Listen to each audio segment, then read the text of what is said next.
When I was first approached about this drive interview, I initially declined it.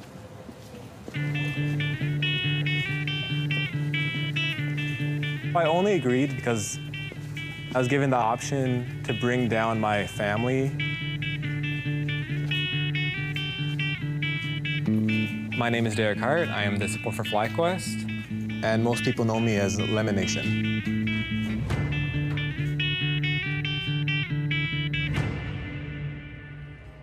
My parents and my sister came in this weekend for the first time. Looks great. Actually, I don't know if I've seen this one online. It's the first time they've come to a game and actually seen me play.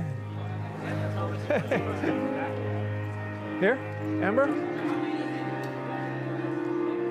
Gearing up for our next match of the day as Team Dignitas are taking on FlyQuest. For FlyQuest, they're just kind of trying to scrape together some wins. They only have one win on the season, definitely not the kind of year that they were really expecting to have.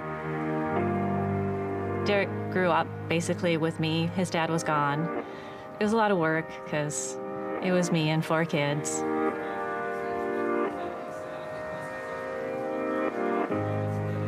When the boys were growing up, we divorced when he was pretty young, and I wanted a way to connect to both my boys. So I'm a big gamer. I've always been a gamer. And at that time, I played a game called Day of Defeat. So I got them computers. We would play like Diablo 1 together. I was the youngest. I was always the one like getting like carried, you know? Like we'd play Diablo 1 and I'd be the one with a weak ass trailing behind, you know? But it was really fun, yeah. So I was probably like 8-ish when my parents just started fighting like a lot, like constantly. There was just a lot of hot emotion and just terribleness, and then I didn't really understand why, and nothing was really explained to me, but they got divorced. That's how my dad kind of just went out of my life. Well, we'll see what happens here in game number 1 as the teams have moved out onto Summoner's Rift. Welcome to Summoner's Rift.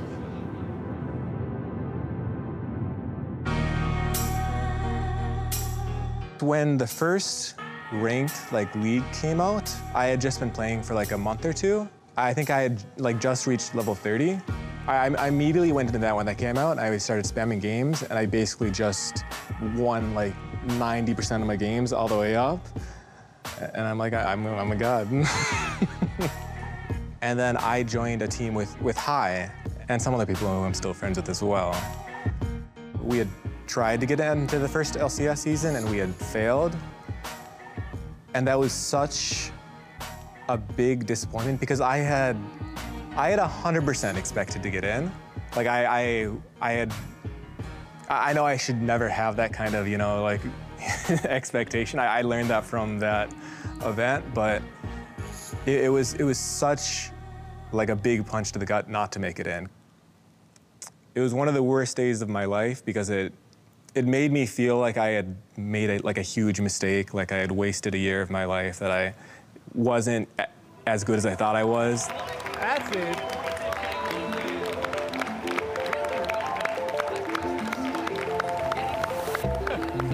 I didn't have that close of a relationship with my siblings. Like we kind of just did our own thing. Like I would just be in my room all of the time, just, you know, playing video games. They'd be doing their own thing. I never really connected with Amber until we were, I don't know, I guess until I was in college. He spent all of his time in his room playing League of Legends, and that was when I was in high school. So I would go to high school, and then I'd come back, and I would just go into his room and hang out with him and watch him play.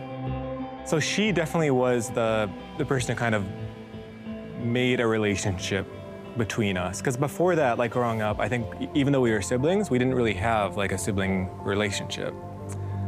Our family was all just kind of very distant, I would say.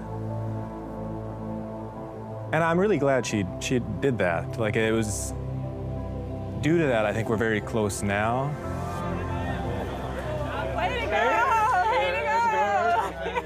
welcome. We got one of our first wins when you guys are here. It's good. We knew which we could have done. All right, I'll be back. Okay, okay.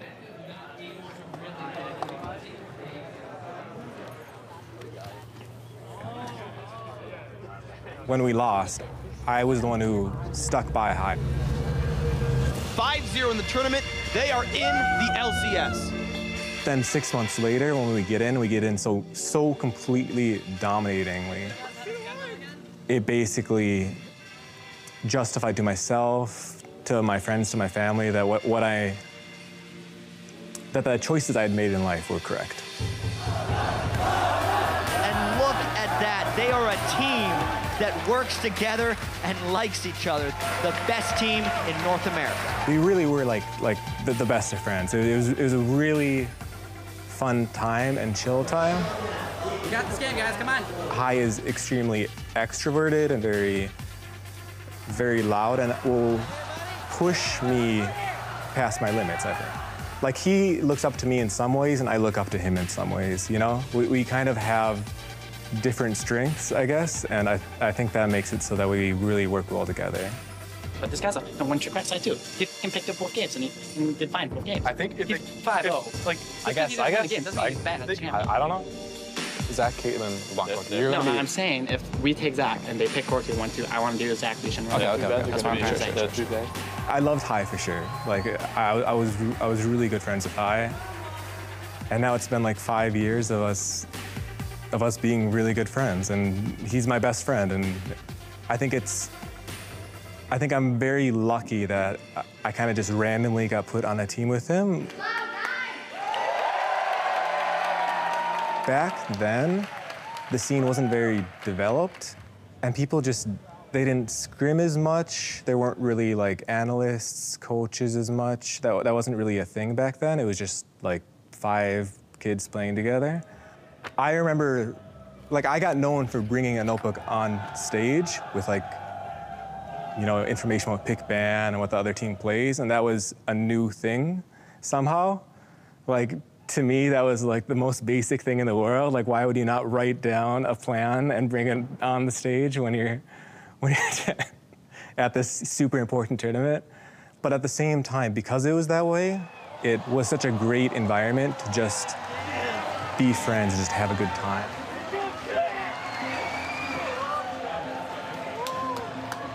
When High was removed from Cloud9, it was very out of the blue, in my opinion.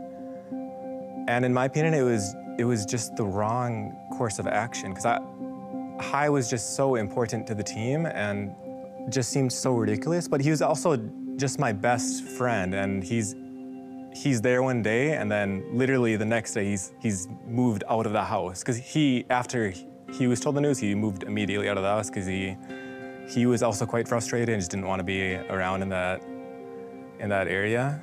Personally, I wanted to keep playing with those 5 players for as long as possible. It kind of felt like we were a family, kind of. Like, even though me and Mitos didn't get along, I don't get along with some parts of my family too, but it felt like we were a family, and also I felt like we were really good. We were having issues, but I felt they were fixable.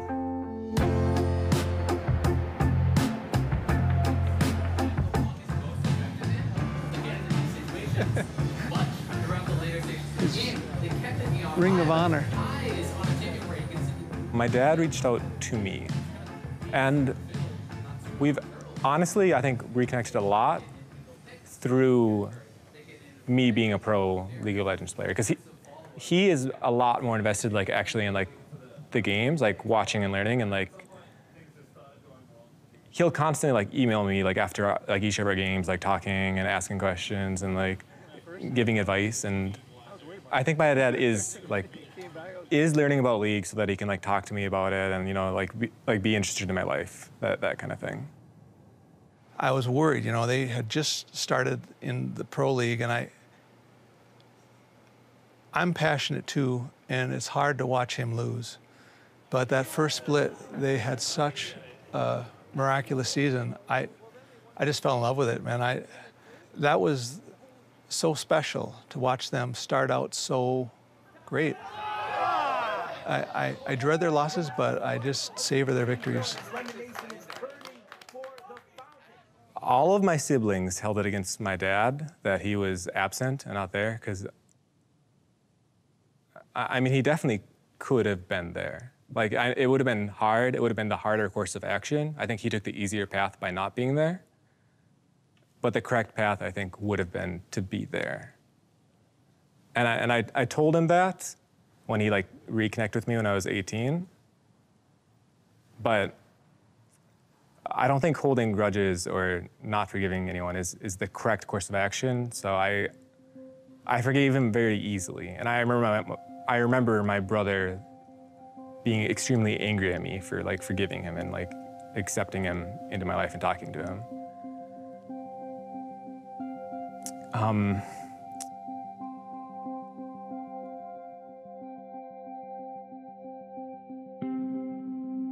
To me, he feels like me. I mean, I watch him and I see so much of me in him. I don't know if he feels the same way, but, you know, I'm a shy guy. I feel like I have the same difficulties that he talks about having. Yeah, I think, and people say he looks like me. I don't know. I don't see it, but yeah, I see a lot of him in me.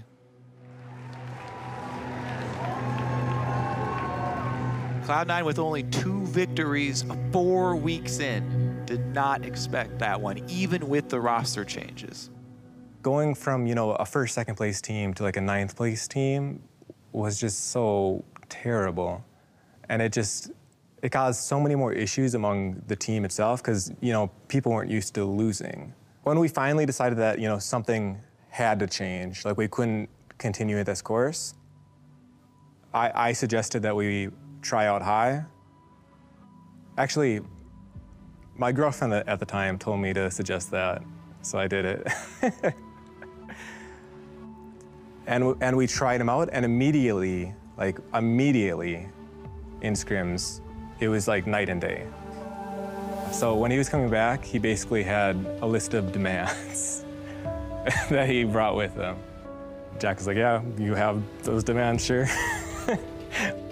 One of the demands was that I was put in as the pick banner again. I was very ecstatic when he came back, and I honestly didn't expect it to fix our issues like it did. I didn't expect it to, you know, have such a dramatic impact as it did. Like, we literally went from a 9th place team to attending Worlds, which is amazing.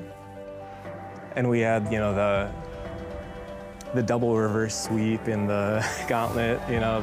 That's gonna be the game! That's gonna be a trip to the World Championship for Cloud9! And Lemon Nation almost can't believe it. I held my promise. I brought you to Worlds.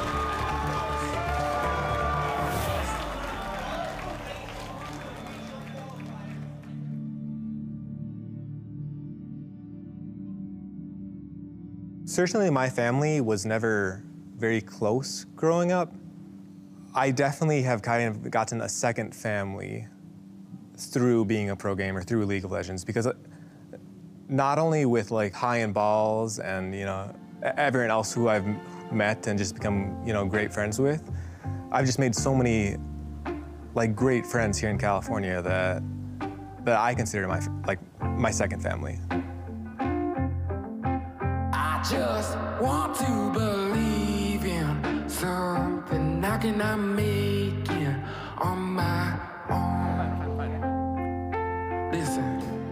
The fact that Derek was able to keep his team, Cloud9, and now FlyQuest intact for so many years, I mean, so many of the same players, that's very unusual in this sport, and I just thought I was so lucky. Someone ask you, don't you wanna be a winner? At the end of the day, what makes me happy is my friends, is the connections I've made through League.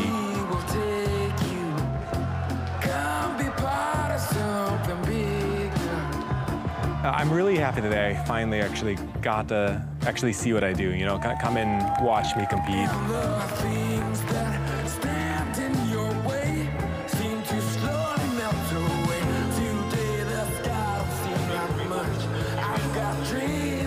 can touch. I give them everything. Honestly, I was a bit worried about them all coming at the same time.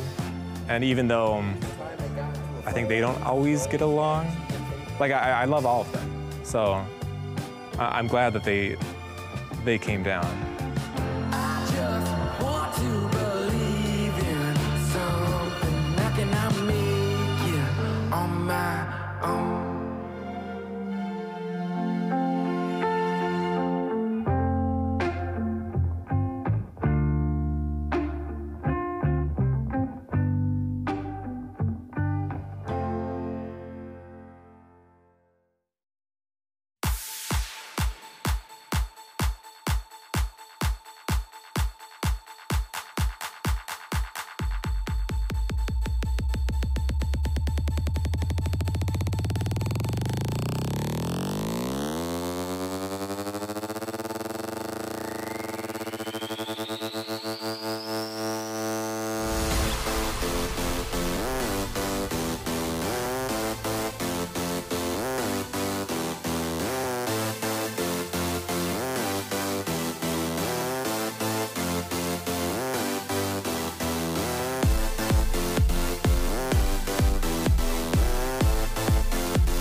We're about to play Cloud9, and all I want to say is, I'm coming for you, Sneaky.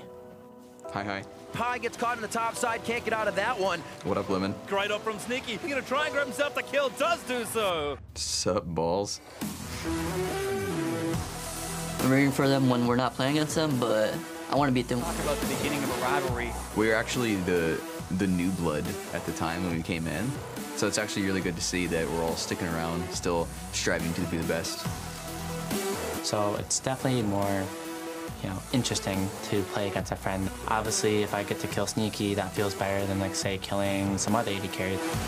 On to Sneaky, bullet time into the death mark. I think it's cool that we're all still like playing. I'm looking forward to hopefully beating them.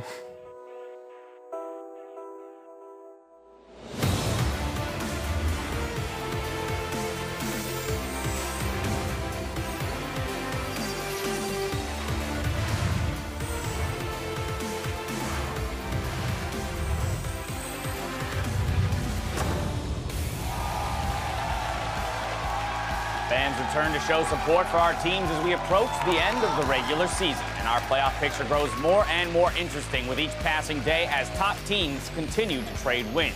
Here we see Prepared, Reapered, and Sneaky making their way into the studio. They'll be going up against former teammates in FlyQuest today. We heard a little bit of smack talk between the two teams, but of course respect shared for former teammates. And shortly after that, Omar God and Stixxay entered, and they'll be answering the call to face Phoenix One for a starting period and Alorim alongside Mike Young. Hello, everyone. I'm James Dash Patterson. For all the times I've welcomed Mark Zimmerman onto my show, you'd think he'd invite me onto his talk show. You know, I'm pretty sure I've reached out a couple times to you and asked if you were interested.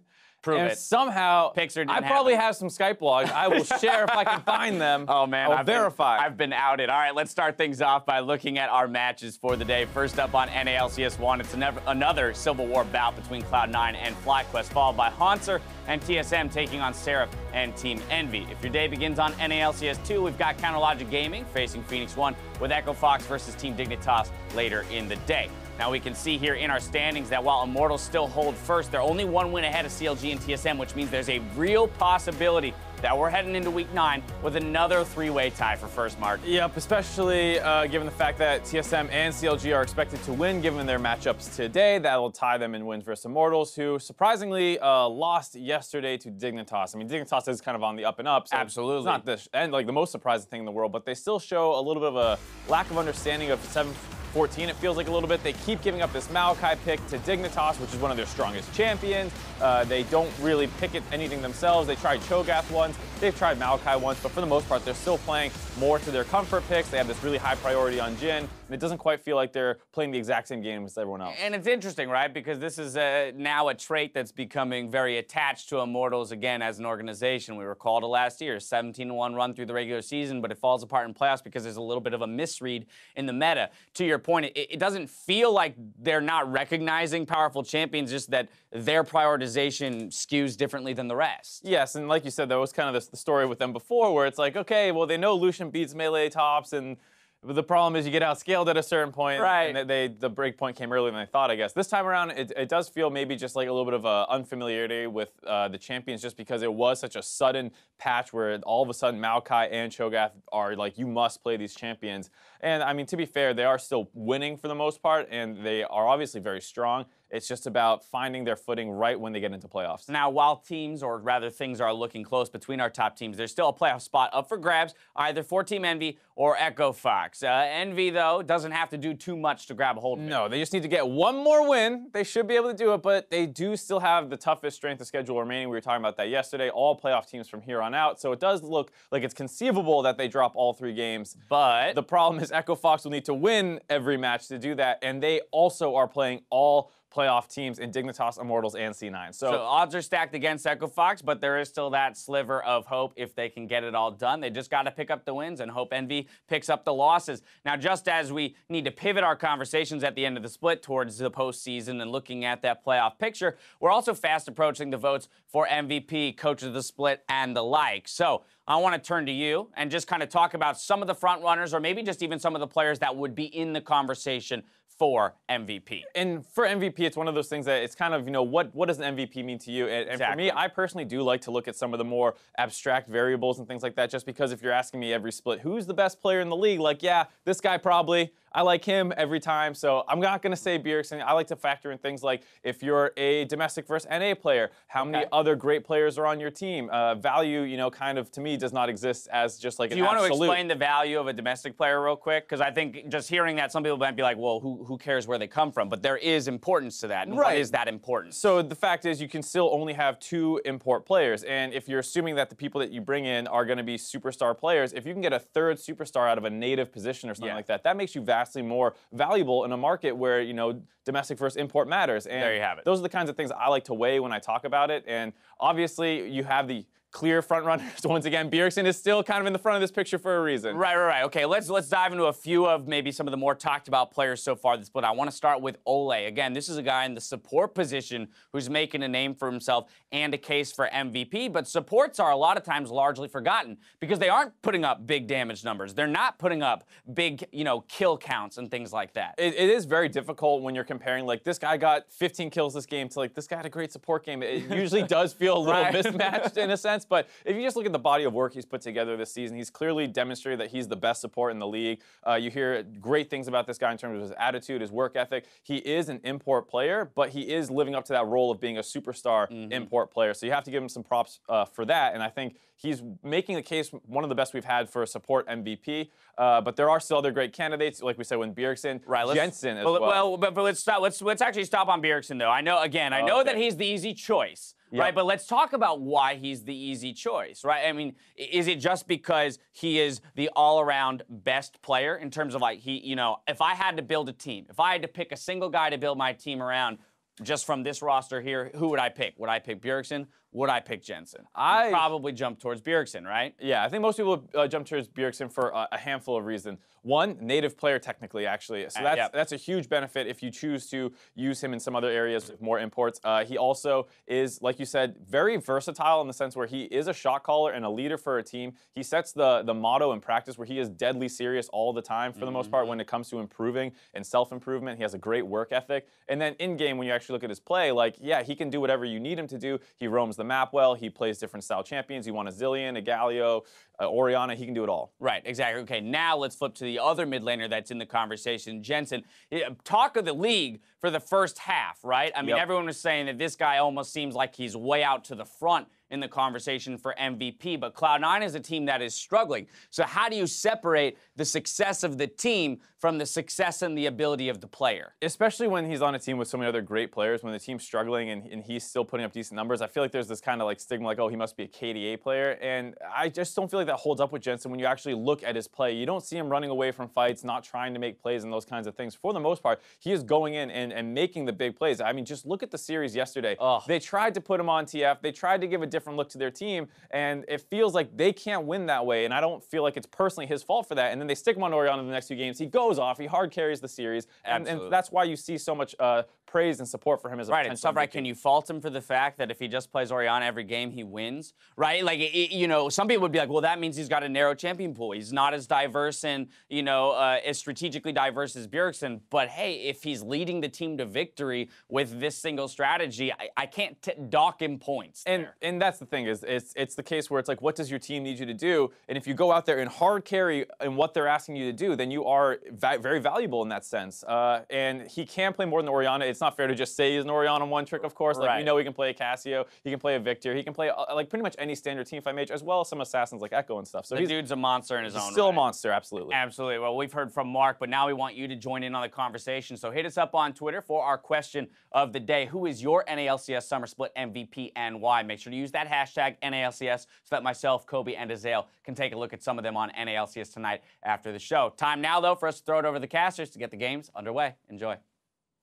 Thanks, Dash. I will enjoy. My name is Julian Pesci-Timecart, and despite my best efforts, I'm still unable to nominate Isaac Azael Cummings-Bentley for MVP of the split. Put it in there. I don't.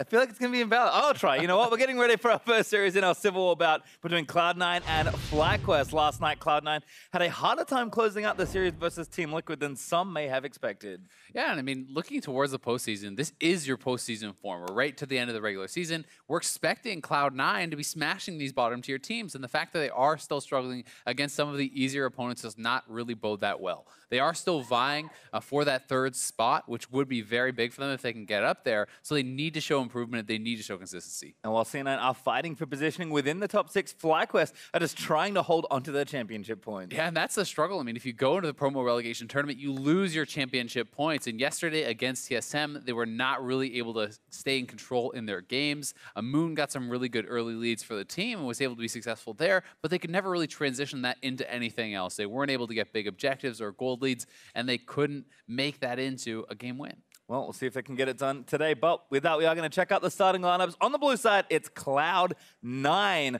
running their usual roster, I suppose. In the top lane, there's Impact, Jungler Contract, mid lane Jensen, Bot Sneaky, his support Smoothie, and of course, Coach Reeford. Sneaky and Wild Turtle probably have the best two. They really do. And on the red side, it's FlyQuest. In the top lane, Balls. In the jungle, Moon. Mid lane, High. Bot and support going to be Wild Turtle and Lemon Nation, with Coach Thinkard. And we know how so many of these players are friends on and off the Rift. But, I mean, again, very important game still for both these teams. I think for C9 especially, a team that you would expect to run all the way back to a second or first to challenge again for the finals. But it just has not looked that way. No, it really hasn't. And it's been pretty much the whole split that we've been like, well, C9, they're going to get back up there. They're going to be back to form. And they have never really looked quite as good as they did in spring, where they took TSM one game away from stealing that championship. So they need to keep improving. Their top lane has not been as consistent, not been as strong as it was last split. Certainly has not. Well, we'll see what happens here in the draft as we are into Champion Select for our first game. LeBlanc and Galio are going to receive some bans. Haven't seen Galio in quite a while, but we have seen this a little from FlyQuest. Seems like a team that always wants to play their own style and is struggling a bit to adapt to the patch. And we are still seeing some top lane Galio. I believe Impact has played some of that pretty recently. We've seen, obviously, from mid lane quite a bit as well from Bjergsen. So you do still have to kind of target that if people want to play those sorts of styles. It works very well as a follow-up engage or roaming to those side lanes. So certainly can be a pretty powerful pick, but it has in general been much more about Zac, Cho'Gath, Maokai as those kind of supreme tanks. So we'll see where the focus in Pick a Man goes on them. Well, at least ban for FlyQuest and a Cho'Gath ban for C9, so kind of wondering if they want to ban Zac and try and get Maokai or leave them both open and make a trade. Well, I mean, for now, if C9 bans one, FlyQuest can simply ban the other, but then you do have Caitlyn or Thresh. Those have been really the big first picks that would be available. You have to be a bit careful about what you're giving over. If FlyQuest does ban out the Maokai here, then C9's probably going to have a pretty advantageous first pick. Otherwise, FlyQuest could try to leave that open and take, say, Thresh plus the other one and try to get a really powerful second two picks, which, in my opinion, may be the stronger option here. Well, we'll have to see. FlyQuest thinking long and hard about this final ban, as Zac was the third ban there for C9 on the blue side. Contracts has played it recently, but like you said, looking to try and set something up. And the Tahm Kench ban for FlyQuest now sets up. What do you first pick here? Well, this is really, they're trying to set up for a second round Thresh on top of whatever else it is. They're saying, Cloud9, you will pick Maokai or Caitlyn. We will take Thresh plus the other one. And now Cloud9 really has to decide where can they actually get the most out of this. And this is a discussion it looks like Reeford is actually having with Sneaky. Is the first pick Caitlyn worth it? Can you dominate lane enough against Wild Turtle Elimination for us to make that pick? And they are not going to go for it. So you have to be expecting Caitlyn Thresh as the first round come over here from FlyQuest, which would give a very powerful bot lane to FlyQuest. Well, there's the Thresh, which is what we expected. Maokai was the kind of expected first pick, but Jarvan's going to follow there for FlyQuest. So giving back over Caitlyn if Sneaky wants it. That's really surprising to me. I mean, they're going to take it for sure. I would have to think. I would be shocked if it goes through to actually the third round right there. J4 obviously is a strong pick, and it is something that Impact does like to play a lot. So they are concerned perhaps about that pick. And it also has been a flex for FlyQuest, which can be quite nice, as Moon has shown that he will play this in the jungle here too. But definitely surprising to see it over Caitlyn. Yeah, it almost feels like Moon actually prefers to jungle it rather than have it go to Balls in the top lane. But certainly our options there, as the Caitlyn will be given over to C9. In some ways, it just feels like FlyQuest is saying, we're confident in our game plan, just take what we know you're going to take anyway. The other thing could be they want to go for a Thresh Kalista. I mean, you can do that with the third pick if you're saying, hey, they're actually going to go for the Caitlyn. If you think that you can bully and really go aggressive with Tahm Kench taken off the table, then you can go for this kind of all-in option, this more aggressive lane. Passively, you will get bullied out, but I mean, Thresh with Ignite, fantastic gank assist from this champion. If you draft Kalista here, then you have a kill bot lane, and you could look to really try to take over, especially because Cloud9 has not actually drafted their support in the first round. You could target this even more heavily, banning out more of the melee supports that Smoothie likely would want to play, taking away things perhaps like the Braum or the Taric, but it's not going to be the option. Yeah, actually a Rumble pick there for FlyQuest. There's two different solo laners kind of rounding out these Phase 1 picks. I mean, Syndra for Jensen blocks a lot of picks and is good against High and Jensen's most played champion, tied for 14 players at Orianna. Balls is going to Rumble, but this is a weird one for me. And what do you ban is kind of the next question. I really am not a fan of the FlyQuest draft so far. Part of my problem with this is, okay, great. Rumble is pretty strong into Maokai, so that would be a reasonable matchup. You can so easily put Maokai into the jungle and then draft something like a Camille that can actually take over against the Rumble, especially when you have the fantastic ganks coming out of someone like the Maokai. Like, that's such an easy setup to actually pressure and even dive on this Rumble. So that is my big concern for FlyQuest and their draft. As far as what they ban out, I mean, if you have the Thresh, it's probably going to be some focus on the melee supports, as I had talked about earlier. So Braum going to be taken off the table. They could put even more focus there. Yeah, those are the two that I called out earlier, the Braum and the Taric. And that does make a lot of sense. You take away the melee supports, you try to put Smoothie onto an Enchanter, onto one of these kind of more squishy supports, and then you look to really get work done. Even yesterday against TSM, we saw how much focus FlyQuest was putting on the bot lane.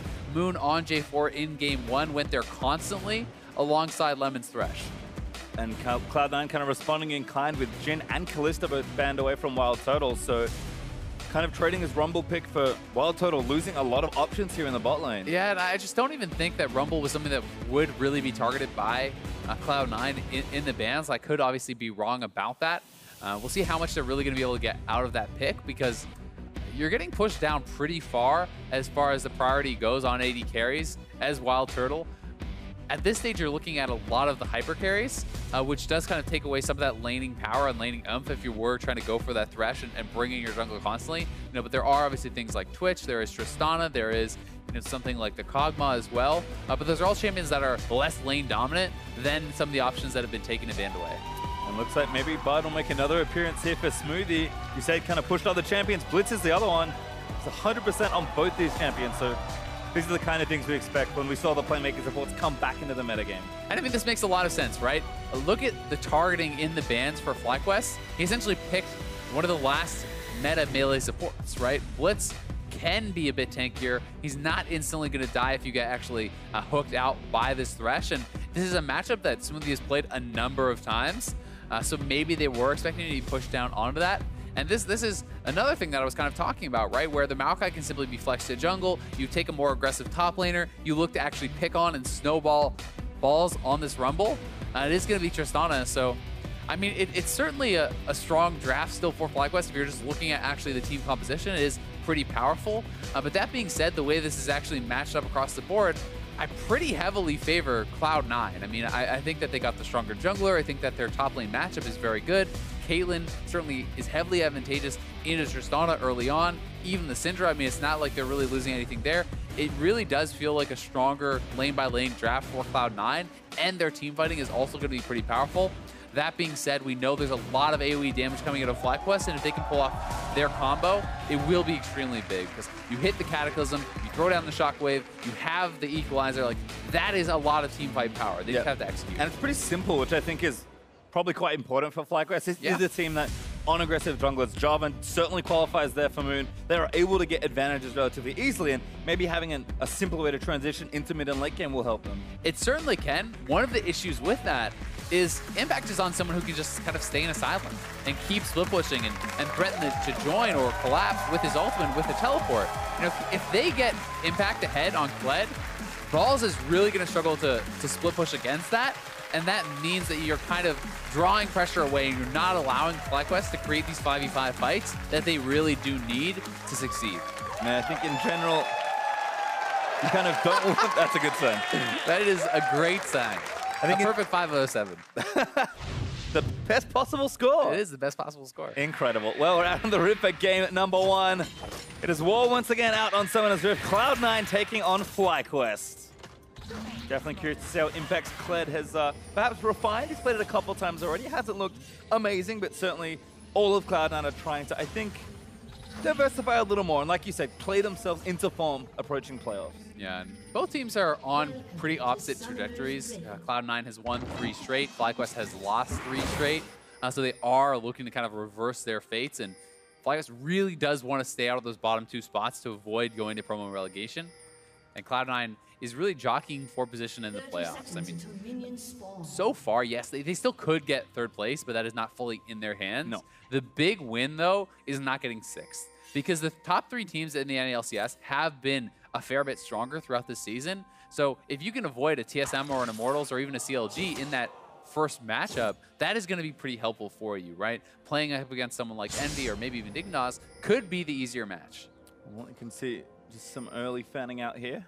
Sapling put down by Contracts pretty aggressively, but isn't going to get too much information. High with the ball spotting in the river just there, but this is all pretty standard stuff right now. Kind of curious to see where Contracts wants to start, but loading up that brush next to the blue buff means we already know it's going to be on this first buff here. Moon looking for a Raptor start and Balls roaming down to possibly help with a buff as well.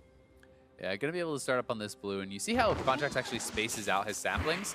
So the first sapling is going to immediately proc, and the idea is to kind of have them spaced out enough so as the dot expires from those empowered saplings, the next procs, because while the additional damage all does go off, the dot does not stack. So having that little spread allows you to do that very, very quickly. Leash was also there for Moon, so he's going to start on red. We have to always remember for Moon that he is someone who actually is pretty aggressive on this Jarvan and has gone for a lot of level 2 plays, but Sneaky going to have to be careful about that. Yeah, he took very low. Took a lot of damage in that early trade. I mean, a great hook from Smoothie onto Lemon, but Sneaky's certainly losing out in the health department. They're really just racing to level 2 here. Yeah, and I mean, the hook is good, but Sneaky was already chunked out and couldn't really follow up on that. But yeah, Moon has...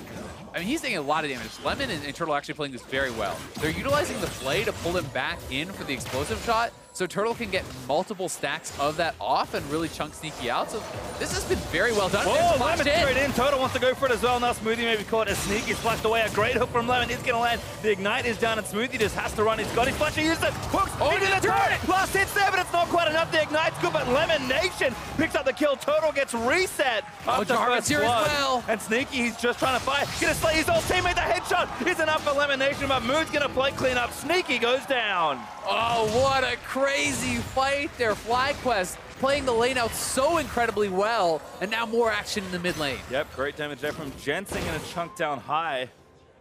That was honestly so impressive from FlyQuest. The way that they utilized their level 1, always combining the explosive shot when they throw out that Flay to chunk Sneaky down and then perform this level 2 all in was so, so good. It was close to going bad, though. I mean, Turtle actually gets into the bush with 1 hit of health, basically. I'm sure we'll get to see this again, but Contract's looking. Oh, the flash gonna follow. Cleanse out from high, but the knockback not quite enough. A bit of a slow there from the Bramble Smash, but Smoothie not in range to hook. Still trading 1 summoner for the 2. Nicely done there from Contracts, and Ball's not really going to be able to get too much done here. C9 has 3 members here as well. I think that they should be fine. Great W. Getting out from under potential CC of the Thresh, and Contracts able to walk away quickly, but we have seen so often. So here's the play again, and it's immediately on level 2. Elimination flash forward, double play, very well done. Quick flash back though from Sneaky, and is able to return quite some damage. Smoothie, he's pretty much going down, but he lands a really good hook, gets the turret shot down. Sneaky does not have vision though, cannot actually finish this off. And Smoothie going down means that Turtle gets the reset on the rocket jump. Sneaky at least is able to actually complete that 1 kill. You know, had Moon hit that actually Flag and Drag, maybe the animation wouldn't have gone off. Oh, Lemon caught again. Jensen picking up a freebie. You got to imagine that was a hook, pulling him in there, and they do get another kill back. But we are dead even. Yeah, 2 kills apiece. Gold's nice and close, and you know, everyone is starting with a bit of extra money this time around. You know, much nicer way to start your League of Legends game. So everyone's feeling involved. And I'm imagining he is going to get pulled in. We'll see.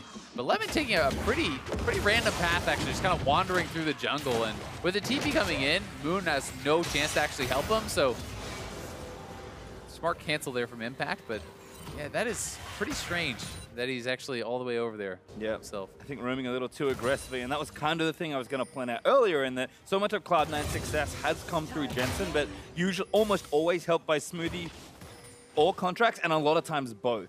Yeah, Moon is back to the bot lane. They know summoners are down, so they're going to try to repeat this play, but Fresh without Flash, it's a lot harder to set it up, and here comes Jarvan now. Trap not armed in time, but Ball's roaming to the mid lane. Jensen, no mana, great Flash.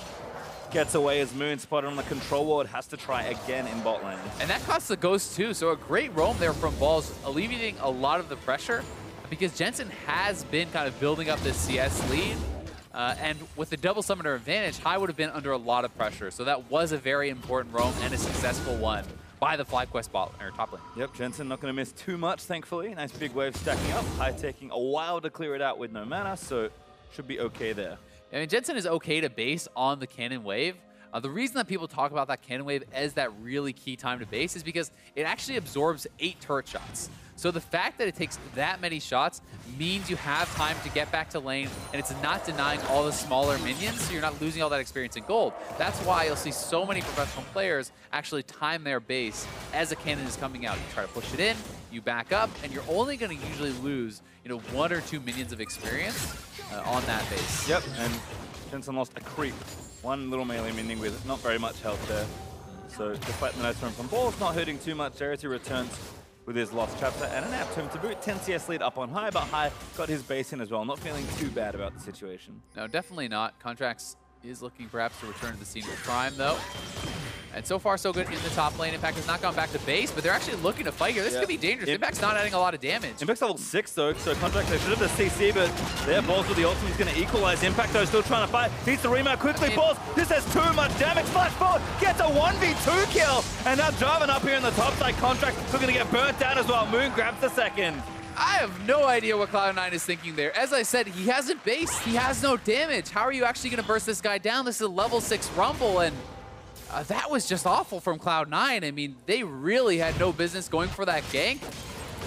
This is just, like, look how little damage he's doing. He's sitting on a Doran shield. Sure, if he just based and came back with a Phage, then this is actually a pretty easy kill with all the added damage, but they don't really do anything. Contracts has no damage purchase, not even a Bombi Cinder or anything, and I mean, he might have even been able to complete the 1v2 had his jungle not even come. More action, Elimination could be in trouble. One more shot, maybe two. A Smoothie flashes forward. Sneaky trying to weave in the last order, but can't get it. Next forward, needs to go flash auto. He's going to seal the deal. Now Turtle going to get knocked up. The trap not quite positioned properly in Turtle. He's looking for the kill. He's got vision in the brush. The minions are helping Turtle. Jumps in 1v2, looking for he has no mana to run out. Kill. Turtle flashes, gets knocked up by Smoothie. Contracts is down here, but Smoothie needs to land one more hook. Does lead it. And Contracts gets the kill by High. He's roamed down as well. He's got the shockwave. No flash yet for the Orianna as Smoothie going to overdrive and book it out of the way, but the shockwave is going to land. The TP down from Impact, going to try and knock one down. Contracts looking to chase, but he can't go under the turret. Impact does not complete.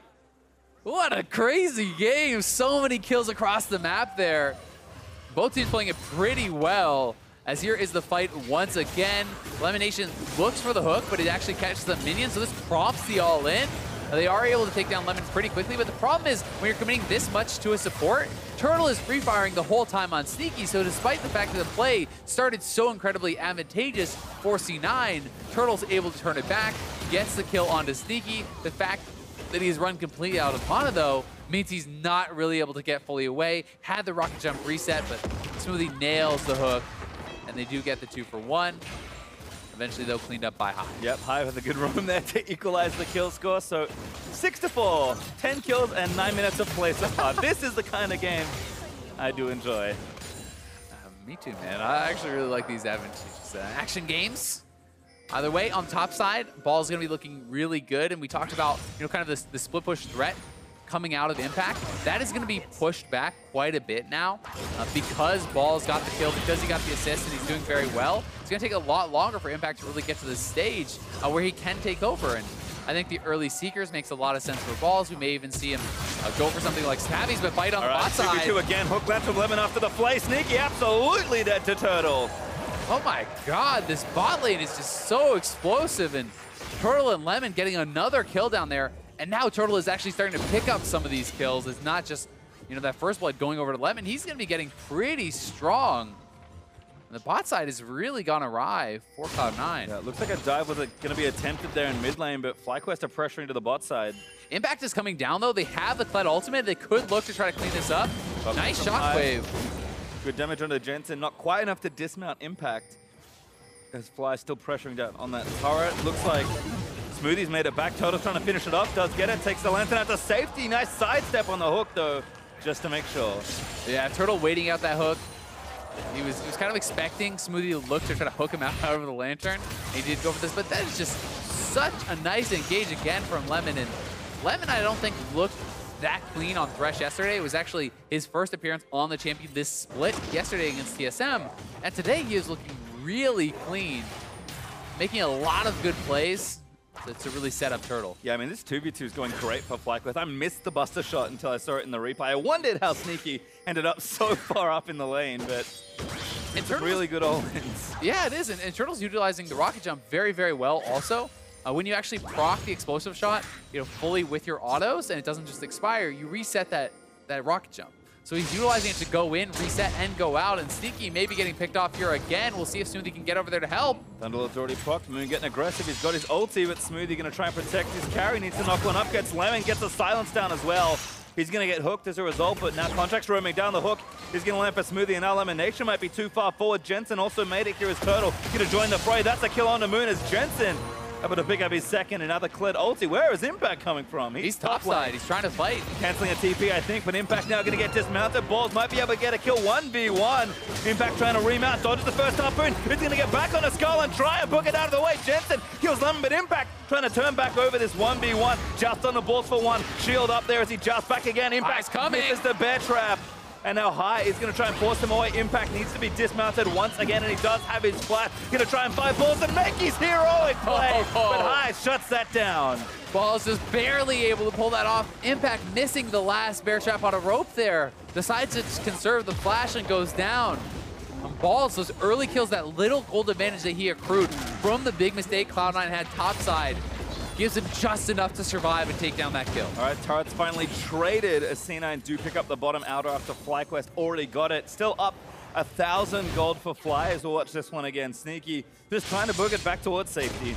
I think Moon is trying to hold on to the ultimate, maybe for a flash, which is actually down from Sneaky, but or maybe even the 90 caliber net, but I don't believe you can actually 90 caliber net out of the Jarvan ult, so he should have just used it earlier. Either way, Smoothie does arrive, the help comes in, and then there's no real chance to actually fight this once Jensen comes down too.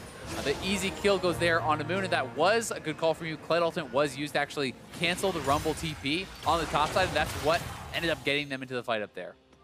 And then Lemon gets ulted by Caitlyn. Is like, yeah, he just can't really run. Contract flashes on. And that's a clean up as Dragon's out for FlyQuest Moon. Oh, he goes down to Contract as Lemon's getting stunned by Syndra. Ace in the hole going to follow. There should be a second one. FlyQuest, they got the Drake, but it does cost them two. Yeah, they get the objective, but the fights just keep on coming. 8-8, 13 minutes in.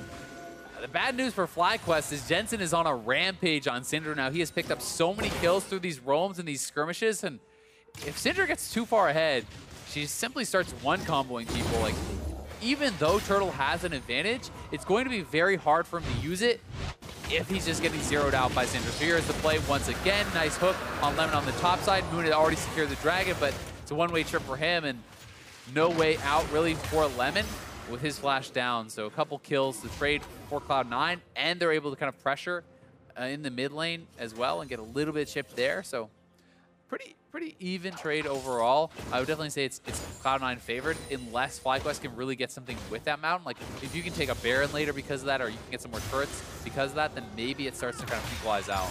Yeah, we'll have to definitely track this mid lane because Sneaky and Jensen now 2v0 with the turreters. Everyone's roaming through for Fly. 3 members right now with Moon off to the side looking for the flank, and even Balls was skating his way top lane from the bot side.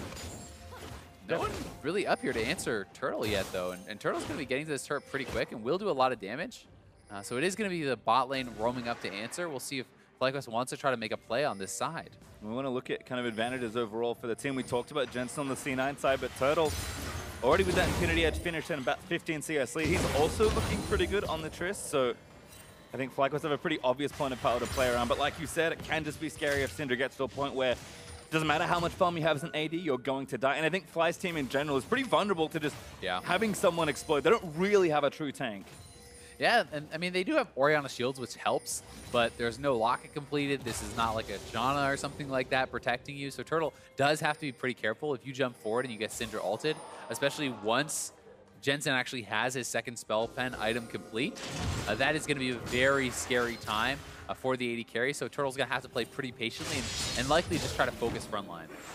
So Flyer just setting up around the Rift Herald, or more importantly, this top side of the map to protect Turtle, who's trying to take down yet another turret. Sneaky, they're also getting farm as the waves push in, so they'll probably just sit back and forth, although Lemon waiting patiently in the brush, hoping Sneaky extends, but not this time as he's going to hit the recall button. High still shoving out the mid lane, but talked about double pen items there for Jensen. Now finished. Sorkshu is going to be joined by Haunting Guys. And that's such a strong point in the game for him. Super early Morellos, plus double spell pen, plus double level 11, the rank 2 ultimate.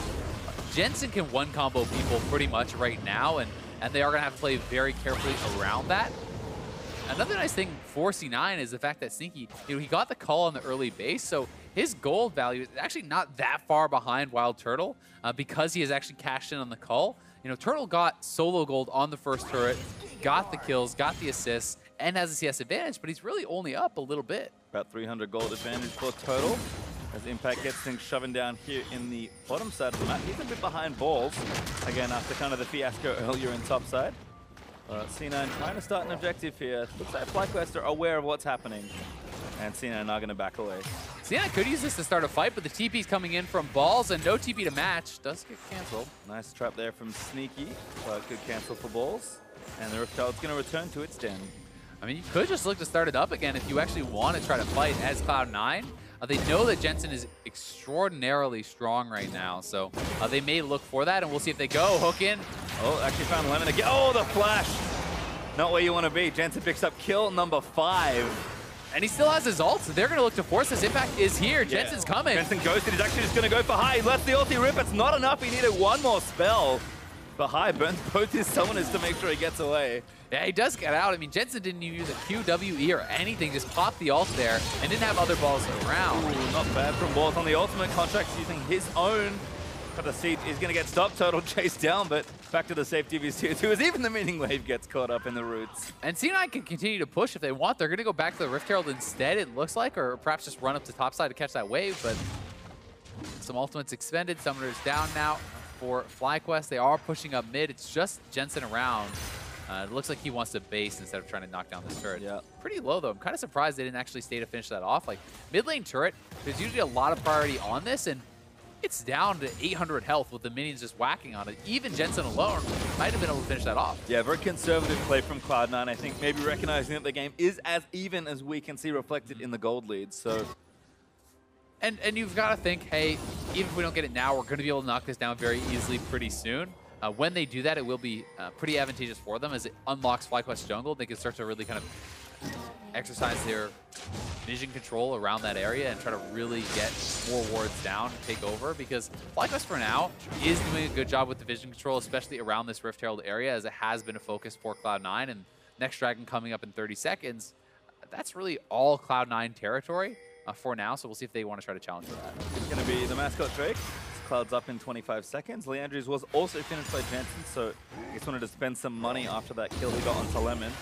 Cloud9 definitely playing this a little slower than we might expect, but this game's been relatively action-packed in the early stages and still floating around a kill a minute, so things may have slowed down for the last few minutes, but that will not last very long. Yeah, and Cloud9 has very good scaling. They have a split push threat, and they're actually looking to fight mid lane. Holding on to Jensen. Balls is going to be able to help Moon with the kill. He does go down as a trade to Contract. Impact moving in, actually going to get one onto High, so Turtle's here, though. Want to make, but Turtle just leaps straight into Contract. Contract is going to flash out of the way, but there's another jump attempt by Turtle. He flashes in, flash autos, but it's not enough as Smoothie caught up in the hook, and he's going to go down to Turtle. Could be problems to Sneaky, also trying to fire back with Turtle. Leaping back in, maybe too far forward. Sneaky, now the one that flashed forward. The Q is going to miss his Impact, trying to shoot him down with the pistol. Does get the kill. Balls is forced to flash away. Another mess in the mid lane. Turtle going so ham there. And the summoner spells, the flash is coming out of Cloud9, denying his actual reset. He couldn't get back out. Does end up going down, and at the end of the fight, certainly goes Cloud9's way, but it's a very even trade overall. feel like in some ways C9 are channeling the spirit of some of their old friends here, because they are really playing at the same pace as Jensen. Great shockwave from high there. Yeah, really nice shockwave. Moon goes in to follow up. They take down Jensen quite quickly here, but utilizing the equalizer as well may have been a bit of overkill. He probably was already going down. They just wanted to make sure he did. And now Turtle going super aggressive. They know the Ziggy has not yet arrived, and this is kind of their time in the fight, but the flash forward not able to get the reset, so Turtle takes a lot of damage. He does get a reset here, but utilizes it to actually go in and try to finish off Impact. Unfortunately, Impact still had his flash available, which meant Turtle couldn't get the quick reset and does get chased down for the pocket pistol. I don't think I've seen anyone die to just a baby-clad Q for a while, but still effective as the Drake goes over to FlyQuest. Jensen trading it for top outer turret. He takes that one down, but more action starting as FlyQuest collapsing onto Smoothie and Sneaky.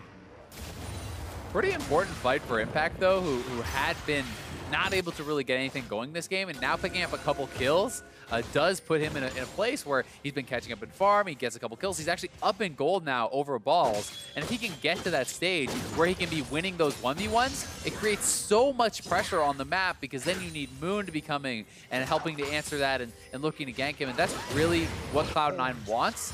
They want Impact to have lane dominance, to be able to threaten the collapse with the ultimate, and to be pressuring side lane turrets. Yep, Kled pretty close to Titanic, so Impact approaching that point pretty quickly. In fact, recalling now may actually have that purchase. We'll check in once he hits back to the Fountain Ball. Still working on his Zhonya's, so not too far away, but does need to get a little more gold on his own 2 items. As yes, Impact did actually have enough gold for that Titanic. So, I mean, we're talking about that split push. I think it may have just arrived here. Obviously, need to work on maybe tier 2 boots, something like a Stoneblade to really have team fight presence, but as far as pure 1v1, should be feeling okay, at least until Balls finishes his next item. Yeah, he certainly should. He may want a little bit of MR as well, just kind of in that side lane. And building towards the Stoneblade will give you some of that. He could simply just pick up the Negatron next, and that will help him out a lot against Balls, who is going to be picking up some of the flat pen from Lee injuries, and you do need to itemize a little bit against that. We'll see if Impact can get any work done in those side lanes now that he has kind of completed those 2 items. On the other hand, though, AD Carry still racing towards item number 2. Turtle actually has his static shiv already. Sneaky not quite there yet, but does have some gold to spend. Context lets the ulti go. The fight coming in. Oh, but from the other side, Impact actually does find Balls, but he's kind of 1v5 right now. Impact still skirting around the edge of the fight. C9 trying to find a way in, but Fly disengaging well. Now C9 going to run down mid instead. He already took the turret. The outer did fall finally, but FlyQuest have to take the safe way back towards this tier 2 turret. It's going to be hard for them to get in, though. They're completely zoned out. You can't really walk through the Caitlyn traps, and I don't think that they're going to have much success going in here. Try and fight high, looking with a shockwave, does find only on a Sneaky, who is taking turret shots, but Impact just takes down high. He's ripping through the back of this team fight. Balls goes down on the other side, but he does take down Sneaky with the ult Turtle, able to take down Impact, where Jensen gets that counter kill. And now Lemon's still low, Moon going to try and get out of the way. Very split fight, but C9 come out ahead. Yeah, it's a 3-for-2 for Cloud9, but they have the health and they can continue pushing. There's not really any strong members left on the map here for FlyQuest. This is just a full tank J4 and then Lemonation, so the turret gonna fall here as well. We'll see if they can get some vision down around Baron, but it's a very tough engage for FlyQuest to actually pull off through those traps and through the saplings that had already been placed down by Cloud9. Well, 4,000 gold ahead now for C9 as they've kind of started to pull ahead out of the chaos that was the early game. Jensen not going to get cancelled. Moon checks, but no vision to try and cancel the recalls. We'll watch this engage again. So here's the play again, and they are kind of split up. They're trying to pull up a flank, but it's the carry's kind of coming in from the back. And look at Impact's damage down at the high. I mean, he just crushes through high by himself there, and then Balls cannot survive the onslaught against Jensen. So the carries in the back all getting taken down. And while Moon and Lemonation are still alive, if those were the guys that you wanted kind of soaking up the damage and protecting that front line, allowing them to free fire, unfortunately they weren't really fully coordinated on that fight, and engaging through the trap line is very, very difficult. And again, we look down to Jensen's items as Turtle goes back in on a Sneaky, never mind. Ace in the hole, going to turn that around. Big damage on the Turtle, but Lemonation going to pick him to safety with a lantern, and Sneaky's starting to say, all right, you got to stop your shenanigans there, Jensen buddy. is here too. They could actually get this. Heal already committed. Good buster shot there, but Smoothie might still be able to weave a hook through. Minion's going to block that off, though. Flash in from Jensen, just going to let the ulti go. Goodbye. Contract's up here also. Going to let the ulti as C9 look for the hook. Find Balls there. Power Fist knocks him up, and the root from Contract should seal it. Equalizer bust on his for Balls, but he's sitting on a trap. That's a kill for Jensen once more as high. hula hooped. Shockwave under the turret. I think he wanted Balls, but Balls was already dead. Yeah, everything is falling apart, and you're TPing away just into die as Impact continues the split push. C9 can continue sieging on both sides, and Impact very quickly is going to be on the inhibitor turret as he still has a minion wave here. Cloud9 looking to pressure both top and bottom Hibs at the same time.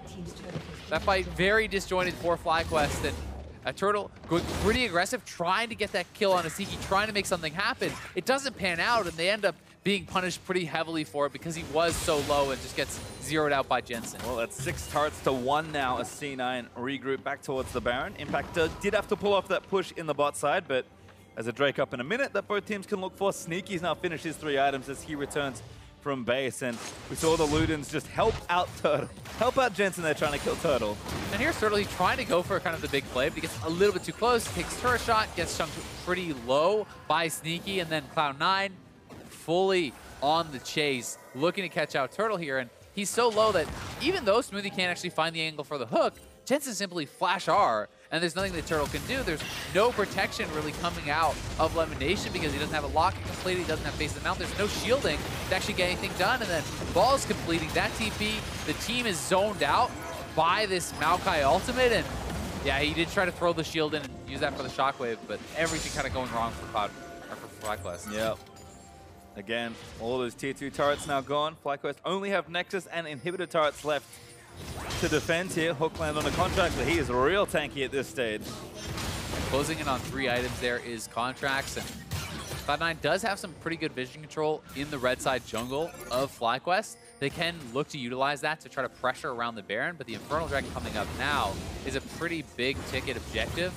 And Cloud9 knows that they are much stronger. They can set up a trap line. They can set up the Maokai saplings in the brush, and they should be able to grab up this Infernal very, very easily. But FlyQuest making a call. They're actually moving over towards the Baron. Oh, they're split. Gross. High had a badge, and I don't think he can get out. Jensen! Oh my goodness, just deletes High. I mean, High just kind of checked that by himself while 3 men were going to Baron, and Balls is back by the base defending the minion wave. So High was trying to greed out the blue buff. I think he felt that the full 5-man squad was on the Infernal and maybe thought he needed that mana to actually defend the base, but now with him down, there's not a lot of wave clear, so the Rumble ult has to be expended. Yeah, Balls uses it, but the turret already taking too many hits. Canacrypt stays alive for just long enough for C9 to take that down that turret. Mid-inhib will fall with it, and FlyQuest woefully behind at this stage.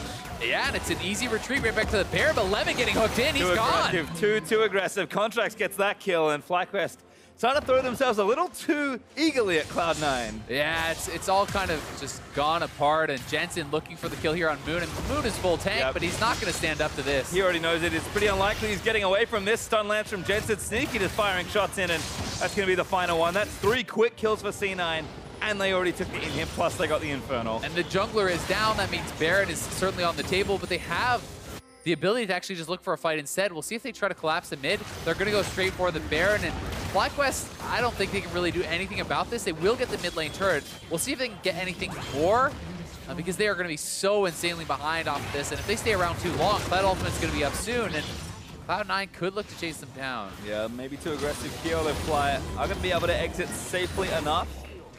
Baron did go over to FlyQuest, so to C9 as FlyQuest is staying around for a little while longer, hoping somebody would check the jungle. I think it's a pretty smart play. You're looking for picks at this point if you're FlyQuest. That is really the only way you win is finding someone kind of wandering off by themselves, getting a really advantageous fight in that way. But look how intelligently Cloud9 is moving around.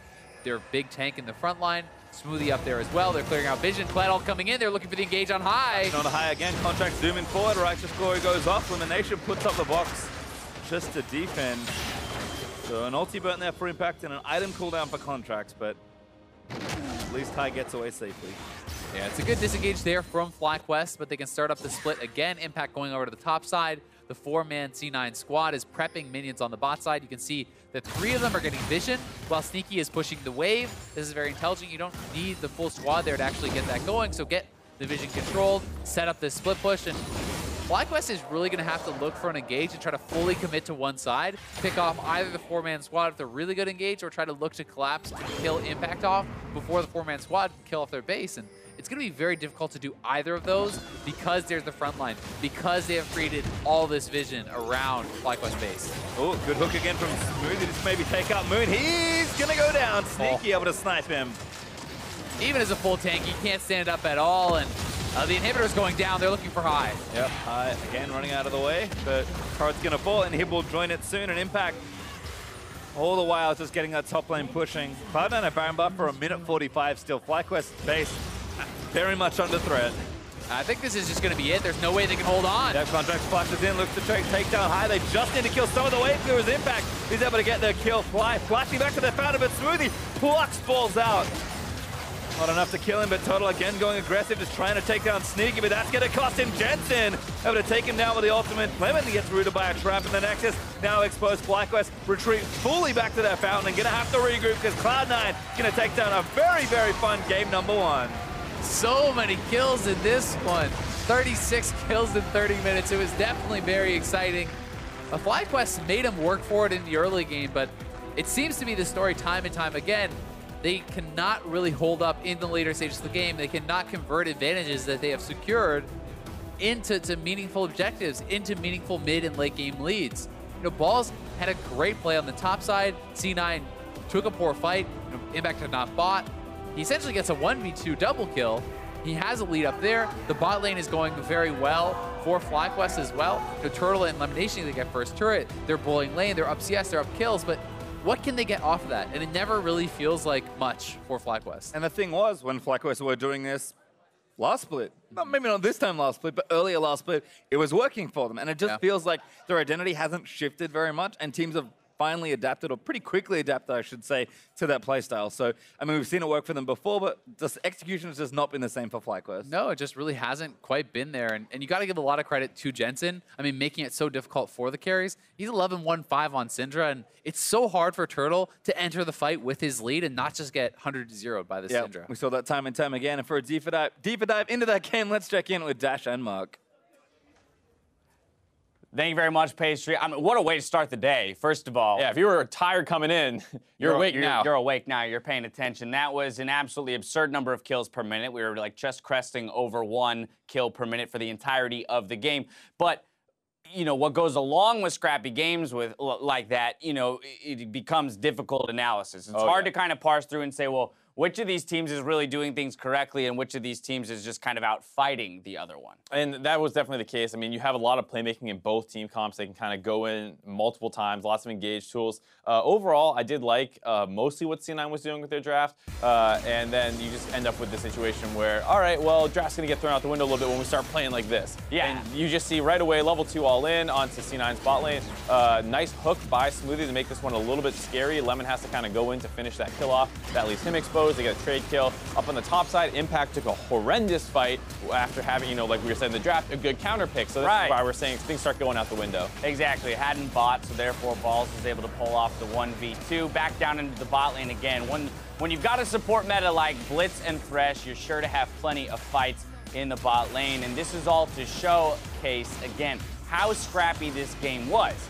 But then I want to talk about how to execute within scrappy games and why is it that when kills are being traded back and forth, C9 is slowly accumulating a lead. They're slowly edging out a victory. It's one of those situations where not all fights are created equal, where a lot of times C9, when they were fighting, they were either on FlyQuest side of the map, or they were making sure that they could transition into an objective afterwards. So if they want to fight around the top side, they were able to actually take a turret with it. And even though at some point I think it was like 10 to 12 kills or 12 to 10 kills on C9 side, they had a 3K gold lead off the fact that they had 3 turrets to 1. It also helps when you've got Jensen on your team, right? Because everybody else is trading kills back and forth. CS numbers were relatively even right around that 15-minute mark, except for in that mid lane. Through all of this, Jensen somehow finds his way to 4-0-1 at 15 minutes with a 24 CSD and therefore netting a 1.1K gold lead over High. Yeah, this is one of those games where literally everyone is dying except the man in the mid lane, and this kind of goes back to some of those criticisms you heard, and he had an interview about it where people were saying he's a KDA player, but like, look at this game. He's getting involved in the kills. He's playing aggressive. Right. He's just playing better than everyone. Exactly, and again, so then when you talk, we have that conversation around MVP that we kicked off today, and Jensen, in my opinion, is still very much at the forefront of that conversation, even while C9 has had struggling weeks. This guy continues to perform on champions like Syndra, so therefore it's no surprise he also picks up player of the game for his performance here in game 1. Going to have to do a similar thing moving into game 2 if they want to take this series cleanly. But now and that's where I want to kind of transition to what we'd expect in game 2, because for FlyQuest, the scrappiness didn't work. Right? You didn't have the kind of control over the map and the waves, as you mentioned, to capitalize on those few skirmishes that you did win. I think it's one of those situations where it felt like they gave up a lot, and they did get stuff that they liked, but you find them, okay, you have a Maokai and a Caitlyn on a team, something that should almost never happen, you would say, given the priority of those two champions. You also have a Syndra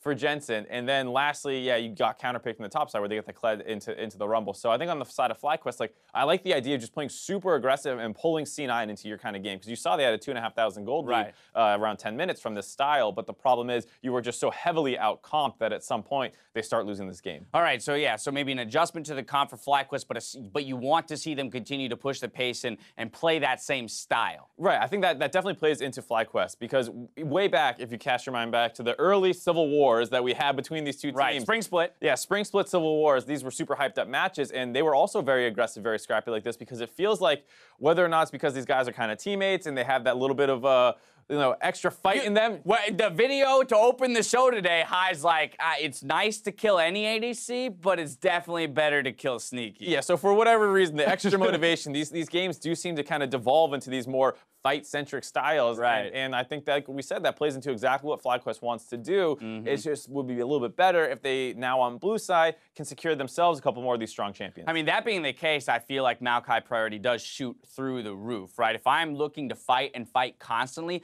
Maokai is the kind of champion that enables me to do so whenever I want, because yes, the ultimate is super powerful and useful, but the W is just as impactful, and it's on a cooldown that's exceptionally low. So we can start fights every 15, every 10 seconds. Yeah, I mean, we were talking about how that might be one of the low-key, most broken abilities ever in League of Legends is the Maokai W. And the other thing is, he's got a great passive for that. As people are casting spells around him, he can sustain himself up. So he actually ends up, despite being kind of like this tank and stable champion a lot of the time, he does actually lend pretty well to a very scrappy style. And a lot of their other picks that they like playing as well. If you want to play the Thresh, you want to play a Morgana, you want to play a Jhin, a lot of these champions can kind of go for that kind of aggressive style. Right. No, I actually loved the FlyQuest composition in terms of champions for those players, right? You've got Balls on one of his signatures. High's a fantastic Orianna, as you mentioned. The Thresh to enable some plays. The Maokai is where I'm wondering whose hands is it going to end up in this time? Of course, FlyQuest moves over to blue side, so perhaps they'll make a stab for it as first priority. It was back and forth at first. C9 comes away with the win here in the end. Let's see if FlyQuest can even up the score when we come back for game 2. See you soon.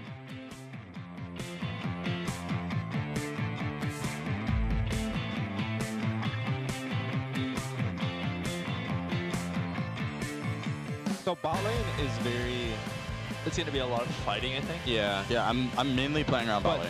Smoothie just has to run. He's got his flash. He used it. Hooks into the turret. Last hit there, but it's not quite enough. The Ignite's good, but Lemonation picks up the kill. Total gets reset. Jarvis here as well. And Sneaky, he's just trying to fight. Gonna slay his old teammate. The headshot is enough for Lemonation, but Moon's gonna play clean up. Sneaky goes down. Yes. 80 flash, 80 flash. I'm alive. 80 flash, 80 flash. Clips. You have to kill Clint. You gotta kill Clint. Careful. You're fine. Caitlyn's weak. Oh, Turtle jumped in. Careful. 80 no flash. 80 no flash. I can look. Yeah. Careful. Nice. Total again going aggressive, just trying to take down Sneaky, but that's going to cost him Jensen. Cloud9 going to take down a very, very fun game number 1.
I haven't been, you know, too lonely without the original C9 members, because I was with Midios since last year, like summer, and it's kind of like cycled before that.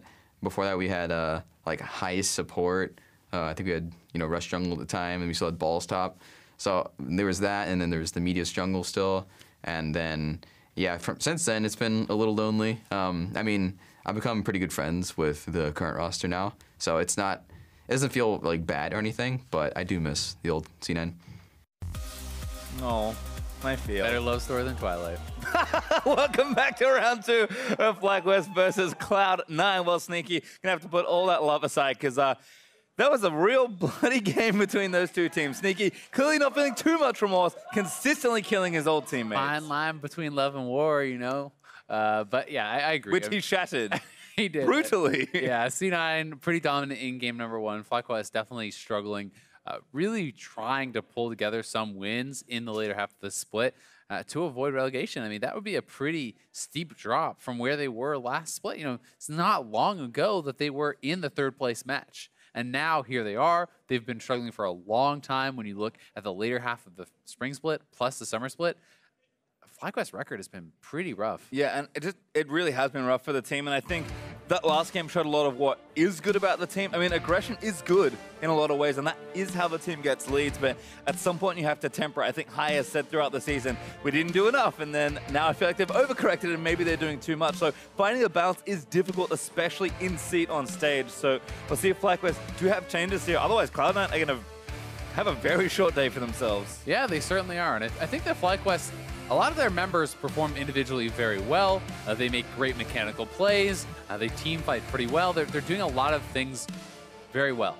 But the problem is their macro play is lacking. Sometimes they do not temper that aggression. You can see a lot of times it feels like the FlyQuest members move into hero mode where everyone is trying to make these individual outplays instead of just playing patiently and playing around whoever's the strongest or playing around the most important members of the team. And the priority on J4 is crazy to me. Yeah. Over Caitlyn.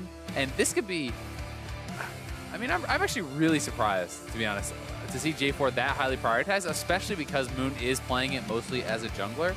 He's really on the hype train, it seems like, for this full tank Jarvan jungle.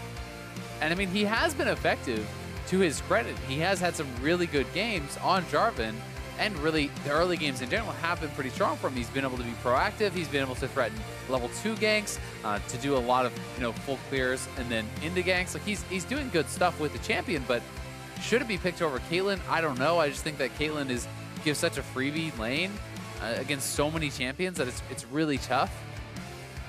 I guess we'll see.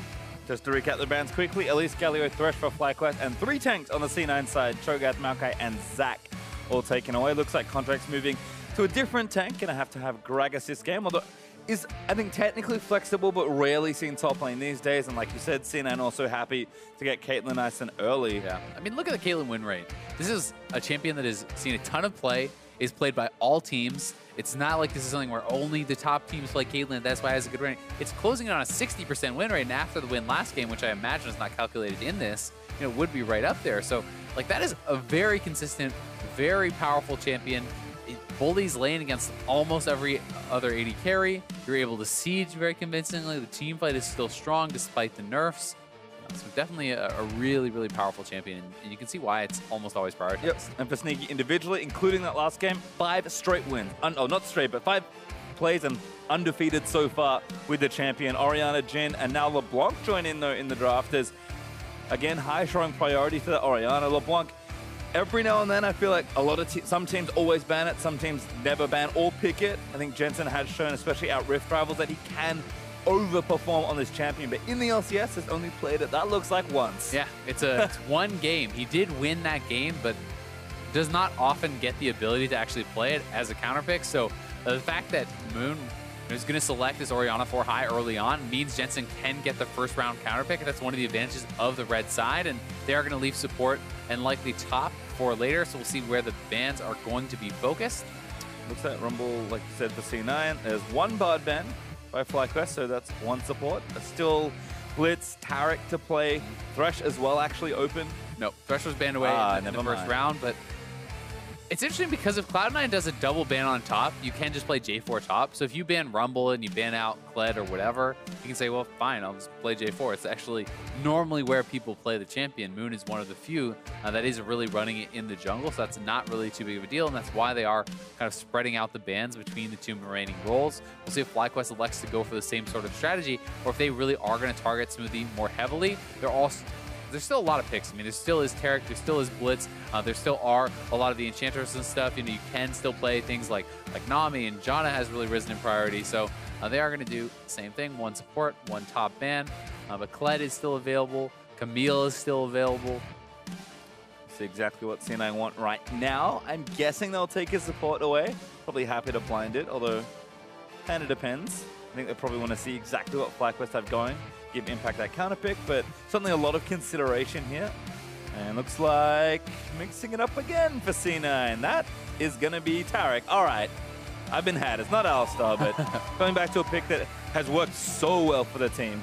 Yeah, Smoothie has won all 3 times he has brought it out. This will be his 4th game on the champion. Certainly seen a lot of success with that. And with that Taric pick, you are expecting something that is pretty dive heavy in the top lane, because I think it works very well with those sorts of champions. I mean, if you have a Kled and you send him in with the Taric ultimate, you can stun off of that diver. It's very powerful. I think it's much worse with champions who are trying to kite and poke and this sort of thing. So that is something they have to be cognizant of. And Gnar is going to be the top lane pick for Balls, so they also are going to be looking for something that can work well into that. I do still think that Kled can work, but almost all melee matchups in the Gnar have to be played very aggressively, because if you are sitting back, you will be passively worn down, poked out, and Gnar will get the advantage. So if Impact wants to go for one of those melee picks, he has to be willing to go aggressive, to get contracts up there and try to put that focus on Balls. I think something like you've mentioned, Kled or Camille would be picks that do fit into the kind of comp C9 are trying to build, but certainly have to be careful in that 2v2. Java Gnar is pretty potent. And you also have to be careful about the fact that, hey, if you draft too heavily for comp and ignore lanes, and you draft losing lanes or losing 2v2s, then you can't always go to that. So they are actually going to flex the Gragas up top. So this is something where Impact, yes, he should not really win the lane, but he should be able to hold on, he should be able to farm, and he should be relevant, right? Plus, Taric combination with the Rek'Sai is very, very powerful. The Rek'Sai burrows in, especially if you are going for the things like Chilling Smite. It's very easy to set up for the Dazzle, especially in combination with your knockup. So that is a pretty nice combo. I like it. Kind of expecting Contract to play a bit more aggressive. And this is something I was actually going to mention in the last game, where I think Contract, especially when he first came onto the scene as a rookie, it's like, you know, it's a young, solo queue-oriented player that came up through Challenger and is now on a pro team. Everyone almost has the same image of this jungler. He is hyper-aggressive and loves to playmake. And we saw that. He's early Lee Sin games. He's Elise all year long. He's kind of the player that you could be excused of pigeonholing into, oh, you're just an aggressive, like, high-tempo jungler. Contract's total champion pool is actually incredibly diverse this split. So it was his first game on Maokai last game, and I think a lot of people are like, oh, like, he's not the type of player to play Maokai, but I actually think he's someone that's very on top of the metagame and deserves some credit there. Yeah, he certainly does. He's just a jungler that likes to win. Yep. I mean, he's playing pretty much whatever is meta, he's playing whatever is best for the team, and that is what you have to respect out of a competitor like him. As you said, first game on Maokai, last game. He has played Kayn, he's played Zac, he's played Jarvan, Rengar, Nunu, Ivern, and like, he's really played a massive variety of champions this split, and certainly does deserve credit for that champion pool, and we'll see what he can get done in game number 2 here with the Rek'Sai. Well, he has played Rek'Sai. The win rate is not too hot, unfortunately, for Contract, so we'll see if he can break that curse this time around. FlyQuest looking to try and equalize this one and move into game number 3. And kind of see if they can keep that aggression up, and if so, if they can convert it a little cleaner. That's been kind of the obvious criticism to level at FlyQuest. Cena on the other side, I mean, I think keeping up with a team like FlyQuest is good. Maybe not, you know, the game that you really want to be playing. You probably want to be smashing even harder or just playing a bit cleaner. But you know what? It was a high-tempo game, C9. They brought the noise. It was a high-tempo game, and they won in about 30 minutes. So I think they're going to be pretty pleased with that, regardless of the skirmishing and the aggressive kill trading and stuff that they had. It might not have been the cleanest game, but it was certainly a resounding victory.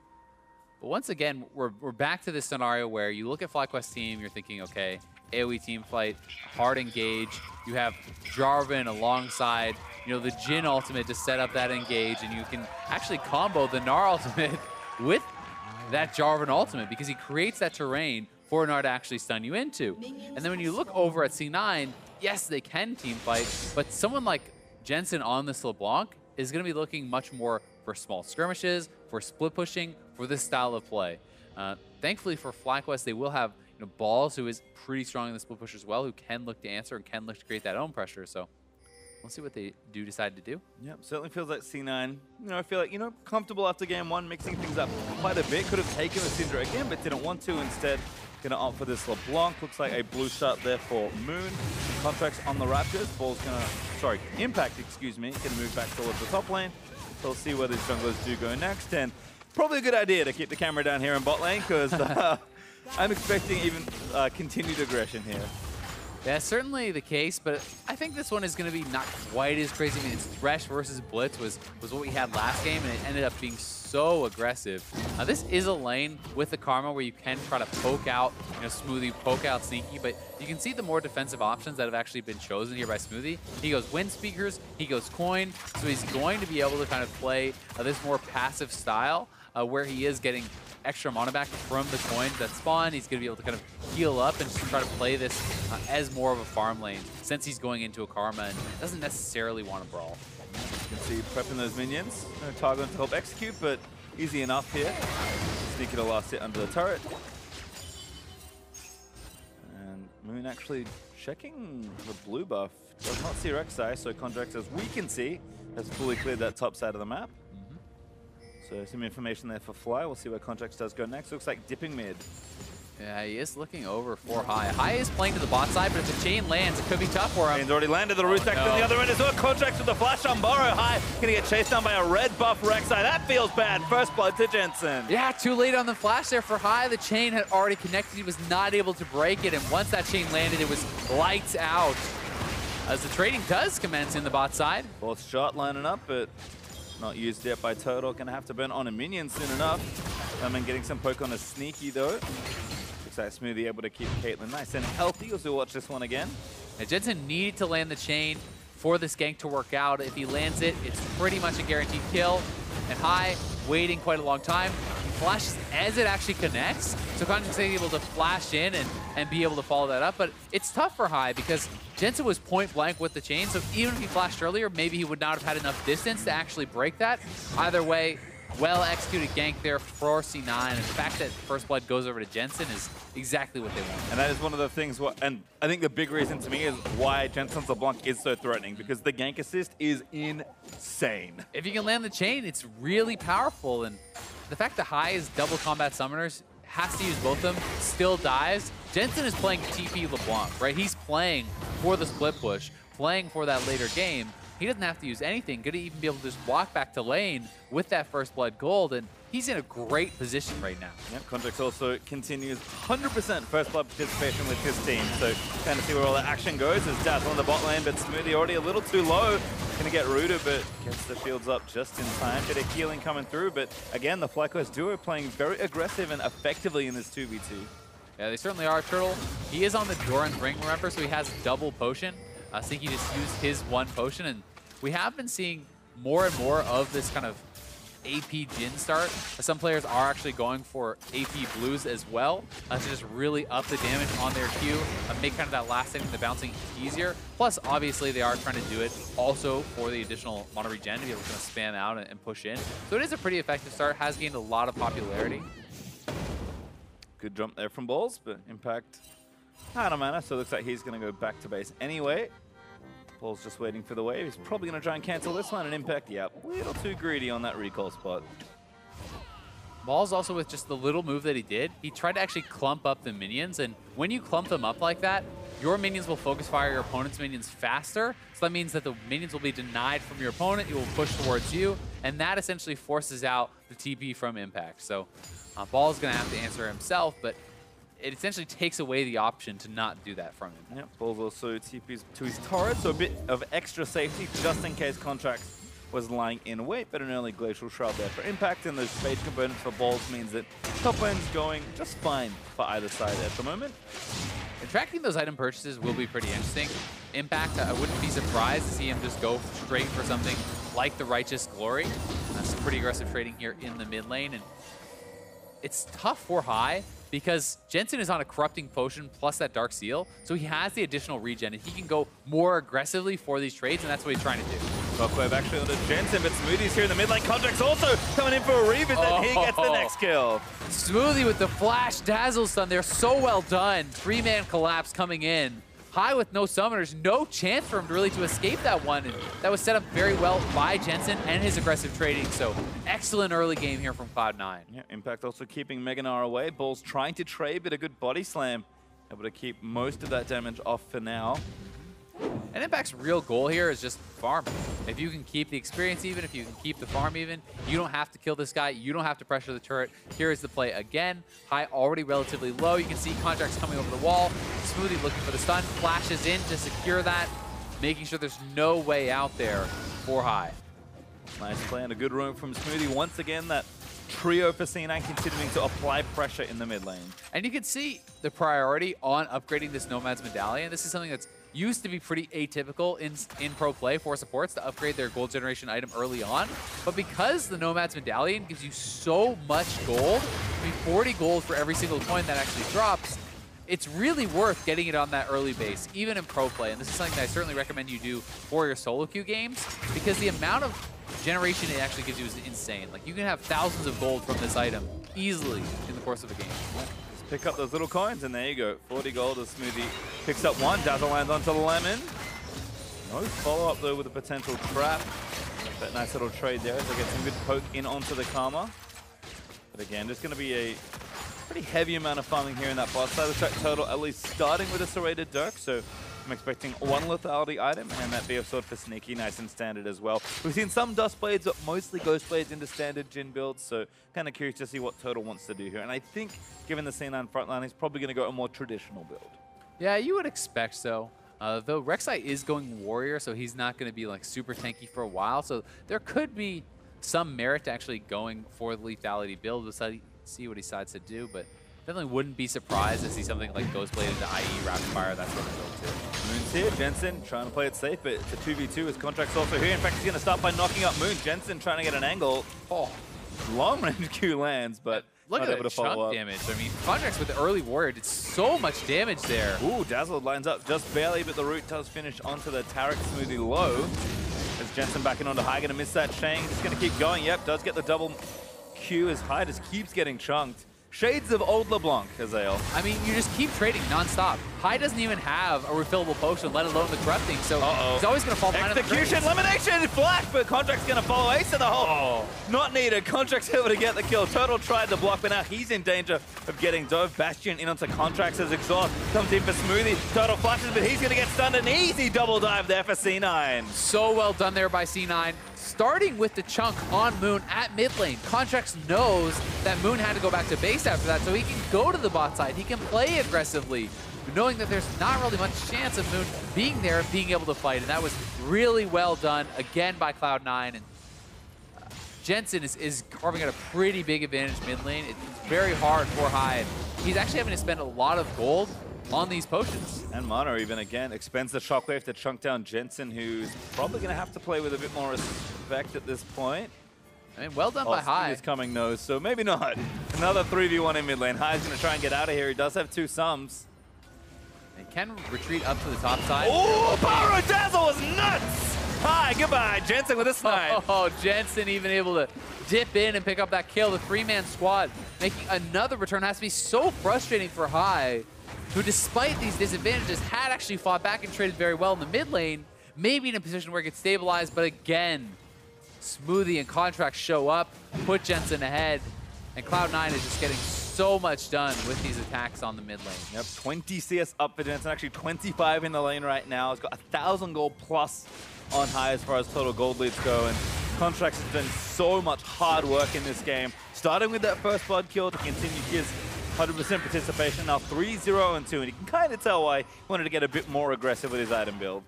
Definitely so, and we'll see if he actually does decide to continue building aggressively, like going to something like a Black Cleaver, and that's likely going to be the case here as the Fade is picked up. I think it makes a lot of sense, as he is already snowballing and can be a really big damage threat for quite some time if you go into the second damage item. Well, certainly mid and jungle looking good for C9. They're up a huge amount of gold, actually. honestly, everything's looking good. Yeah. I mean, Impact is holding pretty even in the top lane, has his Righteous Glory completed. So we talked about his job is really just stay even. So you can check that off. Mid lane's going very well. Jungle is ahead. Bot lane is doing well. Everything is going C9's way right now. Yep, Jensen still getting chunked high. I mean, to his credit, is playing aggressively. Moon also back behind the lane, trying to get something done, but Jensen is going to drink his potion, take his blue, and surprise, surprise, Contract and Smoothie are back near mid lane. So Jensen, though, he's going to commit for this blue. Contract's going to tunnel back over, and that should be the buff delivered over. Jensen still pretty healthy with all those potion charges, actually scooping up the wave. Contract's doing extra special nice jungle leases today. Yeah, Jensen not going to be able to get that buff just yet, but we'll go back now, and Contract very nicely holding for him. I was actually just trying to start the Grump as well. Do not do this to your junglers in solo queue. That is about as tilting as it gets. It's like, no, just hold it there for me, bro. I got to go get this mid lane wave real quick. I will take that blue buff 100 times out of 100. Didn't even have like a Cinder Hulk to help burn out some neutral damage. Just to actually sit there holding S on the keyboard. Yeah, feels bad. Contract's though, I mean, he's up to a pretty good start, so maybe happy to donate some additional time to Jensen as the Ocean Drake over to Cloud9. If the laning phase wasn't going well already, it's gonna be made even easier as Smoothie caught. But pretty tanky on the Taric and plenty of cooldown to burn just in case, but just walks out pretty slowly back towards Sneaky. Yeah, that early Ocean is actually very effective. And when you're thinking, hey, Jensen's going to want to be in a side lane, split pushing, he's getting poked out by High, that could be very effective. And now, it's a 4-man squad down here. They're looking to set up the dive. Lemon, if he gets caught by this chain, probably going down. Might not matter, that damage is huge! Does go down to Jensen, the last Q weaves in. It's just too easy right now for C9. And no flash out there from Lemon. I guess just thought he was going down despite the fact that he had the summoner available, accepts his death, and C9 going to be pushing, looking to get some damage down on this turret. You can see Impact even roaming down to mid lane now, perhaps looking to make another play on High, who has just been the target of Cloud9 this whole game long. Turtle on a trap, takes a big chunk there from Sneaky, who's going to pressure down this turret. Lemon returning back from base. Moon is still here in the bot lane as well, helping clear out. Sneaky, taking a few too many turret hits, but Contract back. Contract's looking. Another Dazzle lined up. The flash route is going to find Turtle. He needs a little bit more. The Elder Contract is enough, and just deal with it. As all the flash does catch Moon, but no follow-up there for C9. Jensen, though, back down. Flashes Gunblades onto Lemon Nation. But Lemon's going to get out, burns the flash this time. Yeah, they do get their support out this time, but they lose Wild Turtle. The turret will certainly be going down, you have to think. And they are moving back towards mid lane, so Jensen will be able to pick up the wave. The red buff is being stolen away here by Contracts, and this is such a tough game to come back from for FlyQuest. And there's Sneaky with the turret. Cast a creep just around long enough. Sneaky grabs that last auto. Solo go for Sneaky. And 5,500 gold up for Cloud9 to watch this one again. And here's the play again. They know they can go super aggressive because the Taric ultimate is available. Contracts simply waits till the summoner is used and then utilizes his ultimate to follow. Jensen looking for the play here. Perhaps thought Lemon didn't have his flash because he didn't use it on the previous one. But this one is respected and flashed away from there by Lemon as Jensen got a solo kill. Ouch. I mean, always a rough one, but I mean, Jensen had 3 kills already from not 1, but 2 different people roaming to his lane. So, I mean, it sucks for High, but you can't really blame him at this point. No, I mean, there's been so much attention on High. The roams have not really been matched. Here it is again. Look at that damage. He just gets deleted. Not really even much chance to actually use those summoners at all. Once the chain landed, he pretty much died 100-0. Yep. Ouch. And it's only going to get worse. I mean, that Gunblade's finished. Jensen going to swiftly move towards item number 2. And High with no real defenses to speak of just yet. Just with that Morello finished. And Cloud9 playing it very intelligently. Rotate the bot lane to top. You already took that turret. Have Impact simply continue to hold on the bot side as he has been doing. Yes, he is down on farm, but that is okay in this situation when you're winning on the rest of the map. So Jensen, is going to be very, very strong there. They're going to be sieging topside. And really everything is going according to plan for Cloud9. And FlyQuest, you have to feel like you're getting a little bit towards the desperation time. They need to probably look for some sort of play, because if they just kind of passively bleed out this turret, they've already lost Rift Herald as well now. I mean, what can they do? I mean, High's getting aggressive on again. That's going to be a kill. Who's going to get it? Jensen. He wins the lottery this time. It's just brutal. I mean, like, look at these stats at 15 this game. He's so strong in this series, I believe that is probably. Whatever it is, it looks good. And these are the kind of stats Jensen has been putting up all split long as he's looking to aggress onto this turret. Wild Turtle's getting 1v1 by Contracts. Contracts does have his ult if he doesn't need it. Actually just goes ahead and donates it back over to Jensen for kill number 6. Cloud9 are rapidly approaching a perfect game. I mean, at this point, you're starting to feel a little bit bad for FlyQuest as, I mean, they're diving almost the inhibitor turret. Oh my god, goodbye elimination. Oh, I'm gonna miss you. If you don't laugh, you're gonna cry, Pastry. I mean, this is looking pretty brutal for FlyQuest as they are getting utterly destroyed by Cloud9 in this game number 2. The Rift Herald just now going in. Not maybe the best time to summon it as High is actually back, but they probably can push for the turret anyway, and Sneaky is uncontested on the top side. He's gonna be knocking down that turret too. I think they're gonna tower dive. There's Contracts going in. Derek ulti out. Jensen looking for the stun, finds the route onto move from that chain. Contracts taking a little too much heat. Gonna have to be careful. Burrows goes in middle for a little while longer. Perfect game, Ruin High grabbing the shutdown. Ruined, but they do get the turret, I believe. Nope, not even that. Survives. All right. Balls uses TP there. Doesn't look like he's gonna be able to get too much. Hopping back over, looking for Jensen, diving straight under the turret. Jensen actually maybe getting 1v1 balls, got the flashy flash boomerang, grabs the shutdown. That's back-to-back for FlyQuest. All right, we'll call Worth on that one. Balls TP's in, gets the shutdown. And looks like they'll be able to knock down a turret here too. But Impact is pushing on the bot side. They did lose their top turret as well. Mid lane turret almost knocked down. FlyQuest is certainly massively behind. They need to make some plays. They need to have something happening here. Balls is strong right now, certainly ahead of Impact, but he can't afford to sit back. I mean, they'll take the trades, at least for FlyQuest. It's a good amount of gold being given over to the top half of the map. And Balls returning back down to that bot side for more split push action. To have 2 items finished for Sneaky, though, the same is true for Jensen. And Smoothie didn't even go Ice Stone this game. Actually upgraded to the Speedy, whatever that's called now, Talisman of Ascension. Yeah, I think it makes quite a bit of sense going for the Talisman this game because they're so far ahead. Utilize this for dives. It's essentially a mini Righteous Glory. You already have the Righteous Glory on Impact there too, so that is going to be pretty strong for the engages, and they feel like they're in a position where they can force the fight, can look for the engages. And I think they're right. I think so too, and Impact has been notably absent from this game, partly because he's just been farming, which is all he really needed to do. So I'm excited for what a Talisman sped up Righteous Glory Gragas move looks like, because it'd be pretty comical to watch him move at breakneck pace towards FlyQuest carries. Never seen a Batman run that fast before. No, I have never. It's kind of like Bob, a fighting game character from Tekken. He's like really big guy. I'll trust your goes training in like some monastery forever, and he moves at like lightning speed. It's hilarious. Getting some lore from Tekken. There you go. It's gonna be. That's what I'm gonna think of when Impact rushes in towards, I assume, High or Wild Turtle. But Wild Turtle still. All right, fine. Don't need the Caitlyn ultimate. We're gonna get stunned up. Also, C9 just diving with impunity. Ball's almost mega. Maybe they can make something happen. No! Tarek ulti is gonna come down. Wasn't really needed at the end of it all, but.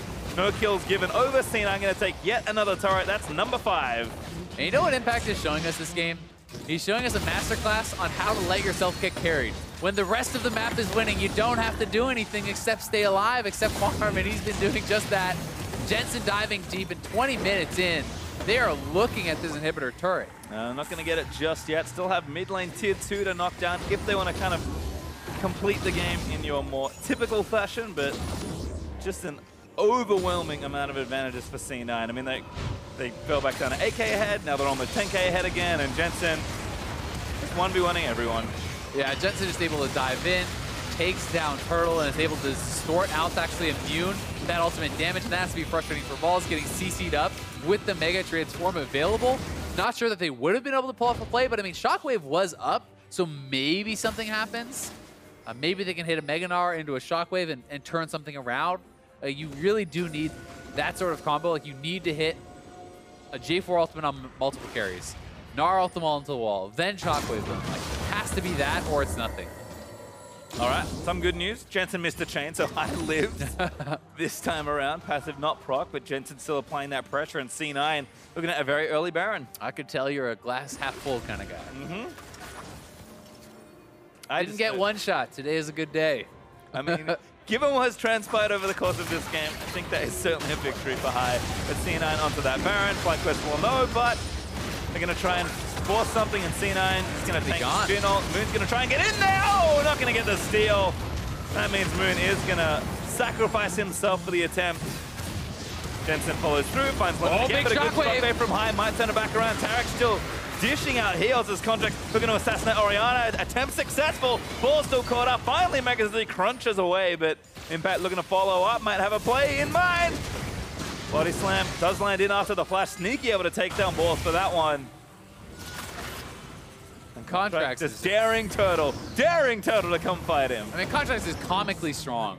He is 4,000 gold ahead of Moon individually. Like, that is absurd. As Cloud9. Oh no, Turtle, not like this. Impact. Actually, it's Jensen gonna TP in for yet another kill. Just gonna collect again some more freebies. Goodbye. I like how Smoothie heals him before the TP goes through so he can pick up the assist. True KDA player there from Smoothie. We found it. It wasn't Jensen, it was Smoothie all along. Smoothie all along. As the Nexus turret's now under threat. This game has gotten well out of hand. C9 looking to end it very quickly, not even 23 minutes in, and this one's looking to come to a close. Yeah, I think they're going to be able to close this one out. Turtle is down. We'll see if they want to go that crazy forward, and they're deciding to make the safer call. Back off, knock down a second and hit, but Jensen now. Elimination chunked again. There's a kill. Jensen is picking up everything. 12 kills will make it. As C9 take yet another inhib, and might as well keep going at this point. Baron Buff still up for 2 minutes, and the Super Minions will get there eventually. I mean, there's nothing to stop them. They even have the Ocean Dragon to give them some more regen to stay around. It's just one Nexus turret remaining. They're looking to dive. In there. Tarek Ultimate going to come now for maybe one last time. Balls goes airborne, looks to hop in and gets a scoop back in onto Impact, but he's going to look to go down. Balls does Balls. Jensen still dominating. Trakekill going to come out as Impact will fall, but Cloud9, Nexus exposed. Art's going to look to take it. Wild Turtle trying to do what he can as Jensen is going to stalk back out from under the knockup by Job, and Lemon still the constant threat. Oh my god, Karma, I'm so sorry. Retribution has come this day. Lemonation's been picked on by this very Fed LeBlanc. Cloud9 in record time going to sweep the series. 23 minutes in, knocking down the Nexus. 14-1-5 for Jensen. I did not stutter. He dominated that game.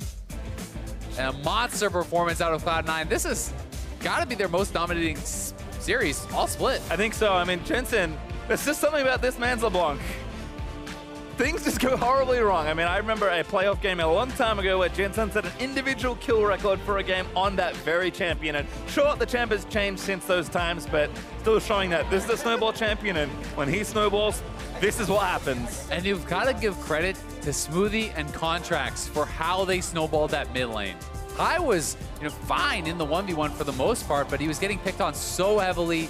3-man ganks to the mid lane over and over and over, putting Jensen ahead, and then he took over the game with the lead that he was given, really going off, getting kill after kill after kill, pick after pick after pick, and FlyQuest could just not hold on. And Jensen is giddy after that game.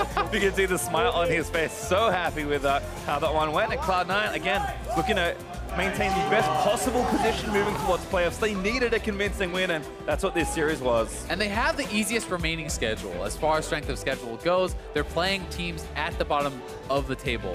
They can look to rise in the standings. They can look to build that momentum towards playoffs. But for the other side of the coin, I mean, it's FlyQuest now really up against it. This is tough for them. They are sitting now in the bottom 2 spots. They're looking to avoid those promo relegations, but they need to actually be able to climb up to 8th at least. Certainly do, as Contracts with another big smile had a great game on Rek'Sai that time around.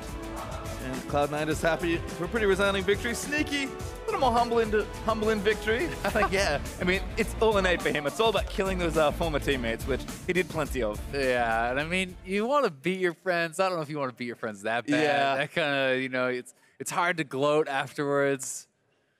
Maybe. Yeah. I mean, I think, again, that same trio that we've seen perform so many times really just had a field day here. Smoothie and Contracts. Honestly, in some ways, 2 of the best supports in the league, because they're making sure Jensen looks amazing game after game. They really are, and I think that one of the things that Cloud9 has had all season long is how they play around mid lane.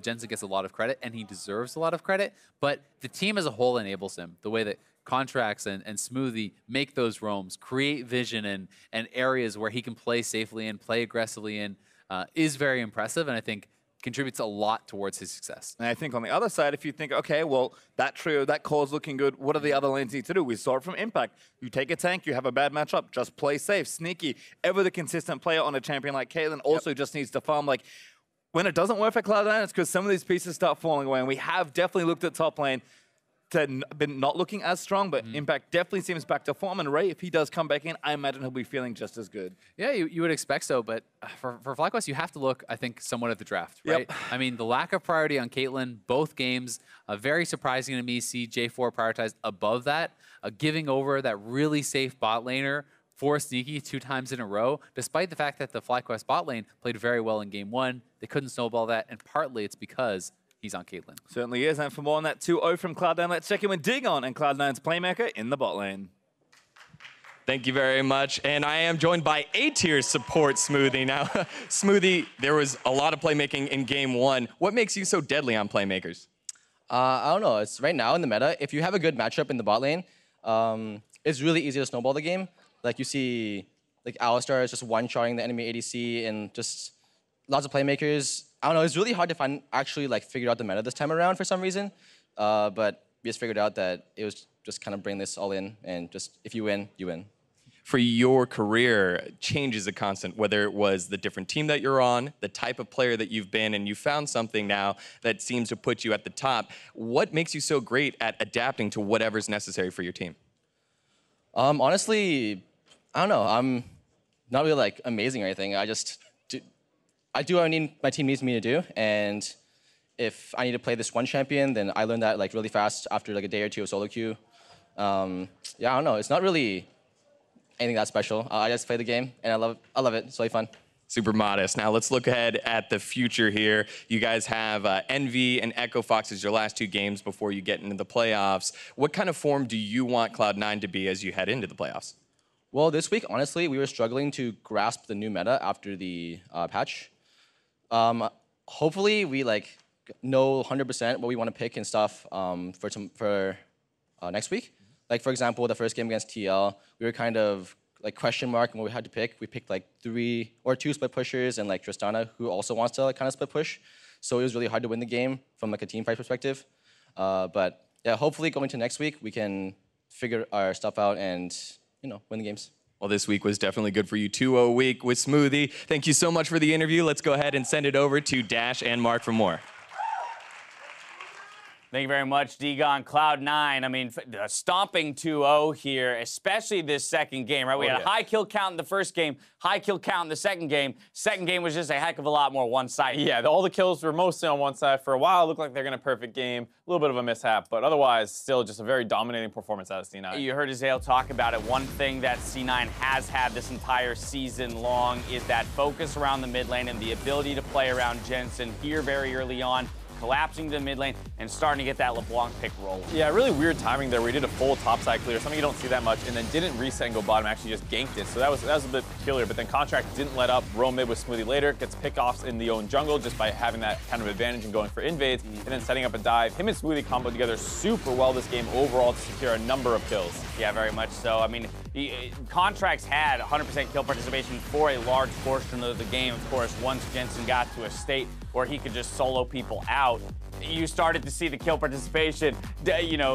widen for the entire team just because they couldn't keep up with him. And of course, to see the damage numbers there as well coming out of Jensen. But I think we have to give a nod to Contracts, and he will be receiving Player of the Game for enabling that LeBlanc pick. That's one of the things that when you look back at this game and you just look at the scoreboard, you're probably like, well, how the hell did Contracts get it over Jensen? But the reality is that LeBlanc gets this level of agency when she gets ahead where no one can touch her, no one can handle her. You can put her in a side lane, and she just wins the game. Right. And she got to that point because of Contracts' play in the early game. And yes, at a certain point, who can not only, stop LeBlanc, but who can even keep up with her on her own team? Right. She goes from mid lane, hops 2 walls, blows somebody up, runs down bot lane, does the same thing. After a certain point, you're like, all right, I just can't follow that. Right, he's running TP too. So, all right, he himself has that global opportunity to be anywhere he wants at any given moment.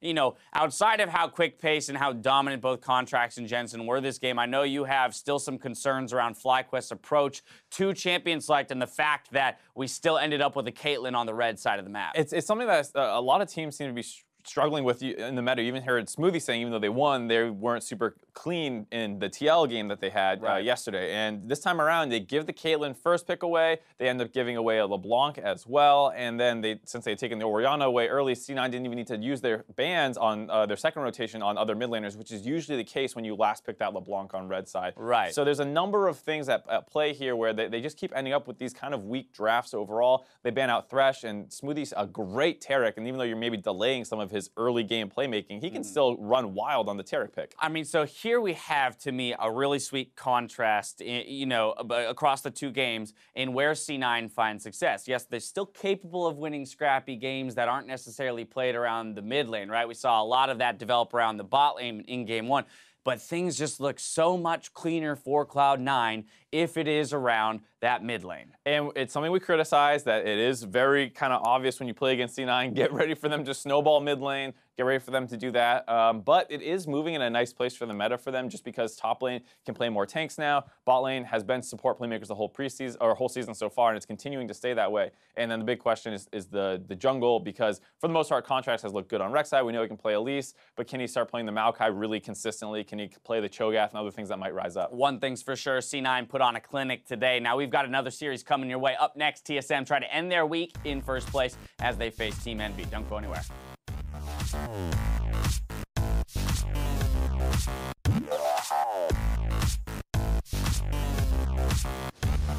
The root tech on the other end as well. Contracts with the flash on Burrow high. Gonna get chased down by a red buff Rek'Sai. That feels bad. First blood to Jensen. Smoothie's here in the mid lane. Contracts also coming in for a revisit. He gets the next kill. What can they do? I mean, High's getting aggressive on again. That's going to be a kill. Who's going to get it? Jensen. He wins the lottery this time. Oh, down, I'm TP, I'm TP. Yeah, I'm looking. Come on, J4 the flash. I'm good already. This is Marine. Yeah, I'm ulting, guys. Ulting. Nice. Oh, no. Turtle, not like this. Impact. Actually, it's Jensen going to TP in for yet another kill. Just going to collect, again, some more freebies. Goodbye. Cloud9 in record time. Going to sweep the series.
Welcome back, ladies and gentlemen, to the North American LCS. My name is David Freak Turley, and I wanted to dispel any rumors that Sam, Kobe, Harmonic, Kenzo, and I are dropping a mixtape to compete with Pentakill 2. We aren't. Sorry. We aren't. I've got one with a couple other contributors. Okay, that's cool. Yeah, you should include me. I'm not very good. Teams have swapped out, and it's time for our second series of the day. It's TSM taking on Team Envy. In their quest to secure a spot in the postseason, Team Envy came up short yesterday when they faced Counterlogic Gaming. Yeah, I mean, CLG, they absolutely destroyed them, honestly. And it was a really big surprise that Lyra actually was one of the underperformers for Team Envy. This is always the guy that we look to on an individual basis and a shot calling basis. You know, Macro, he pretty much does most of the stuff for this team.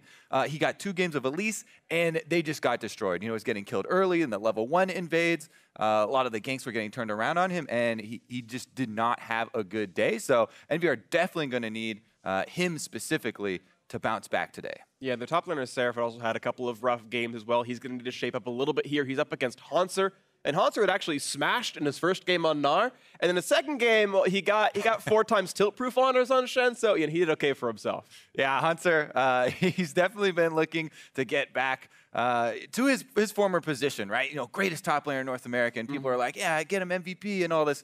And it has been a little bit of a bumpy road, but things are looking good once again. Now, honestly, it's not just him, though. All of TSM, everybody's always talking about Bjergsen and Doublelift, but Biofrost as well. You know, a lot of these guys are really stepping up big in the current meta. The one thing is that they always talk about being a little bit slow to adapt to the meta, so yeah. Definitely excited to see what strategies they're going to pull off today. Yeah, of course, this will be their last match of 7.14. We can now move on to 7.15 with nerfs to Cho'Gath, and we'll see if that does anything else if TSM keeps adapting. It's time for the starting lineups, though. On the blue side is TSM here in Game 1. In their top lane, Hauntzer. In the jungle, Svenskar. In the mid lane, Bjergsen, Doublelift, and Biofrost. In the bot lane with Coach Parth as well. You can see him on the left-hand side under Hauntzer's elbow. And on the red side, it will be Team Envy. Up top is Seraph. In the jungle, Lyra, mid, Niski, bottom, Apollo. Support Hakuo and Coach Violet on stage. We'll see if Envy can make this one happen. As we have talked about in sort of the pregame shows for the last couple of days, Envy have the hardest schedule of any team left in North American LCS, and there are really only one playoff spot up for grabs, and it's actually Envy's. If they actually go 0-3 and Echo Fox go 3-0, they could swap places. Very unlikely, but it's the only possibility as far as like a playoff spot being dropped. So if Envy could pick up a win either here or in the next week, they can secure that one. And the battle still is to go for seeding at this point, because we heard Adrian say yesterday that he thinks he and the rest of Team Dignitas are the #3 team in North America. You've seen them rack up good wins, and it's a team you want to dodge. And CLG won their games this weekend, both of the sets, so TSM have to match here and answer. Also taking down the exact same opponent, actually. And speaking of Envy's, schedule, yes, they the entire rest of the schedule, they have the hardest one. This team specifically going against TSM, might even actually be the hardest for them left here. Let's see what they can do about it, though. And if they've got any interesting level 1s planned out, maybe some curveballs in the draft phase. Absolutely. We'll see what comes in. Game 1 is a foot for picks and bans. TSM hoping to match records with both Counterlogic Gaming and Immortals. I should say Counterlogic Gaming, if they can win their match over Phoenix 1. That one's still ongoing right now. But 12-4 is the current #1 spot in North America. If CLG win and if TSM win, it's a 3-way tie up there with Immortals. We can see LeBlanc, Thresh, Elise all off the table. It is pretty common to see Elise bans, especially against scary junglers like Lyra. Zac and Caitlyn pretty much standard as well, and we'll see what their third ban is going to be, if they care about the Maokai, the Cho'Gath, or something else. Yeah, to me it's between Maokai and even Kalista, actually. Cho'Gath has fallen down a bit. Sometimes we've seen people actually drop the Maokai ban for a Kalista one, though, if they want to target 80 carries. Just because she's so good right now, mid-game power spikes, controlled objectives. It's kind of ridiculous from the bottom side. I think there's actually some metagame things with Kalista as well, because I think she's a very good matchup into Sivir, who I think is otherwise a great pick. When you've got double tank teams at both sides, Ricochet good at killing them, and the haste good for your own tanks as well, and Kalista kind of cannibalizes her a bit, so it's very interesting seeing that interaction go through. But TSM actually going to leave that one on the table. Gragas going to be their first pick. Still can be a jungle and top flex. Get a couple of top Gragases, but it's like 90% a jungler. Yeah. The one reason I would give for, letting the Kalista go through a little bit to see if your opponents jump on it is the Tristana, which, people are happy to play it into, but it still does have those benefits of, explosive shot and then the scaling later with your crit multipliers. Right. Eliminated teams, though, and Apollo himself going to be happy to get his hands on Kalista. Yeah, Kalista Cho got the grab right here. We'll see if it's Seraph or Lyra playing this champion. We know Apollo's going to be on the Kalista, and we'll see what gets paired alongside that one. TSM waiting for their pickups. As you mentioned, Tristana reaction to Kalista very, very frequent. You saw Jarvan hovers earlier. I would not be surprised to see that one grabbed. Worth noting, though, there's a lot of really, really good mid laners available as well. Only one mid lane ban, so Orianna, Syndra, Taliyah, things like this, all on the table if Bjergsen wants one. Definitely true, and we have seen another trend as well. Red side team third picking their mid laner and then throwing 2 more bans at it. So if Bjergsen wants to get his in quickly before possibly 3 more of them are taken off the table, then there it is. Gonna have to go now. And Syndra, I think, makes the most sense of the blind picks. You don't want to pick Ori and then see a Syndra against you to knock you out of the lane and out roam on you. Niski, see what he can do with the squad. He's had a pretty decent record with the team overall. Envy have been a little bit downwards of late. They were maybe part of the first top 5, and now it's been moving around a little bit. But Talia's going to be the counter pick there to Syndra. So we have potentially actually exactly mirrored roles. Depends to see where the Cho'Gath and the Gragas go. But we know both teams need to support, and both teams need a flex jungle top. Yeah, no big curveballs yet. We've been pretty much tracking the, highly expected routes through this pick ban so far. We'll see if they actually follow this up. Support going to be the next role target here from Team Envy to try and get themselves a little bit better of a duo as well. Wow, TSM also taking out the Blitzcrank.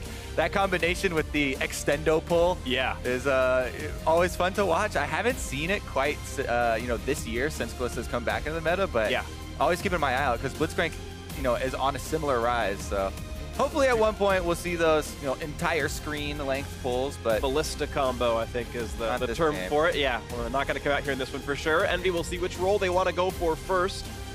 If they want to grab the best support available. Still remains to be seen. 8 seconds to go, so that phase is going to end. The Kennen support ban actually off the table. Yeah, and honestly, to me, I actually, for TSM's side, would prefer one of the supports, not one of these playmaking ones, but one of the Ardent sensor rushers. Just grab a shield there, and then you kind of cement yourselves as, okay, if it goes late, we are going to win, because we have the Tristana, we have the Ardent sensor, rushing support, and it kind of gives you that really solid late game insurance. Whereas Team Envy, they have the Taliyah, which going against Syndra is, definitely necessary to dodge, stuns, and is a little worrisome early on. But you get that roam, as soon as you can start getting the shove and start to roam around, you can have more early plays and get down to a Kalista lane that's perfectly set up with a lot of crowd control, and it might be able to there it is. Snowball ahead. As you mentioned, Ardent Sensor users, Lulu going to be picked up here for Biofrost. Kobe continues to be an intelligent man, good brain and all that. Shen is going to be, for the second time in a row, actually. I'm getting old. We'll see how long it lasts. You got time to go, trust me. Haunter is going to be, second time in a row, Shen against Cho'Gath here in the top lane. I know when Azael and I were covering the last TSM game, we both felt that it was a little Cho'Gath favorite, although Haunter still made the game work and won the game in the end of the day. Rakan going to be the pick alongside Apollo here in the bot lane. And so it does mean that those early picks in the Gragas and Cho, or sorry, with Rek'Sai being grabbed, the Cho's going top lane, of course, and that Gragas is going to go to the jungle for TSM. I actually find the Shen Cho'Gath, as far as tank matchups go, at least, pretty interesting. Okay. Because I always like to watch, how long the Shen player can, hold on to the dash. The Cho'Gath animations are pretty long and definitely telegraphed. So it's definitely, there's some outplay. There's a little bit less now that Cho'Gath gets his auto attack slows, but there we go. There's your playmaking. Bottom side, as we were talking about, Kalista lane with any sort of playmaking support is going to be a great spot to roam to, and Niski on Taliyah is the perfect one to do that. We shall see as well. Keep your eyes on Lyra. As we said, he had a rough day yesterday, but this guy is a top-notch jungler here in the North American LCS, so we expect him to rebound. Maybe not as good as Contracts just did on his Rek'Sai game, but player of the game. We'll see. We will see, and here we are into game 1 shortly of TSM taking on Team Envy. TSM again in a battle for that playoff bye. This is a squad that has never missed an NALCS final, but this feels like one of the most top-heavy splits we've had here in North America. TSM, Immortal, CLG, Dignitas, Cloud9, I think, are all squads that look like they potentially could win the entire thing. Envy right now on the outside looking in, but hoping to improve by the end of it all. Certainly they've improved off their 10th place performance from last split. We'll see if they can get it even higher here against one of the North American sweethearts in TSM. Game 1's afoot.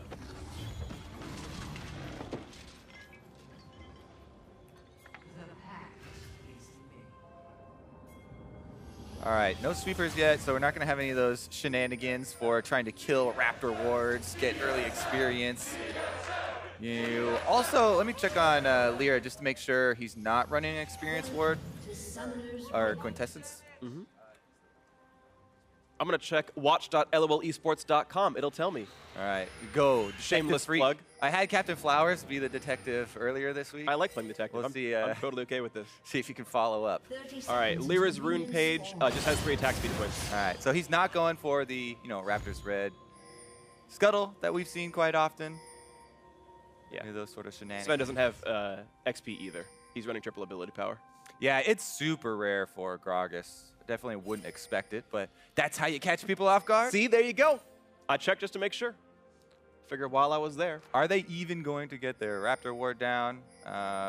Neither team really has that level 1 like a Morgana or Braum or something that that really threatens the level 1s and threatens those kills on fights over Raptor wards. But we might see a little bit of damage traded. Just the CC is not really here for any sort of level 1 kills. Let's get. He missed. Oh, he hit him. No, he did damage. Ago's got a shield. It's his passive. Niski not going to put any shots in either. Biofrost has a Spell Thief, though. He could get 24 gold, not going to find anything. Eventful Raptor invade. And I've seen this invade twice now, actually, in the couple days. One goes in that front brush, then one across the wall into the red buff to track exactly where the Gragas started. They will figure out that he's actually been doing a blue start here. Biofrost wants to get some cheeky damage over the wall. 8 gold to Biofrost. He's blinging. And he waited. He did not shoot the support. He waited for the AD carry to come so he could get his damage onto Apollo. See if that one sticks, though. Ooh, missed out on some minions. The slow from Glitterlance as well. Not only is it the damage, he denied him that minion. Incredible, 20 gold. That was all Biofrost. Wow, MVP performance already. Player of the game has already been determined. You can't come back from this, ladies and gentlemen. It's now impossible. Put out the missing pings. Apollo, now F tier. Oh, God. Please go. Please go with your tier list. I'm sorry, you're making me tear up about this. And TSM going to actually keep the push going in the bot lane. Yeah, booby for that one. Thank you.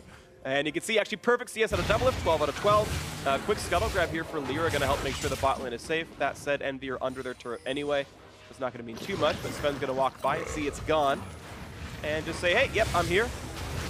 You got some coverage. It's not a big deal. Yeah, they also do see that, he's not stopped off at his red yet, so Lyra is going to take that one down in his notes for a little bit of a delayed timer on the red.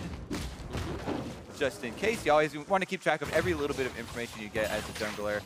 Lyra is actually one of the best at doing that, and it's something that you have to go back and watch the VODs, because when he gets something like that, he'll kind of expect you to be in an area maybe a few minutes later and set up one of his gank paths to the opposite side of the map, because he knows, oh, there's no counter gank coming. There's like a 90% probability that he's back for second respawn. Right, there's a bunch of really interesting things, again, because they saw that he was a blue start. Raptors are not going to be that 4:30 respawn as though if you'd done it first. He knows that it's going to be like an 8:15 respawn on the red buff and things like this. And you never know. Sometimes those timings really, really, really do matter. We'll see as TSM going back and forth here in this one. You've got farm leads kind of across the map, every single member. Aside from Biofrost, Unlucky has more CS than their opponent. But it's kind of good stuff right here. It's been a team.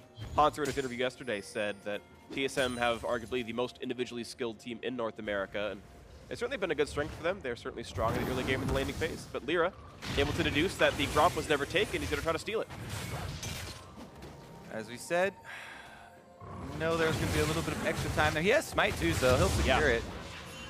And those are just the small victories here. Yeah. And it really is smart. He saw 10 CS out of the Dragons and said, yep, I know exactly what camp that was. That was blue, Wolves, and Raptors, no scuttle. And, very smart of him to know exactly what camp to go for, and it was really nice. Ooh, unlucky there, Hanser. The tricky cannon. Ever so elusive. Still doing better than Seraph is, though, even though Seraph's gone back for the first back to get his Glacial Shroud. Yeah, it's going to be a Righteous Glory rest. Almost always. Yeah. I don't think it's going to be Frozen Heart or anything. It's just that, along with the Vaporeal Slow now, with the spikes, just guarantees that you get an engagement onto somebody, and then you can stick there as well. It really just shores up a lot of the reasons why people didn't pick Cho'Gath before. Yep. It was an unreliable champion. It was very easy to dodge. You know, long-range Rupture is super easy to dodge. Absolutely. Even with base move speed, a lot of people get out of that one pretty easily. But new Cho'Gath, you know, gets the charge in there and start the slows. I think my favorite line about this was G2's Sven was talking about Nidalee, saying if you have a mouse, you can dodge the skill shot. I think it applies to Rupture as well. He meant it for Nidalee. But what's nice about this team, though, is they've got a Rek'Sai and a Rakan. Both of them have, I would say, pretty reliable opening crowd control with either, you know, quickness into the W dance and everything else. So the follow-through is definitely there for both Nisqy and Seraph. I think Envy have some very scary engagement. Speaking of which, Hauntzer looking for a battle onto Seraph, getting some decent damage down, but traded back at the end by a nice Rupture.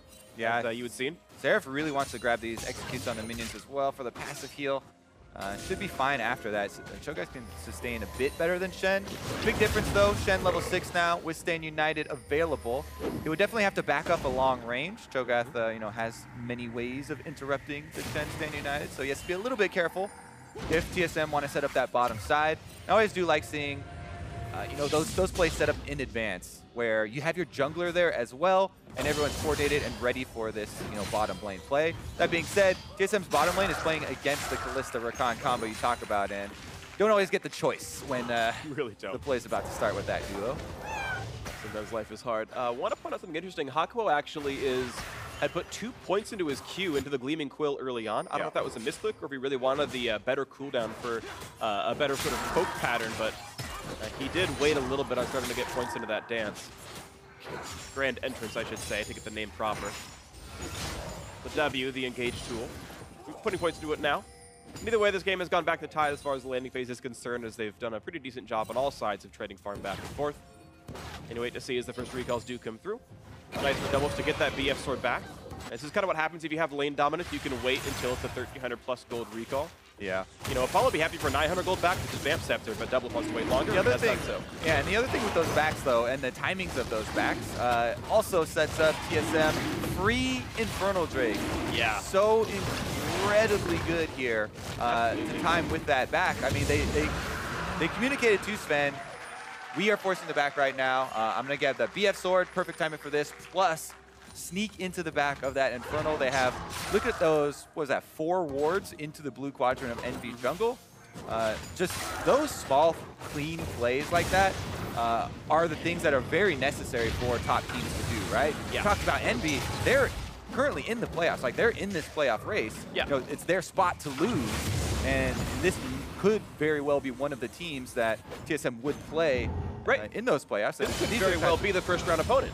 This is very likely to be the first round opponent if TSM don't actually secure a bye. It's pretty likely they get 3rd place and you know, play up against number 6 Team Envy right now. So certainly maybe a precursor of things to come. Early Infernal Drake certainly quite nice. Next one up is Cloud. We'll see if that one lasts in the map for quite a while or if it's just picked up to keep the chain going.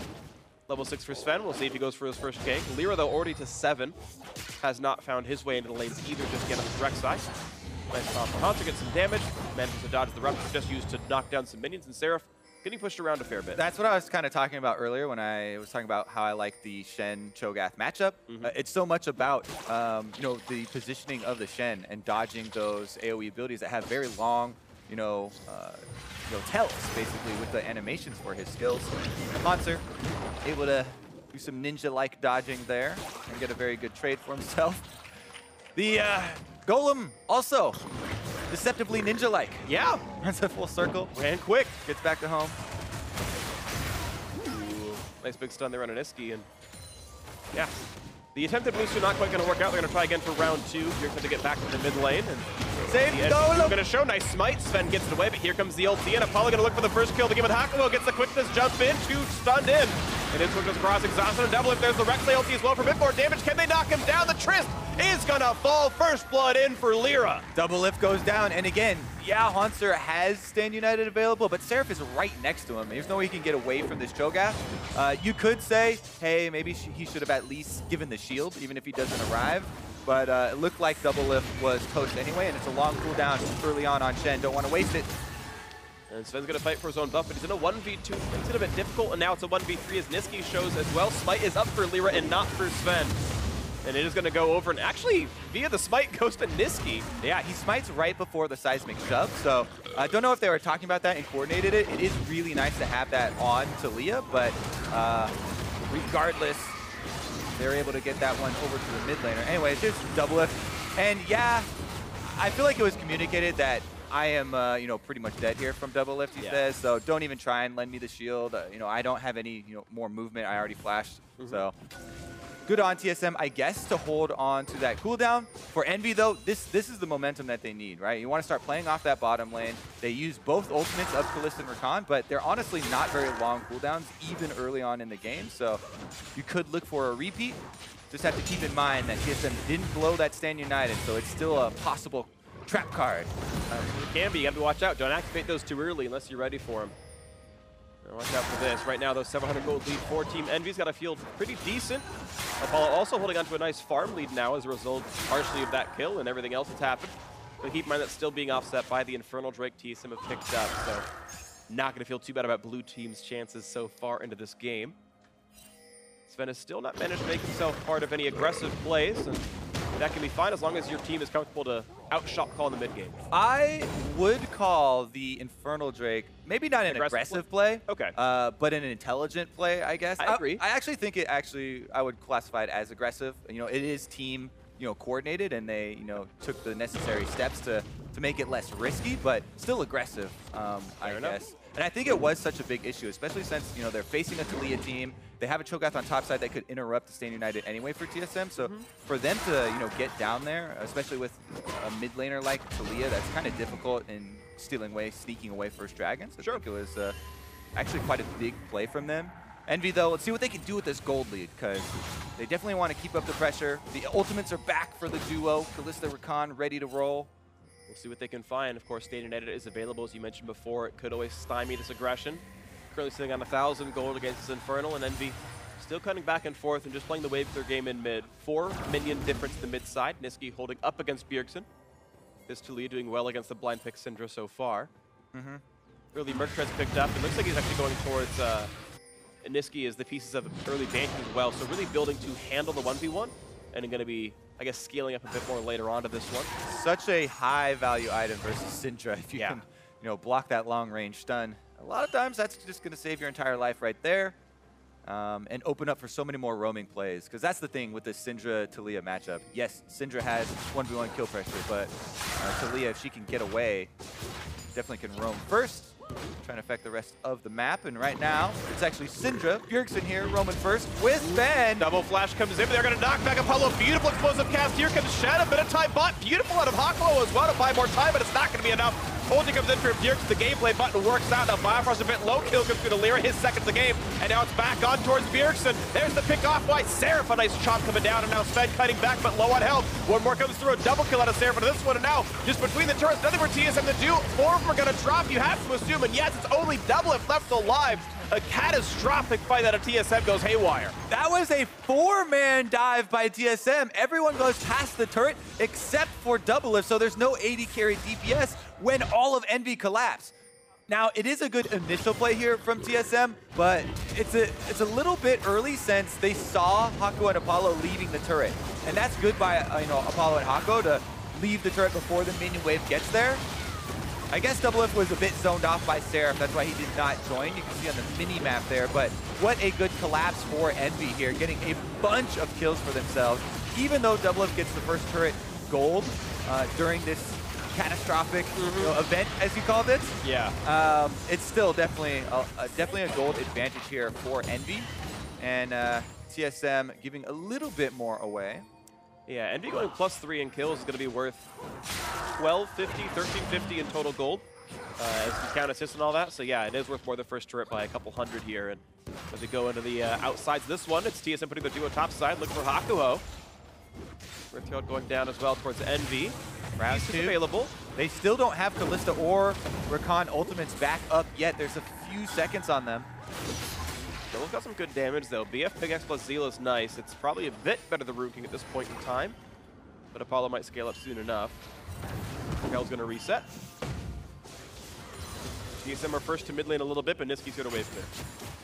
It's interesting too when you're evaluating like, oh, what was worth? How much did X team win that trade by when you're comparing renewable sources of gold, basically, with either minions or kills, with static sources, basically. Outer turrets are pretty easy to knock down and not renewable. But here we go, Rift Herald. She is also not renewable, only has 1 life, but it takes a long time to take it. Does it count as 2 when you resummon it, though? To be like pedantic about it? Technically, since you get 25 gold on both kills, then yes. All right. That is renewable, but the power you get from the 1 activation. Yeah. No, I know. I'm being pedantic, but hey, James Bond here, you only live twice, and Envy's going to hope that they can make use of that one. Or sorry, I should say TSM is. Meanwhile, Envy capitalizing on the fact that TSM had 4 top lane, going for this Cloud Drake. Seraph gets a feast stack with the ultimate, and yes, that puts him onto 6 already. I'm going to check the tooltip to see how many were small minions. I think it was only about 3 of the 6. So that one doesn't really matter then. You can get to 6 off whatever you want. Yep. It's been 1 dragon, 1 champion, and then 4 have been lesser objectives. So Seraph only has 2 lesser feasts left. The rest have to be on big targets, but he's at 6 right now, so feels pretty good for him. He's in a good spot. Let's see where that puts him in his 1v1 with Shen. Now that Hauntzer is actually trying to get some momentum going on that bottom lane split push. Top side might need his attention though, and he does have Stand United available, so he's backing off a bit from Seraph again. As you can see, Cho'Gath requires a wide berth. See if they can get into this one. Hauntzer does have the team out, and he's building towards magic resist. Cho'Gath very much a magic damage focused champion, unsurprising. The true damage certainly is there as well, but it'll still block a little bit on Hauntzer's side. Grass for both of these players, and looks like there's going to be a nice holding pattern. Hauntzer going to be able to wade through under the turret without too many issues. Let's return a little bit to our discussion of the compositions overall as well that we're talking about in Champ Select, because as the game, there are these lulls that we've been having for a few minutes at a time. Remember, it is TSM with the Tristana, with the Ardent Center, building support here for the late game that feel pretty comfortable, even though they're losing right now. They've got Infernal Drake stacking up, gaining power as the game goes on, plus the multiplicative builds that they have going for themselves. So it's really, that's why we keep saying Team Envy, what are they going to do next? What is Team Envy going to do about this? Because it's kind of a little bit more onus on them to create some action, create some pressure, and kind of further their gold lead.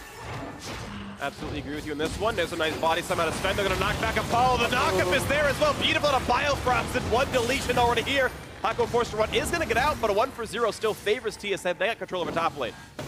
Well, it is going to be TSM creating the play, actually, and they should also be able to, evenly trade the turrets afterwards. So big difference will be the extra kill going over. That was on Apollo. He didn't use his summoners though, so at least there's that for Team Envy. And Seraph with the alone time, as you mentioned, is going to be able to equalize the turret scores here, and maybe a small CS lead, but +1 kill still is a positive on TSM's side. You can see this gold getting a little bit closer onto this one. And yeah, you mentioned the scaling, in my opinion. Actually, we'll talk about this replay first. All right, Svenskeren going to face check. He'll be happy to find what he got with the face check. It is the AD carry, perfect, right in the middle of the team. Double knock up there. Biofrost actually had a very nicely timed wild growth to make sure that Apollo was going nowhere. And they were able to find that extra kill. A bunch of balls on the ground. I guess Bjergsen just used his ultimate for a bunch of damage on Niski, yes. Yep. He was on the receiving end, it looks like. Detective work, pretty easy Well on this done. one. Bunch of balls on the ground. There's a low health mid laner. What happened? A slip and fall at a Chuck E. Cheese. Broke his ankle in the ball pit. I don't know. Went down the slide wrong. Ooh, did Sven lose the Rift Herald? Did he get CC'd by something? Because he started channeling and it didn't oh, maybe he started doing it too late. Oh, actually, once you start it, it won't time out, right? Yeah, it looks like it was Rupture. I got a call out from production. So yeah, props to Seraph. Looks like Rift Herald does not live twice, and hey, down he goes. So she, yeah. Well, yeah, I went he for Sven, but you're right, she for Rift Herald. Either one could be accurate, and we are going to see round 2 of pushing as Apollo's back on the top side, but not going to get much for this one just yet. Still waiting to have the rest of the scaling come up. Doublelift about to be at 2 items, similar for Apollo. I would say at 2 items, I think it's still a bit Kalista favored when she gets the Hurricane done. But after that point, it starts getting really, really hairy for Envy, and we'll see if they can keep the pressure on from that point onwards. Sven wants in, nice grab. I believe it was actually Lyra who got it, but knocked back again. Here comes the knock-in, though. Looking to buy a bit more time for Lyra, cutting back towards the rest of the team. Hakuo going to try and run back as well. Nice toss them out of the front line. They might pick off Lyra. Still got 1500 health to work with. Here comes the Callisto. Sarah going to fire back again, and yes, it's Bjergsen.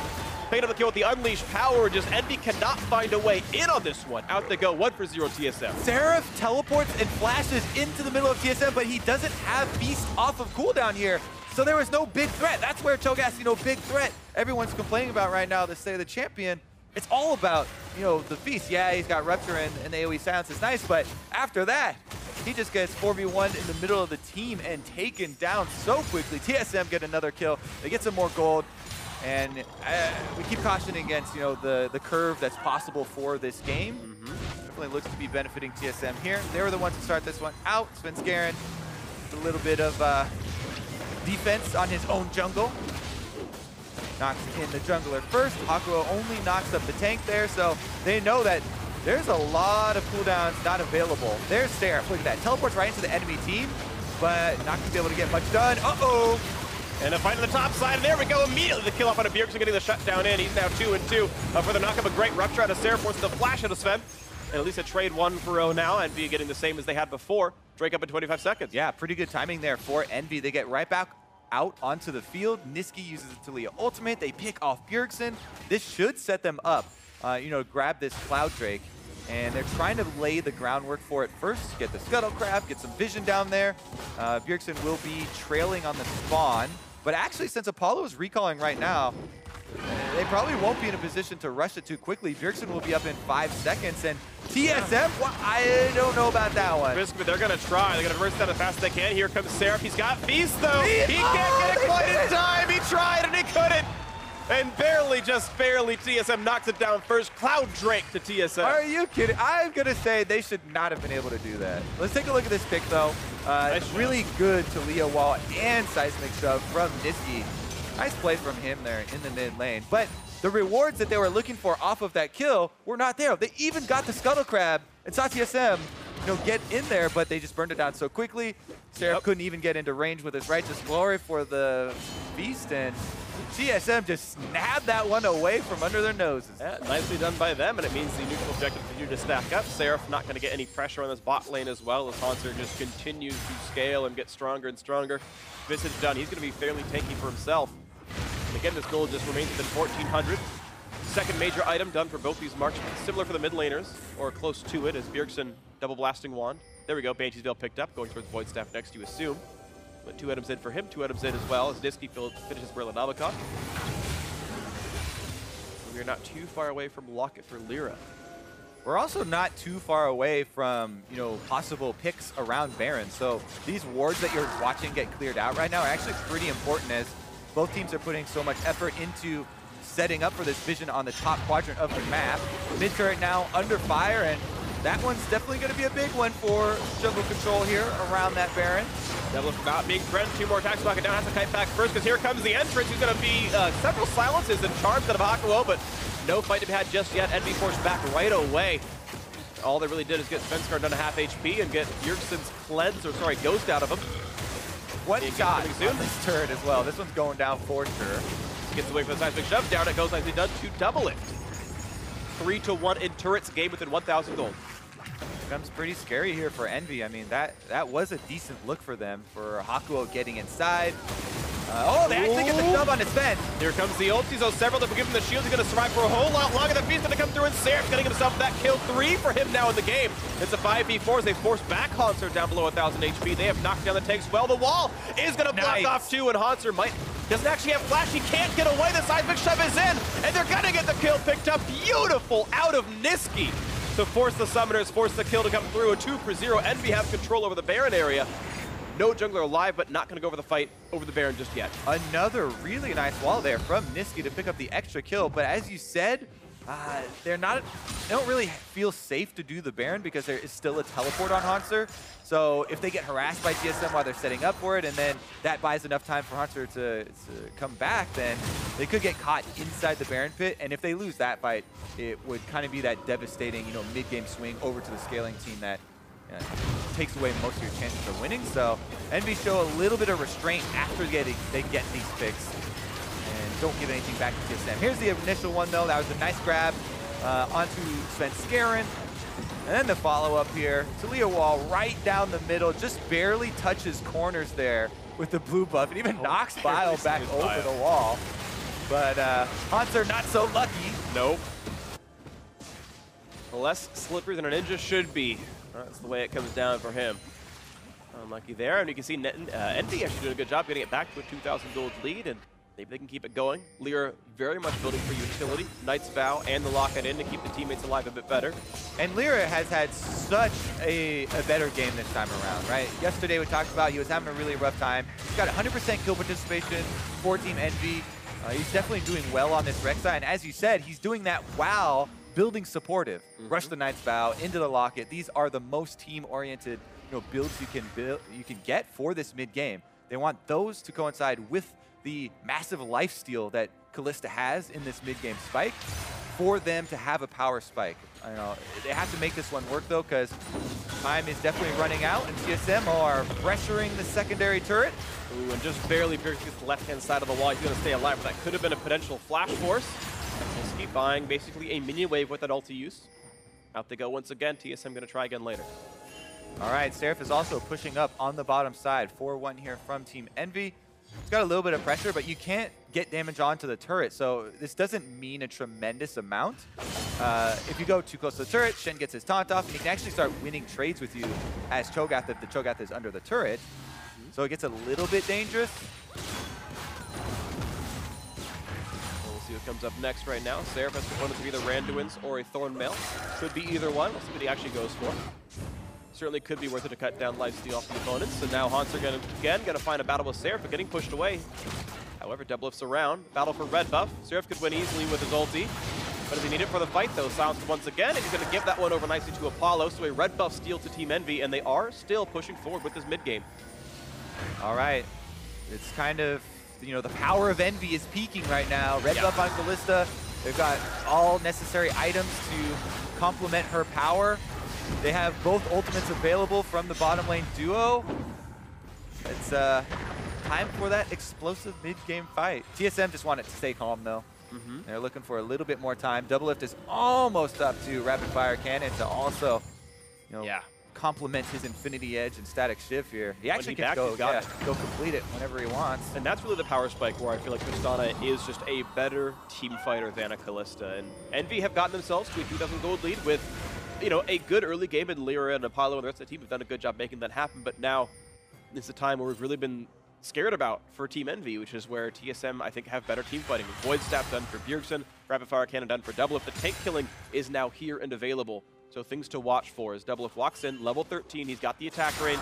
Max Rapid Fire's in there, and that's a 550 damage onto Apollo right there from a single auto attack. Yeah, it's 634 attack range for Tristana at the level 13. Then with the Rapid Fire Cannon, Extendo auto attack that you get after that, should be quite nice. Anyways, here's the trades, how close they are without the tower. Without the tower, it's fine for Seraph. He just heals up off the minions, no problem. But that's kind of one of the reasons why he can't split push super effectively against the Shen. And it's actually a decent late game pick there where it's a complete blocker. Seems to work just fine. They are both going towards Thornmail, actually, since there's sustain on both of these sides, and especially with the fact that Hansu's dealing with a pretty heavy lifesteal build out of the Kalista. When Mav Mortis is done, it's the second lifesteal item. Yeah, I think that's actually 100% necessary item in the current state of the game. There's just so much lifesteal. Almost every team composition that you'll see teams draft nowadays have multiple people with large sources of life gain, and you get so much value out of this really cheap little component item that this really helps out so much to have your tank have that and not have to have your AD carry divert some gold to Executioners. Yeah, because, I mean, if you think about it, especially if you're looking at Mortal Reminder versus Lord Dominix, there's a 20% physical damage difference between the two items just by getting an upgraded Giant Slayer against the tanks. It certainly means a lot. So imagine you have an item that says your AD carry does 20% more damage. That's a great tank item, and that's what Bramble Vest is half the time here. Gonna see a quick shot on a Hakuho, pushing him away. There we go. Yeah, this could be a fight here. Niski wants to find somebody, not gonna find it yet. TSM cutting back towards the Baron pit, which a place of relative safety, honestly. They can threaten Baron, they're going to right now. They feel confident to start forcing things. As you said, Tristana here, Doublelift is operational. He's quite ready. Biofrost, they find a stun. The body stun. Yeah, but here comes Shen, and look at that. Just knocked right back out with the carpet. The heal's not going to be much. Seraphim can happily tank it. They've got control of this one. Another knockup is there, and Doublelift forced a rocket jump away over the wall. And Envy doing a good job on this one so far. A couple of airballs there from TSM. They use Stand United. They use Gragas Ultimate, get nothing out of it. So Team Envy feel a lot more confident about moving in to at least, take control of the vision around Baron. Maybe they themselves can get one of those setups. Bjergsen gets it done though. Still, it's on the tank. The 3 frontliners pretty happy there for Envy. Sarah pops Righteous Glory, buys about a half-second movement speed, then kites right back out. But slowed down, stunned, and put down below 3,000 health. 3,000, it's such a big damage output. Seraph's gonna be okay for now, obviously. Yeah, he heals up pretty quickly with that Spirit Visage as soon as he can get over to either Raptors or, mid-lane minions or something. Yep, and it's a 9-stack Cho'Gath. He can no longer feast off of small things. Has to get champions or epic monsters to get any farther than this, but certainly a scary Cho'Gath with that 4,500 max health. Yeah. Double and Hanzo able to grab this Ocean Drake, which I actually think is pretty useful if you're playing Baron dances. It can be quite a meaningful upgrade if your tanks lose a third of their health to a Baron buff and then, or to a Baron itself, and then heal back up kind of in the interim. That being said, at this stage of the game, 31 minutes in, I definitely prefer either the Infernal or the Mountain. Agree. Definitely take what you can get though, because it was effortless. Exactly, it was. So can't complain. No gift horses being looked in the mouth right now, or gift breaks in this regard. There's Envy waiting with their Deathless Lyra to find their next way into this one. Still, the game 2.2 thousand apart, and we're just waiting the entire time for when's that next climactic fight going to come through. Yeah, and it really does feel like TSM are so confident, even though there is this small gold lead for Envy. Doublelift in his interview, he also talked about how, when we try out different team comps, it can be a little bit risky in the LCS, but when we really want to win, guaranteed win, it'll be Bjergsen on a high DPS mage in the mid lane, me on a scaling AD carry, with the rest of the guys playing frontline, and that's basically what they have here. Yep. Ardent Sensor has been done for a while for Biofrost with the Lulu, so they have means of protecting him. Now they're starting off the Baron while Envy are taking mid turret. They're going to burn this one down really quickly. It is going to drop quickly. Can they knock it down in time as the team comes to set up? It's only 3,000 gold, 3,000 health apart. Seraph could be in a race, though. He has flash, he has feast. He's not going to. A nice fight to defend. Now here comes the team fight to the quickness. Double gets out. He's safe, and Bjergsen behind the wall. Means the backliners are safe to put the damage across. No champion kills just yet, but Seraph getting dangerously low. Bjergsen puts the ulti across, and he can't find the kill just yet. The Ren comes through, and one goes down as Svenskar falls. Now TSM 4v5 flashing away. Here comes the knockup. Brand enters is in. They're looking for Double to get the hit. They're looking to knock him down. They're trying. The taunt's going to buy a few more seconds, but they're still going to take him out. Niski picks that one up nicely. No Hans are on the run. Flashes away from the rupture. 2 kills picked up, and Lyra's on the chase. A nice knockback here. Has flash. Gets away too. Does Lyra want back in? Can't find it. 2 for 0 though. Envy need to pick up something else to pay for the Baron gold. Yeah, this is actually close. They're going to try and force it here. Lyra does have flash, but it's getting pretty risky. His DPS members are low health. And they'll just kite back for now, and honestly, if this just resets, TSM could be happy. Wearing a 3-man Baron buff, fight over red buff, Pawns are knocked into the air, Feast is available. Yeah. Gotta be a bit careful, he's getting lower. If Lyra goes for a bit more, they can maybe knock him down, but a shield keeps him safe. Red buff secured, I believe that was by Lyra. He's wearing it now, so seems like he's fine. Whew. Definitely tense there, because it was on the verge of breaking into an Envy swap there and chase down for multiple kills. If they had been able to catch Doublelift, it was really going to turn. Anyways, here's another look at the fight. Bjergsen, as you can see, is cut off by the Taliyah wall, so he didn't have a very good angle on the fight. He's forced to flash out there, and that's why Envy are able to turn. They got the single kill first to start it out onto Svenskeren, and then this is where it got risky. Doublelift gets hit with the double knockup, taken down here by Niski. Niski was actually able to do most of the damage, and after this, Envy are really looking for the extra one, but not able to get any more knockups after that. Not just yet, but still the 2 for 0 buys them a bit more time. As we had seen, mid lane outer turret died to minions during that fight, so Envy is why the gold is still 2.7 thousand apart. Makes it a pretty reasonably close trade as far as overall resources are concerned. And TSM going to keep the pressure going. Looking for top side now. Again, Baron buff on 3. It's everyone, but I believe it was Doublelift and Sven, the 2 who died. But for most crucially, Hanser and more members of the core team do have that buff. Hanser right now both TP and ulti list means it's not quite safe to split push. But in 20 seconds, he will be safe to go bot lane. Sven going to grab away some of the crowds, walk back out. Ooh. It's looking scary, though. Doublelift has completed the Lord Dominic's Regard. TSM can just bully through the front line, basically. Play standard team fight, kill the tanks that are in front of them, not have to get into a risky position. Currently, they want to use this Baron buff for a secondary turret here on bottom side. I think that Envy might want to see this one away. It's definitely risky to defend these, and they actually don't have Nisqy there yet. He is Taliyah, though. Not going to be around. Turret is going to fall. TSM get the gold a little bit closer, back to 2,000. A stun comes across. They're looking for the knockup, and they're going to find Hakuho 1-for-0 on Nisqy in the walls. Of course, they rocked up on a Doublelift means now the marksman is not part of the fight just yet. Nisqy's still running backwards.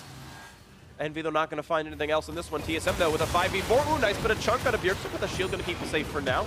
Sven tries to body block some more shots, and 2 more autos means the turret will fall. Nicely done to Doublelift. And now this game within 700. Well played by TSM off the Baron buff. They lost 2, but they still played the map right. And they knocked down 2 tier 2 turrets. Nicely played. Yeah, they used that prize quite well. 2 turrets and the extra kill. A lot of gold here going over. They can just leave wards behind in Envy's jungle, and that's how you take away those options for the comeback, where the Fog of War, Kalista, Rakan combo is kind of scary, but if you have them under turrets like this, you see them coming. TSM lands some very nice stuns right there. Svenskeren turns around, hits him with the Gragas ultimate after, I believe Bjergsen nailed him with the Syndra stun. Yeah, set that one up, and you kind of take away the Fog of War, then it takes away a lot of the power here of Team Envy's potential comebacks. Totally agree. The game is certainly tightening up quite a bit right now. TSM up an Infernal and an Ocean Drake against what Envy have for neutral buffs. Locket now done, the second one for Hakuho as he builds towards his next support builds. Thornmail fully completed for Seraph, the same for Hauntzer. I think Envy might have one trick left in the bag here. They have the Cho'Gath and Kalista with the Elder Drake 20 seconds away. They can actually do it quite quickly, even if Cho'Gath is now defending on top side. Maybe TSM are just going to rush them. They don't want to give them any time on any neutral objectives, pushing up to the top side first, forcing Envy's hand. Yeah, and they're going to force him to go to the top lane right now. Top tier 2 is going to fall. That's 3 turrets in a row now for TSM, looking for the inhibitor as they've tied the goal up and actually have just the slightest of leads right now. Sven going to get away with the satchel if he needs it. Not going to just yet. Lear waiting in the wings, knocks down Bjergsen's Banshee's Veil, though. And as TSM stays grouped up, what is Envy going to find for themselves? Only inhibitor turrets left up now for TSM's taking. Damage on Lear. The body slam is there. They can go to knock him down. And they're going to try to blow him up, and they will do so. The first death of the game for the Envy jungler defending MVP is gone. Apollo is going to pull Hakuho right back out. Bjergsen stun into Svenskeren Cask finds another pick for TSM. And just like that, Envy's really only trick they had left of neutral objective power is off the board. No jungler, and TSM 5-4 means you can't even walk close to this team. You cannot. Seraph would not be in range. Yes, he's got flash, but he'd be killed if he wanted to try. So Elder Dragon picked up cleanly and well played Biofrost. Maybe ending the game the way he started, doing incredible damage. 5 HP, Elder Dragon goes down. And he's doing well for himself with Redemption done. TSM have, looks like now, at this point, all the tools they need to win this game against Envy. Definitely would seem like it's the case here. There's a Quicksilver on the Doublelift, so even if he does get caught, has the extra escape, is almost level 18, maxing out the range. It's definitely a dream scenario for him at the moment. He's got a very nice front line in Svenskeren and Hauntzer to work behind, as well as the Ardent Sensor, of course, that we kept on talking about from Biofrost. Lulu herself even adding extra attack speed, so it's definitely fun to play AD carry at this point in the game. Yep. Oh, yeah. You are the most important person on the entire map. As long as your team queues for you, everyone dies in front of you. I believe actually Devil at this point now will hit attack speed cap with Rapid Fire on because of his build. So certainly no more attack speed needed thanks to Ardent Sensor. That being said, Bjergsen has been more important because he's landed the 2 stuns to set up these picks, I'd say. Right, yeah. And it's kind of made it better. Easy. But definitely need to respect that crowd control here because that's what will turn the game, if anything. A little bit of a combo possibility. And you can see Envy was holding on to golds for so long, but as you mentioned, TSM, if they have just a scaling mid, scaling bot lane, they can eventually wait the game out, and it's going to work for them. Game 1 might shortly go to TSM's way as they continue to knock down these minis, look for the occasional chip shots on that turret.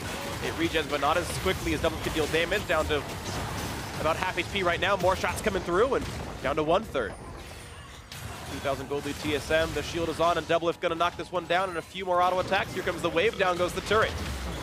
They're going to keep going. Elder Dragon buff hard for Envy to fight against. It is 180 true damage burn over 3 seconds to land any poke at all. Yeah. It's going to be pushed out very easily. Not quite going to stun Hakuho. I mean, it was already hard for NB to fight a straight-up 5-on-5 without the Elder Dragon. And with it, it's definitely not advisable for sure. They'll do what they can, though. Yeah, will they be able to set up any sort of side? Oh! A lot of damage on Seraph. He's not quite going to burn down, but it's close. Going to kite back, stay alive. He'll recall and home guard back in when he can. 5v4 now to get for TSM. Going to find not quite the slow into Lyra. Good thing for Envy is that Seraph is the member with teleport, so even though he has to go back to the fountain to heal, they might have one last-ditch effort, shot at contesting a Baron and getting in there. He's currently right back out on the field. Actually, did he have a Warmogs? He must have a Warmogs. He healed up back to full. Yes, that is Warmogs. He fully healed all the way back up. So, yep, he's ready to go for more.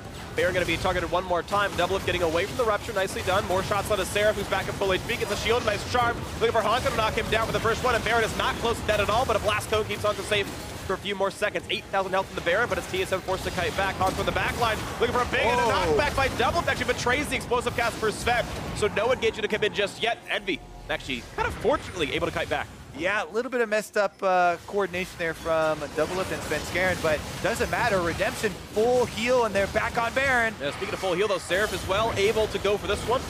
And again, he's got the feast available. Can he find the way in, though? He's got no flash. Looking for the opening. Knock up onto one, but it's only the Shen. It's not an easy target to kill.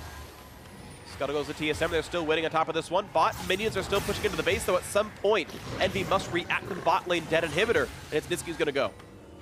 Interesting choice there. They definitely want to keep the threat of Seraph getting in for the Baron steal. That's why he's not going back. They've got to go now then, because they're going to lose turret soon.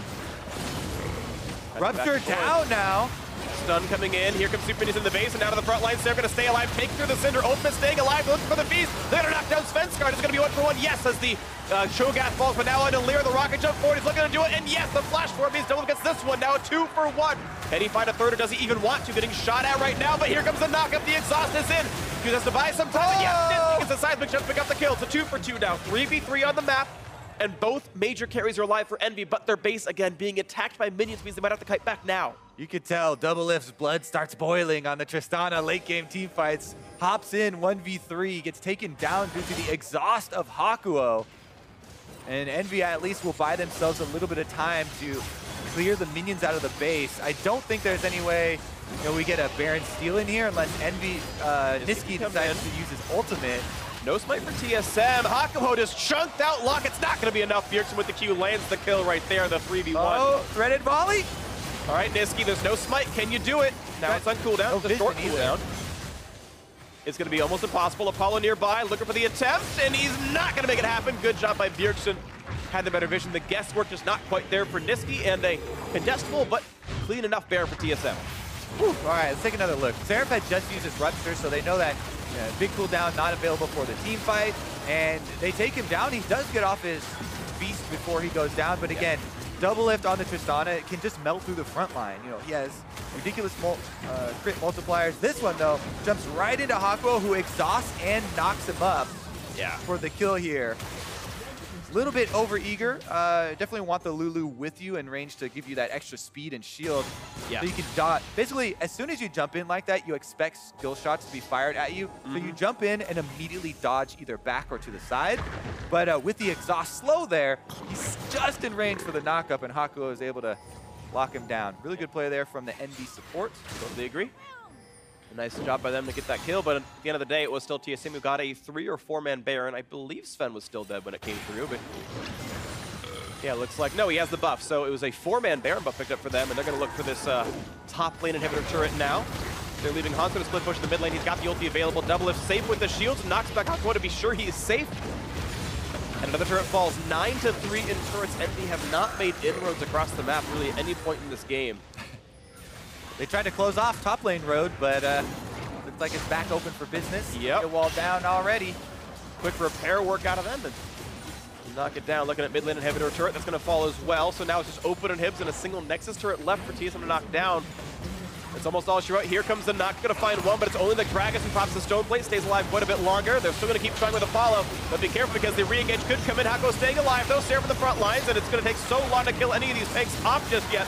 Hako Kite's back, he's gonna stay alive. Still a 5v5 right now, but TSM just have more damage to work with. And they forced back the front line, so here comes round 2 as they go to the mid lane as well. The inhibitor's all gone. And Baron up is down through the bot lane as well. Looking to close this one out. Health bars filled back up for Team Envy. This is the last fight they could possibly hope to defend with. Otherwise, the game's going to end, and TSM going to take game 1. Big shots down on the turret, and now all the structures are dead except the Nexus itself. Seraph still holding the front line. Svenskar another half. They're going to find Lyra. Going to buy a bit more time, but he's still going to go down. 1 for 0, 2 for 0. As Vix finds another one onto Hakuho, and now the retreat is called. And Envy just forced to run away onto the fountain. The kill still coming through, a third into the game thanks to Bjergsen. That's going to be the Nexus Fallen. 11 to 13 in kills, but it's TSM outscaling, winning the team fights and taking game 1.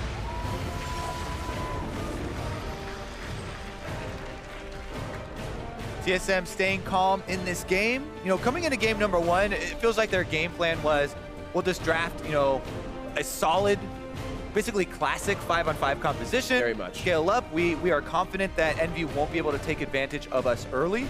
And that is the critical point.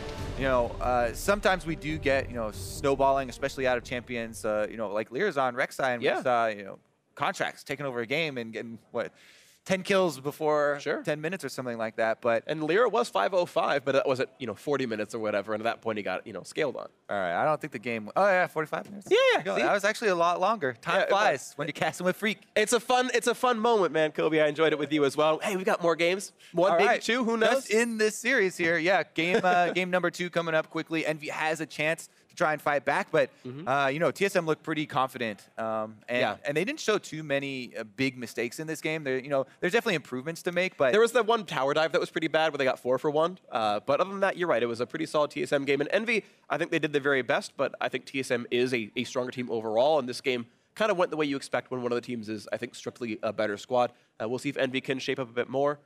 Certainly, it's going to be difficult. Of course, we're the ones covering the post game for now, and yeah, I'm kind of curious what's kind of next in store for these squads. Nisqy had a pretty solid game. He actually went unkilled the entire time on the Taliyah. He had some very good walls, some very good roams. Like, and I don't know, just what it comes down to is this is a team that got outscaled and could not quite snowball, despite Lyra's best effort. That's the thing, too, because, you know, looking at these champions, I actually feel pretty confident there for, you know, Team Envy that those are some good champions for their players. Nisqy on the Taliyah, you know, they got the Kalista as well.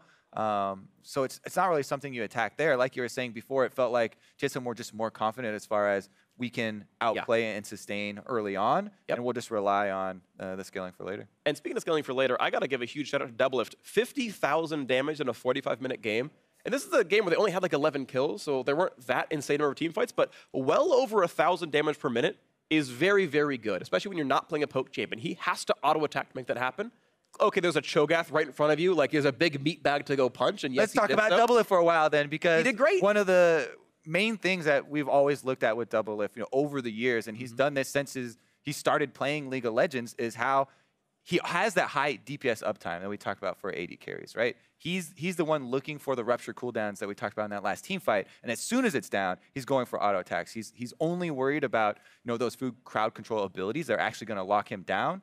And he does a very good job usually of taking those into account and taking into account, you know, the possible damage up. But once in a while, you know, it screws up, and sometimes it's on a very big stage and people flame him for it. But you don't get those type of DPS numbers without being that type of player that's always looking for the openings and looking for the small timing windows between those abilities. Yep, and by and large, he was very solid this game. Well played by TSM. Take over game 1, and now we're going to toss it over to our analysts and see what they make of that TSM win. Thank you very much, Freak. TSM clawing their way to a victory there against Envy. But I got a feel for Envy in this situation because we're going to pull up Champions Life. And when you look at this, to me, I'm like, this is an ideal TSM comp. You've got Bjergsen on a champion, on Syndra, just one, it's Syndra, but two, he can control the lane, be aggressive, look for solo kills, roam as he pleases. You've got Doublelift on a hypercarry interest on it, looking to take turrets. You've got protection for that, great disengage, cross-map plays. I'm like, that's like the holy trinity of a TSM comp. But also, how would Envy even force them off of that? Right, I mean, you see pretty 3 standard bans here. Maokai, you know, Caitlyn and Zac can't really give those up for free. They take the Gragas first of all things. Doesn't look like a power pick by any rights when the other team is going to be able to grab Kalista and Cho'Gath. Right. Envy is smashing this draft. In the 7-14 meta, people are like, what the heck are you doing, TSM, giving up those picks? And they're fine with it because they're TSM, this is their comfort, and they're really strong players. And so even though Envy ends up with a fantastic comp and are actually in lead for most of this game. TSM shows over time that they are the better team. Again, the mastery of how to play this style. And I think, again, the point is that you don't have an option red side against TSM to take them off of this, because if you're going to take them off of the comfort, you're opening up the OP champions, those that are considered to be the top tier. And so already, from a comp perspective, we're saying, oh, Envy's got the odds stacked against them. But they do the classic Envy thing. They get their early lead. So let's take a look at how they get it 13 minutes into the game. Envy pick up a 4-for-1 here in the bot lane. Really nice job responding overall to the pressure. They try and get the knockback onto Apollo. Nice charms out of Hakuho to try and keep him alive. Apollo ends up going down, but he's bought enough time now for Nisqy and Lyra to flash in. The teleport's completed for Seraph, and now TSM is completely trapped between two turrets. No way out. Bjergsen gets feasted down on, drops instantly, and it's a pretty nice cleanup for the rest of them. And overall, a great game out of Apollo, Hakuho, and Lyra. The three of them combined pretty well to get the first blood. They worked well on this. The one downside was on the back end of that fight, TSM was able to grab the turret. And that was kind of the story of this game, was that like Envy had the kill lead. They felt like they were doing really well, but they were always down turrets the entire game. I think they only ended with 3 turrets and they were at 2 for the vast majority of that game. Contrast that to the CLG series that we just saw completed against Phoenix One, where Phoenix One actually takes the victories. Similar starts, right? Phoenix One got out to early game leads, but was able to continue to push those advantages. And on the flip side, CLG wasn't able to stem the bleeding. This time around, TSM recognizes, hey, we're in the hole.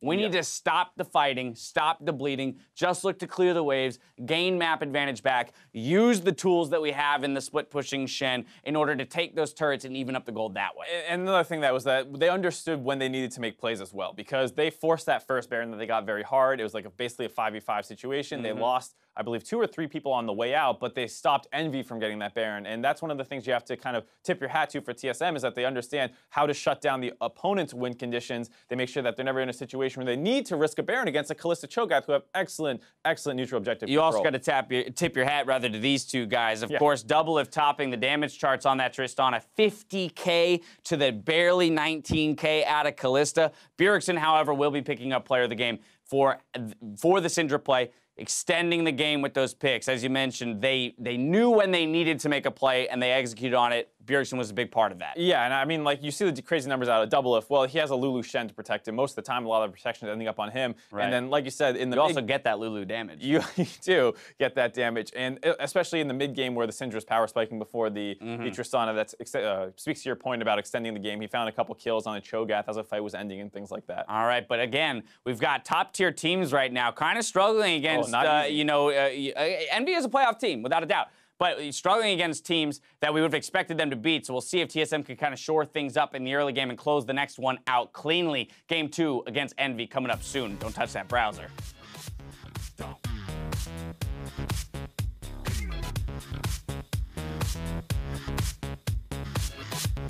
Oh, it's slightly to the left of the blue pebble. I figured it out. Yeah, it's slightly left to the blah level. The blue level. To the blue level. The blah level. And this one goes across, exhausted and Doublelift. There's the Rex ulti as well for a bit more damage. Can they knock him down? The Trist is gonna fall. One more comes through, a double kill out of Seraph for this one, and now just between the turrets, nothing for TSM to do. 4 of them are gonna drop, you have to assume, and yes, it's only Doublelift left alive. Gragas. And Norte. Gragas. Shen. I'm looking for Rek'Sai. I'm looking for Rek'Sai. I'm ulting him as well. I got the Rek'Sai.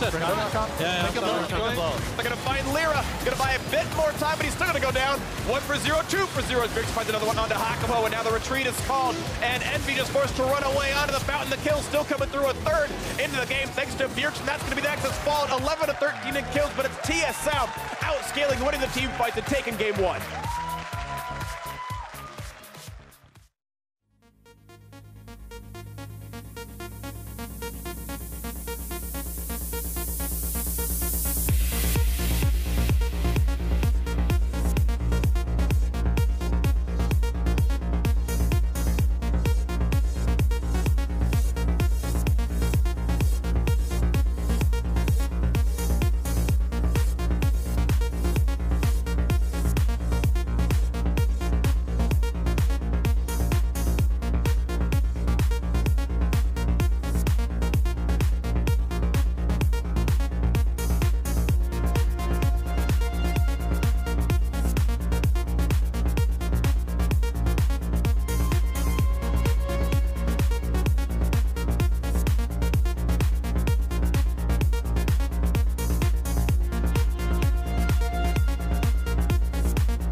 I think just how they practice and I guess the general like team atmosphere is just good like throughout the split. They might start off slow because I guess they want to break or something. I'm not sure really, but halfway through the split and then like towards the end they get superpowers. Well, superpowers are certainly on in the last half of that first game. I know, right? The incredible TSM hulking up. Exactly. They look pretty good. Now, welcome back. Of course, the teams are going up for round 2 of Team Envy versus TSM. You heard Hakuho talking about the fact that TSM certainly very powerful in the back half of the split. It was like that game. They have a scaling composition, back half of the game, then they start to hulk up. Doublelift gets his crit multipliers. It's Tristana the team, basically, and it worked out pretty well for them here in this one. TSM, we'll see what they want to bring for themselves here in this. This could be the last time these teams ever face for the entire year, potentially. TSM could, head to Worlds either based on winning the summer split or having the most circuit points based on the fact that they won the first split and they never missed finals. So if history is any indication, they should just go to Worlds automatically at that point. And they'll never face Envy in the regional qualifier. Who knows? There's a lot of ways, of course, it could still play out. But yeah, I mean, TSM kind of running out of regular season matches to play this year. And then it's going to be we know they're going to playoffs. And then it's how far can they go from there? We know this team has aspirations of going to Worlds. This lineup, when it went to Worlds last year, was power ranked by some as like actually the number 4 team in the world. Now maybe they're not at this floor right now. Let's not go back to last year, buddy. And then they got 2-0'd by Royal Never Give Up, and it got a whole lot worse from there. But you contrast that to the team on your screen right now with Team Envy, and again they were a 10th place team last split, and so they certainly did much better since then. But the question is really how far can they go, because right now they are looking like the odd team out in the playoffs, the one that no one's got a lot of faith in right now. I still think they're going to be in playoffs, but I think as far as winning playoff games, they're definitely, they're in last place. Yeah, it's what it comes down to, and the question is, can they knock up some more wins at the end of the day, and can they even, is that off chance going to happen where Echofox passes them in the standings? Unlikely as it is, it's still a possibility. The only team that's not yet locked their playoff position. All 10 players in the lobby will be going into Champs League very, very soon. And I always like seeing what kind of style teams want to bring out. Does TSM play the exact same styles before, or do they try out more things on the stage? And there we go, we have the final player on the stage. Oh, no, actually, there's a couple of Envy players not yet in. I take a step back. I didn't realize that they weren't all sitting down. Regardless, I'd rather look at Envy's side and what they're going to come out in game number 2. You mentioned a little bit Sivir before and kind of talk about a little bit what those types of compositions can do. I feel like Apollo is kind of a legacy Sivir player himself, and maybe they go that direction. It's not a huge change away from the Kalista one, but it does give you a bit more insurance for late game, and it's I don't know. It's rough to come up with ways of attacking TSM if they're just going to do their very standard 5-on-5 scale for a bit later, and trying to abuse openings in the early game seems to be quite difficult. I agree, and it's worth pointing out is if we're talking about bot lane matchups specifically, I think Kalista beats up Sivir, but I think Sivir is pretty solid into Tristana, and if TSM want to keep playing team fight comps, like scaling comps, which would then entail playing Trist, like Sivir's a reasonably good matchup into that. You could spell Shield Explosive Charge really easily, either at the beginning or the end of the explosion, so it's like impossible to screw up. Like if you have a keyboard, you're fine on that one. And yeah, I think your scaling is very good and your wave clear is very good. And we'll see what kind of style comes into this one as we are getting ready to go. Team Envy on the blue side, TSM on the red. And here we are into picks and bans as TSM going to remove Zac, unsurprisingly, on the red side. Envy do not want to deal with a Bjergsen snowballing LeBlanc.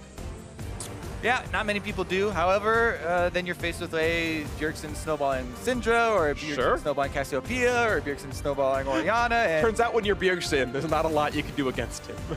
Definitely rough. Yeah. All right, we'll see though, because I actually did quite like Niski's Taliyah. Had a couple of very good walls in the last game. They got some good pickoffs, and it was definitely a solid mid laner for them. So I don't think that was the biggest issue for Team Envy previously. Yeah, I agree on that one. We'll see what else they can do, though, on this one is TSM continuing the red side tradition of banning away Caitlyn, which I actually do think right now is slightly overrated, but that said, these teams all believe that Caitlyn is still insane in 7-14 and beyond, so we'll see what comes in afterwards. No Bjergsen Cassiopeia allowed, interestingly enough, even though that was not contested in the previous game, I do believe, but... No, it was not. Not even close. TSM think that Cassio's good into what they're trying to play here in this Champ Select.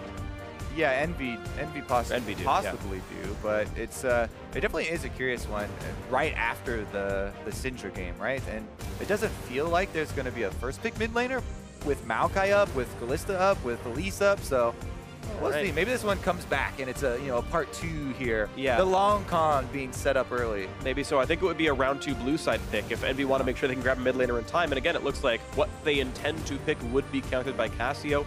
I believe Orianna could be one of those, but of course the Syndra is up, and that's almost, arguably worse. So we'll see what TSM want to do, or if they're just trying to throw TSM for a loop and make them pick something they don't want to because that Cassiopeia ban's weird. I don't know just yet. But either way, Lyra certainly on a valuable and strong early game champion. TSM is going to quickly grab their Gragas and maybe the Jarvan alongside. They had hovered Jarvan last time and went for Syndra instead, so remains to be seen. That's unusual and unlikely. And okay, they're going to go for some more safety in the back line. TSM not going to go for the Tristana, who had actually kind of won them the game before. It's instead the Varus, and that Xayah is certainly another one who can certainly scale very nicely. I prefer Sivir, but yeah, I mean, Xayah is certainly another one that Apollo's played a lot of this split. Has area effect damage as, basic part of the kit, scales off crit, and certainly can scale into the game. Lucian would be that one. There we go. That was the let's deal with the Orianna counter pick. Lucian, I think, was... We're going early game, boys. We are going early game. Full throttle here. Team Envy want to press this one. Steam definitely locking up here. Let's see. Team Envy, this is about as early game as you can draft. Renekton, Elise, possible dives there. Lucian trying to play off the bottom lane super early. And they should definitely continue along with this vein. I mean, if you're going to try and take advantage of the early game, right, this is the way that you're going to do it. You just go all in on it and see if they can snowball hard. TSM now very aware of what they'll be facing. They'll probably open up with a more defensive game, just kind of like game number 1 as well, and look to stall them out a little bit. So Syndra, once again, for Bjergsen is going to be the best pick he can think about for dealing with his Lucian and the hopeful snowball out of Team Envy. Ban phase 2 continues, and TSM knows that Envy need a bot lane, and Envy knows that TSM need a top laner support. I am curious to see if TSM even throw another ban at mid lane, because still, this Cassiopeia ban from blue side from Envy has those question marks, because they didn't go for a second round pickup of a mid laner, and it felt like they were forcing them into, hey, go ahead, pick Syndra again, but like what is the counter pick here from Niski, right? Like, is he going to actually go with an assassin? Are you going to flex the Lucian? They have early game in all, jungle and both other sides. If they also go like an assassin or some sort of early game mid. Yeah, if they flex Lucian to bot lane and they actually go for something else to beat Syndra mid, I actually just assumed outright it was going to be Lucian in the mid lane outright. That's true. Yeah, maybe it is going to go into the bot lane instead. I just assumed he completely roll swapped at this point. It's clearly a flux pick, so. It's actually so weird, too, that the default for Lucian now is mid rather than the default being bottom lane, but yeah, you're definitely right. I mean, it's completely viable. Like, it is absolutely a flex pick right here. So we'll see what it comes down to. Rek'Sai going to be grabbed up, so it's going to be Gragas top lane as it comes out. And I mean, certainly Syndra Rek'Sai can blast almost any mid lane matchup. But Envy actually going to add some insurance policy by going for a Kog'Maw. Now, there's a world it's AP Cog mid. I think it's unlikely. I think it's Cog Braum bot lane. So they have some decent frontline with Renekton and Braum. I think there's actually a pretty good mix here in the lineup of damage types, of early game, and still a little bit of insurance with Apollo's Cog. I actually like what Envy put together. Yeah, it's definitely one of those early game oriented compositions that don't have that huge cliff, right? And Kog'Maw kind of eases it in for you. We'll see about this mid lane jungler synergy, because that could definitely be a breaking point. Almost everybody's always expecting Elise to go top with the Renekton, who's pushing in, go for the dive, level 3, use the repel to reset aggro. And it's kind of going to be a guessing game here. Svenskeren is on the Rek'Sai and will have a bit longer range of trying to detect Lyra's movements and maybe get there a little bit early to try and see if he's diving top or mid. But if you guess wrong, then it definitely can be a solo lane snowballing game.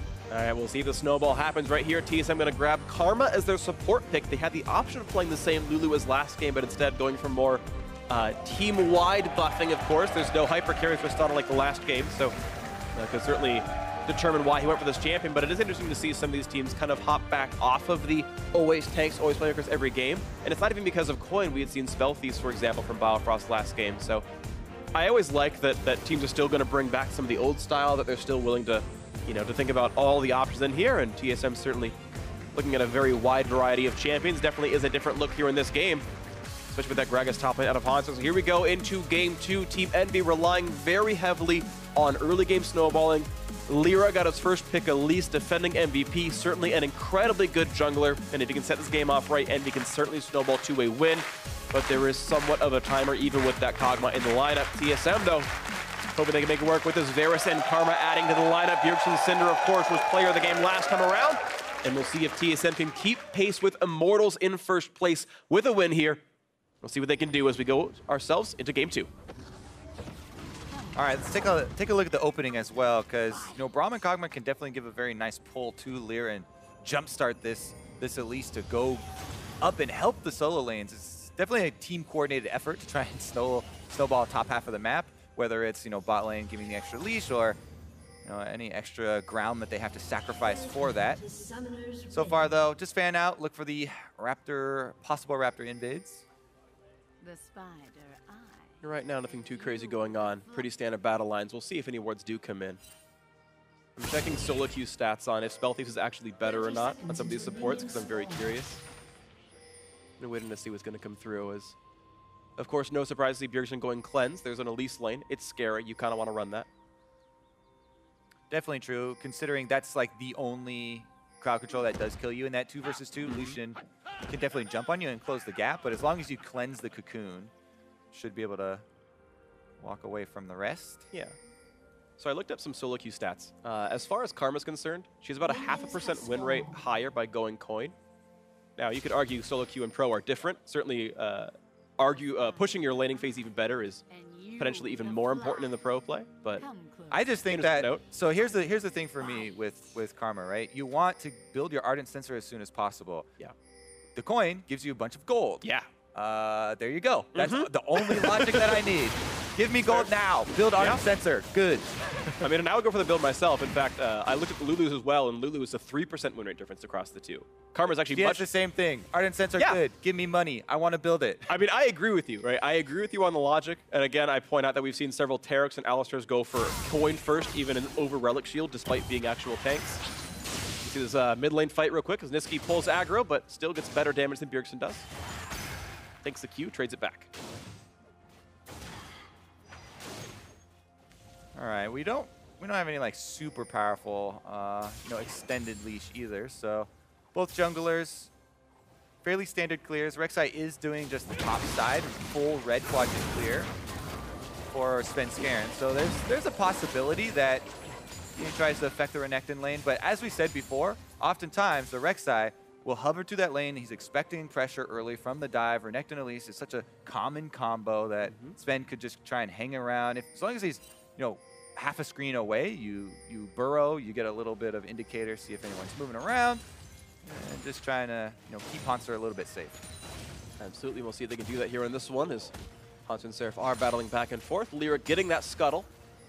And right now, Svenskeren on the other side of the map, but no early dive to be had, despite the fact that there really aren't wards that would have spotted a potential Elise gank. You can see Hauntzer cheating down just now, Trinket wards that tri-brush, but I think Lyra could have been in that brush by the time he did it.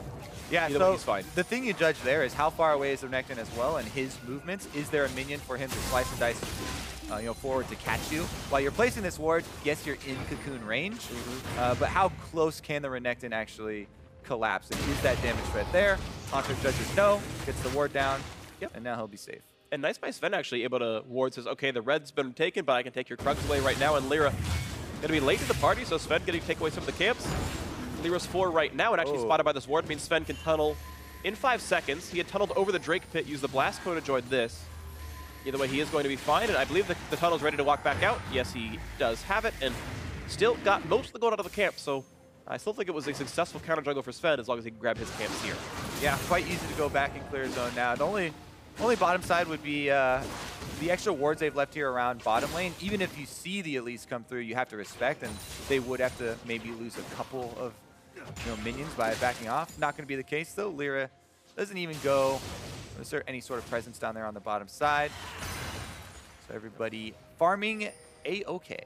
And interestingly, Lyra actually going for double amplifying tome here. It's 870 gold versus it's a 30 gold difference from Mobius. He probably could have afforded Mobius if he wanted to, but instead going for a higher damage build right now. Nice little dodge by Nisqy, staying away, but Bjergsen, generally speaking, winning that laning phase, up 3 CS as well, up the potion. With base move speed in Spider form, Lyra should be able to get up into the side brush on top lane for the possible counter gank here for top side, or even setting up some sort of dive with the Renekton on there. So I kind of like it, right? You've got extra power if you do see Svenskeren somewhere else and you go for the dive to get the execute, but we'll see if they actually pull it off. Right now, he's lying in the brush, by the way. You can see on the mini-map, Elise is up there waiting with those double amp tomes. Was able to get there just in time, even without the Moby boots. Monster healthy, but really not a lot of mana. He's going to recall here. Lyra to do the same. Want to point out, Bjergsen was donated blue buff pretty quickly by Sven. So he's got a lot of lane pressure here. He's forced Niski off to a pretty unfortunate recall. 9 CS lead for Bjergsen. Going to recall pretty safely here. It's going to feel really nice for the TSM then. Hunter was playing super defensively before. Now he's out. Stun's going to land. Cocoon, oh, not quite going to hit in time. A flash just barely by Hanser keeps him safe. Yeah, little bit of a misjudgment there. Trying to get the huge damage in first. And Hanser is able to flash it. Does not get the interrupt onto Seraph, though. Believe he saw him. And he's going to push one more wave. Of course, he knows the wave's about to crash. And he's actually just going to wait. He's not going to shove, actually. He'd already, of course, TP'd back in, so going to let the wave bounce in general. Seraph now rejoins the fray. He does have to be a little bit cautious because Lyra could still be camping up there. Svenskeren's going for mid lane power instead. Bjergsen's been landing decent skill shots onto Niski in this matchup, and he actually has a small CS lead for himself as well. You can see the respect that Niski is giving to Bjergsen Syndra here as far as the gank setup. And Bjergsen's now level 6. There's a ward on you now, bud. Big. Yep. And I don't know if he ever saw it come down because he was burrowed the entire time, so he might not know that everything's been known. I mean, he saw people walk close to him, but yeah. True. But yeah, the ward animation wouldn't have been playing, so unsure if he's ever aware, but he's going to back out now. Nice ulti by Hanser, pulls in Seraph, and chugs about 600 health off of him. Trade back, and Seraph's going to stay alive, but nice ulti out of Hanser to make that happen. Yeah, good little trade there for him. It definitely takes a bit of the threat away. You know, Renekton holding onto the ultimate always still, has that, but anytime you can get a chunk of like 4,500 health. Uh-oh. Summoner Heal uses the health bar. Just for move speed a little bit, I guess, but Sven not actually going to pull the trigger on the gank. Are they going to collapse onto Bjergsen here? Well, he's got a teammate, so maybe not. Niski forced to run away, goes for the culling. A little bit of poke onto this. A couple hundred health bars down, but yeah, not going to mean that much here. And TSM just sitting on a 400 gold lead. Able to walk right back out. Seraph is the only one really winning right now in his matchup. He's up 10 CS, going to find another battle. Goes for the ulti. He wants to battle Hanser, who is flashless, keep in mind. He used it against the prior gank, so Seraph can keep the chase going. He's got an empowered stun ready in 4 seconds. He's got no friend to run to here for Hanser, though. Bjergsen no blast code. Down from that invade. Flash stun's going to come in. Can he get away from the body slam? They're trying to block this one. Hanser's trying to get himself away from it, and he's going to get over that wall. Yeah, Seraph's flash maybe not quite worth it. Hanser making the patient play, getting over. Yeah, that was a bit scary for Hanser since Bjergsen was down by the dragon from that bottom lane, little invade that they did through the jungle, and Niski was heading up. But Hanser able to juke back and forth, gets his, clear shot at the wall to get right over it. Yeah.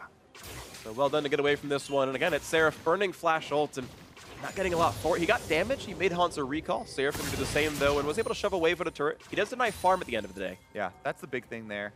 Always about a few extra minions in this matchup. Renekton should be getting his lead there. It's a bit bigger than usual because, the extra Elise possibilities are always, heavily respected, and you want to give up a few more CS rather than giving up a kill. Well, he's going to land, though. Stays maybe number for Apollo right now. Going to kite back, staying alive, though. But watch out for Doublelift. Lyra does have flash. Doesn't want to go for Cocoon Flash, though. And just going to be the walk back for TSM, multi-burn by Doublelift. Yeah, I think that was good communication from Envy, from Niski to Lyra, talking about, hey, I cannot chase this Bjergsen guy. He's definitely a very frustrating Syndra to play against. So, with Bjergsen roaming and threatening that roam down to the bottom side, trading flashes there from Lyra would be very risky. Don't want to get stuck around and eat a Syndra ultimate. No risky Niski this game. He's going to stay safe as Lyra grabs Scuttle and keeps the bot lane a bit safer as well. Less gank options for Sven, although he still can get over the walls. Niski this time is going to go in. Here's going to be a couple of cooldowns. Nice stun's going to land. Those could be the ulti. Does it have enough damage? Not quite.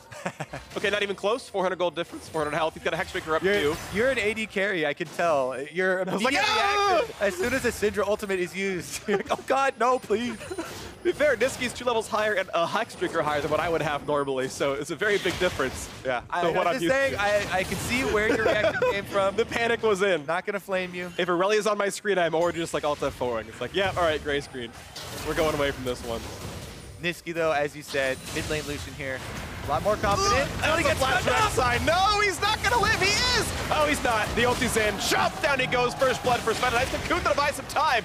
And Lyra there to make him pay for it. The kill comes through, and actually it's more gold to Envy, I do believe, because there was an assist out of that one.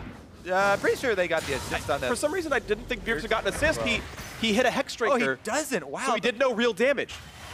That's actually pretty hilarious. No little bonus 50% there for TSM. Scumbag Syndra. That's the whole reason you buy yourself a Hexdrinker. There you go. 200 gold denied to Bjergsen. Worth it every day of the week. All right. Honestly, though, a little bit risky here for Team Envy. They're fighting the Vision War pretty decently, though.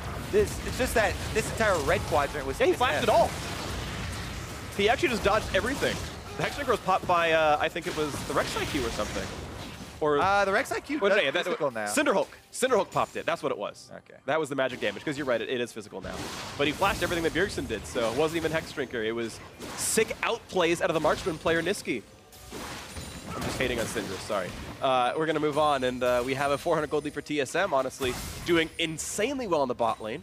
Almost now it is a 30 CS lead. Doublelift is crushing this game right now. Yeah, they've got the Karma, the double range matchup here, help from the support. Biofrost also doing a lot of harassment. They're getting them low a little bit, but Lyra is in the area for another possible counter gank. Yeah. Given away by the Rek'Sai Sonar. Yeah. Nice little stuff right there. Biofrost, as you mentioned, all the harassment. I mean, that is why he went Spellthief, right? Is the extra damage out of the landing phase. Certainly has had a lot of Qs overall. And look, if it pays for the fact that you've forced him in a recall, you know, that can be more total gold for your team by the 9 CS. And that's just the choice he went for, of course, was the lane dominance. So far, it is paying off. We'll see if it continue for TSM here.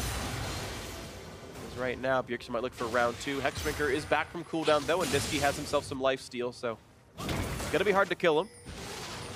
Apollo wants in, but there's no ward on the brush, so we can't hit Biofrost here. He's going to wait to scale up with the Blade of the Ruin King. No stun on Niski just yet. A lot of that jungle 2v2 as Doublelift goes for the long-range Varus ultimate that does not find a mark. A lot of that 2v2 is interesting as well about who's going to be able to dodge skill shots there. You know, will the repel actually be used quickly there from Lyra, or are they actually going to get, you know, Cocoon out of Fog of War? So TSM, yeah, they are trying to, you know, fight that, and they do have a powerful, if Svenskeren can get a knockup, you know, into a Cinder Stun and the ultimate, then that's basically killing someone. But it definitely is outplayable, especially since Sven now no flash after the last dive. So that's why Envy do actually a decent job of fighting them off that vision to try and keep some wards in the jungle. Yeah. Envy have cleaned out their red quadrant. That's where Svenskeren came from last time. Trying to do that defensive work first. Let's see if they can find the next little bit right there. As Seraph is continuing to battle back and forth. Plus 27 CS right now against Hanser as he shoves the wave in. And Black Cleaver now done off the recall. This is the power spike, really, the first major one for Renekton. We'll see if Seraph can use that to any great effect. Or if we're going to keep waiting around on this one. Envy certainly, as we mentioned in Champ Select, a much more early game focused composition. Things down here, and Bjergsen roam, but the Scuttle Crab was picked up by Lyra, so that should dissuade him from trying to go bottom lane. Biofrost heading back and forth, looking for more poke to be had. A little bit of damage on Hako, but Lyra's back. He's going to be in, Cocoon's going to land as well. A lot of damage, the burst is there. Biofrost never stood a chance. Fate took into a Braum, and Lyra was there. What timing there. Lyra walks right in. Hakuo setting him up with a knockup for the easy Cocoon and execute. That's 2 kills to the Envy jungler now. Elise getting very scary. We'll see if he can affect the rest of the map. We were thinking he was going to try and snowball some of these solo lanes. You know, was kind of the case just by the threat of being Elise and the Renekton matchup, you know, winning the Gragas. But just look at that. There is... You know, once Lyra slips in and Hakuo sets him up, perfect timing on that setup. As soon as Bao got vision of Lyra and he tried to turn around, instant ultimate from Hakuo to set up the Cocoon. But it only puts the game at tied right now, despite the fact that you've got this kill in the bot lane, Lyra's 2-0, Seraph's up, you know, 23 minions. The rest of that game, the rest of the team really is bleeding gold against their opponents. Bjergsen and Doublelift winning their lanes pretty substantially in farm. And again, that's not always the best thing for an early game focused draft from Envy here. TSM probably still do have the late game power ever so slightly. Seraph again in a trade right here. Haunter has ulti. He's got to respect the knockback into the turret. Seraph takes a little bit more barrel damage and looks for another Q, but yeah, Haunter doing a pretty good job staying afloat as he's also going towards that Righteous Glory rush as we expected more and more of these top lane picks. Quick blue buff grab, Cocoon to buy some time, and Nisqy knocks that one down. As he walks back to the lane, close enough to Ruin King. Apollo not going to be found out. A nice shield comes up for Hako to buy some time, as Sven still wants the damage up, but at some point Apollo gets too low to survive this. Another knockup's going to come in. That's going to be the kill picked off. Nicely done. Svenskar getting the kill credit on this. A flash away. Seraph does not want to be part of this fight anymore. And it's a 5v4 overall on the map. TSM looking to kite back here. Yeah, Bjergsen is able to cleanse out of that one and take down Apollo for the kill onto the AD carry. Use both summoners to do it, so Envy should be able to take down these timers, and maybe we'll see them actually try and pressure Bjergsen. A summoner-less Syndra is a possible target. You keep mentioning, the early game, and it's definitely a possibility with, how Lyra's got those 2 kills for himself. Nice sidestep. Devilf not going to be tagged, and there's no kill in the bot lane here, so we're going to walk back and just take farm out of the turret here with Lyra joining Hakuo. Watch the fight again. Yeah, we're going to get the root from Biofrost to start it out. Sven unburrowed previously to get over the wall, I think, so that's why he wasn't able to layer it on there. But as I said, Bjergsen, he flashes, cleanses through, onto the extra speed, and he's able to get the ultimate off, which gave the damage enough for Svenskar to get his last hit and take the kill credits for Rek'Sai. Yeah, Hako with an unfortunate instinct to put the shield up against Karma after all the skill shots have been thrown out, so it didn't block very much, didn't have it available for the Bjergsen Syndra, which was unlucky but might not have mattered at the end of the day. Now after the Mountain Drake, he doesn't have health left, and looks like no great chance of a steal, but Hako is joining, lands the Q. Here comes Nisqy, smites up for Sven. Gonna go for the burst, he's gonna pick it up here. Lyra does not make that one happen, and here comes the ulti to buy a few more seconds, but after the flash comes out, the shot comes in, Nisqy grabs the kill. Lyra flash didn't need to, but he wanted to help secure the kill. Mountain Drake for a kill is still worth it for TSM. It's worth it right now, but let's see. Envy have control of the map with the extra man advantage. Can they actually pressure much? Bjergsen low on mana as well. If he completes this recall, they might be able to get a lot of damage on it. He cancels the recall, though, wants to try and clear out some more minions. And there's free time for Apollo in the bot lane, though no one is contesting, so he's getting free farm on the wave and potential damage in the turret. It's roughly the first time he's seen the TSM turret all game, but it is still some damage coming through. Nisqy getting the turret a little bit lower, and Envy looks like they are winning in some turret pressure as a result of the end of this play.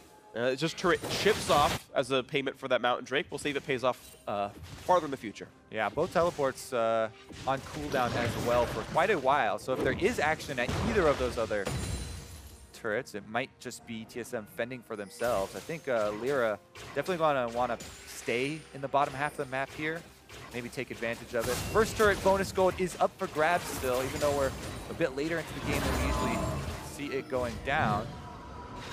Definitely could be a point of possible fight here, as Bjergsen's turret only needs a couple more shots on it. Yeah, doesn't need a lot more effort, so Envy could be having that one happen pretty soon. Hex Drinker, and now the completed Blade of the Ruin King done for Nisqy. He had ulted the previous wave, so it'll be up in a little bit right now as he waits for the next window to do something special. Bjergsen clears and runs back to his side of the map. It's a blue buff up for the taking.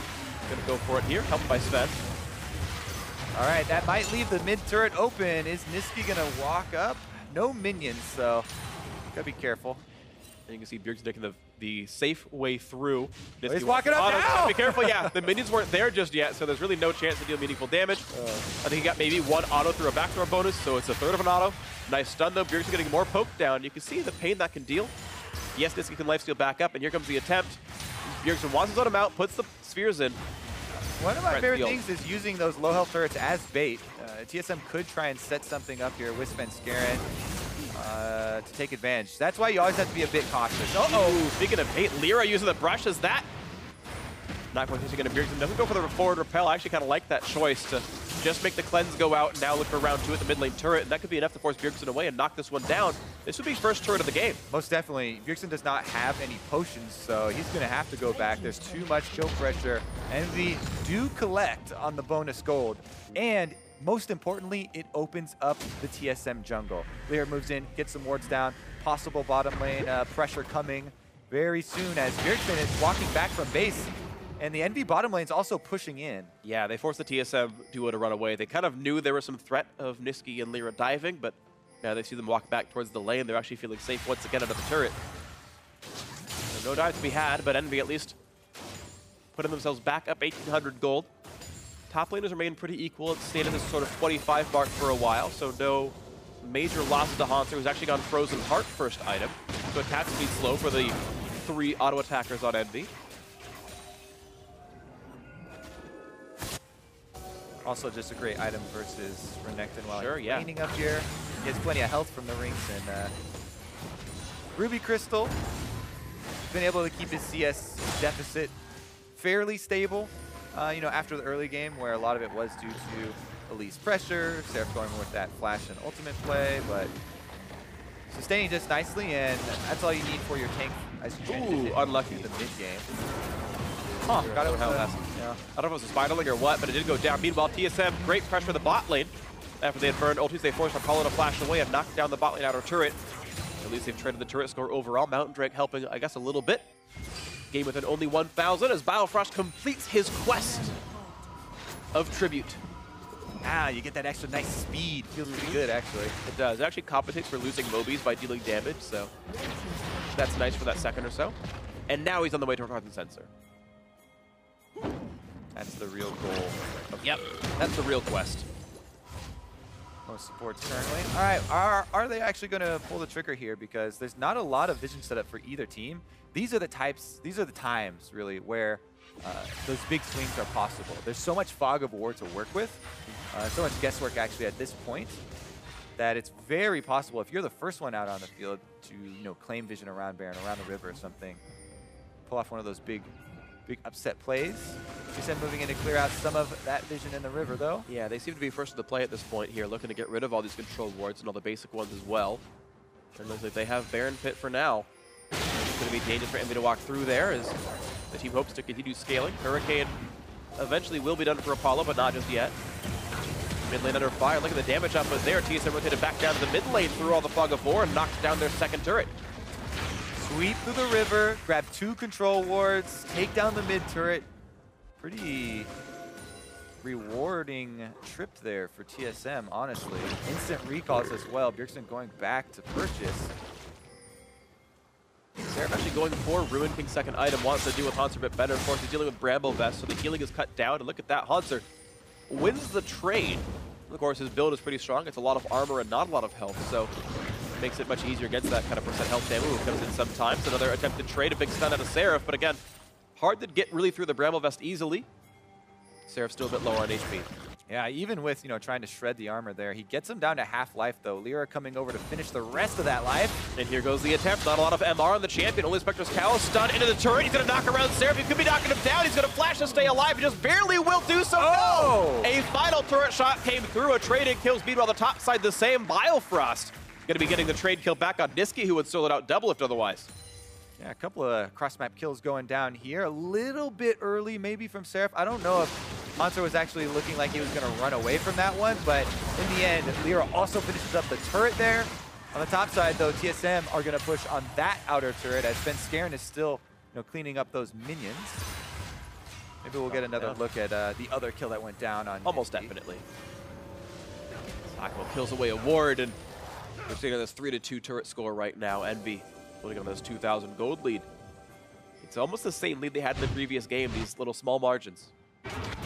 Right into double lift there. Ah!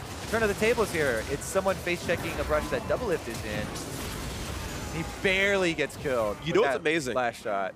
The fact that Biofrost killed him and exhaust was gone, and the last shot did full damage. Biofrost actually killed double by doing that, and this dive, yeah, he's about 3 seconds early. Yeah, so you really want to use the Renekton stun to set up the Lee's Cocoon, but the minions in the way, Lyra, you know, couldn't get that clean shot off, and little bit of a late flash as well from Seraph with the extra turret shot, so yeah, getting that gold over definitely could have been avoided. Yeah, I think so, I agree. So it is a trade kill, at least it was plus an assist and plus a turret, so Envy still slightly went out in the trade, but yeah, it could have been cleaner, and that can certainly matter later on in this game. The 1,700 gold difference. We'll see what comes in next as TSM once again looking for the top side, looking for this final outer turret to take down. A lot of ward No here contest. in the blue quadrant of the jungle that will see Team Envy coming. Don't know if it's going to matter, though. Cocoon hits. It's going to be a lot of damage on Sven, and the worst damage is there. Apollo crucially getting a kill credit. pushing this Kog'Maw farther into the game. Sven caught with his hand in the cookie jar there, trying to finish off the Gromp. Even with Envy blast coning over that wall, I believe. And really nice shot there from Lyra to land the extra kill. Couple of snagging, extra little kills here. Just a little bit of gold going either way. Not really turning into much map control, but this game definitely something pretty quickly here. There, gets away with it. Not bad. Ruin King for the slow, dashing away from the Chains of Corruption, and he's going to be just fine. Red buff going to be secured by Apollo, so Envy actually doing a great job of keying off of Lyra, who's got this 5 out of 6 kill participation, and using him to get into the map, take away some objectives, take away a couple of kills, and maybe Envy can actually ride this one out. I mean, honestly, even though they did lose that first game, they had still played TSM pretty close. I do feel this is kind of heartening for the squad. Even if they do lose this match, they certainly look pretty solid overall. Apollo now wearing double buffs. That's got to feel good. Double buff Kog'Maw with the Ruin King and the Hurricane combination definitely does feel good. There are 2 black cleavers going to be shredding some armor pretty quickly as well for Renekton and Lucian. So Envy actually feel decently if they can get into a fight where they started out with a Cocoon or a pick or something. Definitely have the possibility to go for an early Baron if they're able to win one of these team fights. See if they can do it. This is going to be a fun one here. Ardent Sensor done on the one side. Mikhail's on the other. Hakuho can get rid of a Syndra stun or a Verisol. Yeah, those are the primary ones. You can get rid of Body Slam as well. It's a stun for the most part. Small knockback, but it's stun still at the end of it, which is worth Mikhailsing. See what comes into this one. Interesting. Lyra, again, hovering to the bottom side. So Seraph's going to go in and trade here because he has his jungler. And he's trying to set up for a possible combination once again. Yep. Hansu, of course, doing plenty of great damage here. He's got a Visage to deal with some Elise damage, but they're going to try for it right here. Seraph's got a whole bunch of Fury. Easy stun to land. Round 2 is going to work pretty beautifully. For the 3rd time, that 2-on-2 attacks Hansu. If you watch the pathing as well, Lyra was just going to keep, pathing down a little bit until Hanser knocks Seraph into the turret for the extra damage. At that point, Seraph's like, I have a guaranteed stun. Yep. And Lyra walks over. They then layer the Cocoon right after it and pull it off, this time without giving anything over. So again, Envy, Seraph and Lyra combining for another kill onto Hanser. That was nicely done. So their 3rd double gank, and 2 of those 3 have turned into kills right here, and it's Lyra now on 4 kills for himself. This for Seraph have been good enough. And we'll see as the turret's going to fall as well. So, again, more props to Team Envy, finding ways to break this game open a little bit longer. You get that kill, you get a turret out of it. That is a very, very high-value kill. All right, let's see what they can do with all the gold that they have recently acquired then. Step number 1, clearing out and asserting a little bit of control over said Baron area. Those wards are a bit difficult to clear out, but in order to do that, Envy have gone with the 3 sweepers here. Extra control ward still available for Lyra as well, and they've got it pretty clean. It's a little straggler in the back of the Baron pit. They did see it though, so Envy know that this ward is here. It only has 1 hit left. It's been hit twice, yeah. We'll see if they can make that play happen right now. Certainly, a Kog'Maw is a great Baron killer. Illusion with Ruin King the same. Yeah, they definitely, like I said before, would want to get a pick or a team fight victory first. Yeah. But the vision is step number 1 in accomplishing that goal. Yeah, you're right. It requires a little bit less setup, but because it dies so fast that there's more of these windows. Like that 1 pick might be enough instead of requiring 2 kills or something, just because of the speed. We'll see if this comes into play right here. Not quite going to stun Hakuho. Spotted out as well by Rek'Sai running away.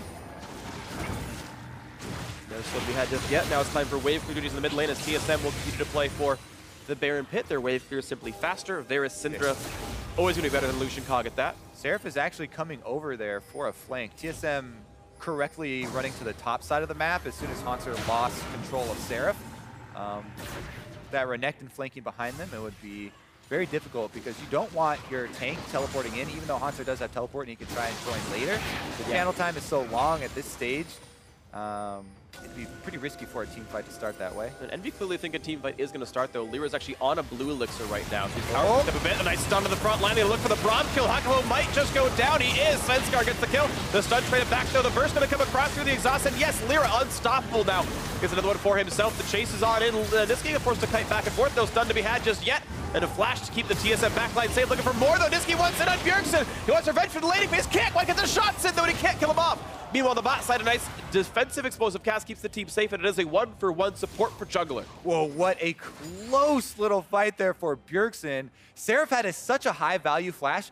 On the Renekton flashing in, he got both flashes off the TSM carries. Doublelift and Bjergsen both had to respect it because they didn't know who he was going for. That almost gave Nisqy the opening to grab a kill.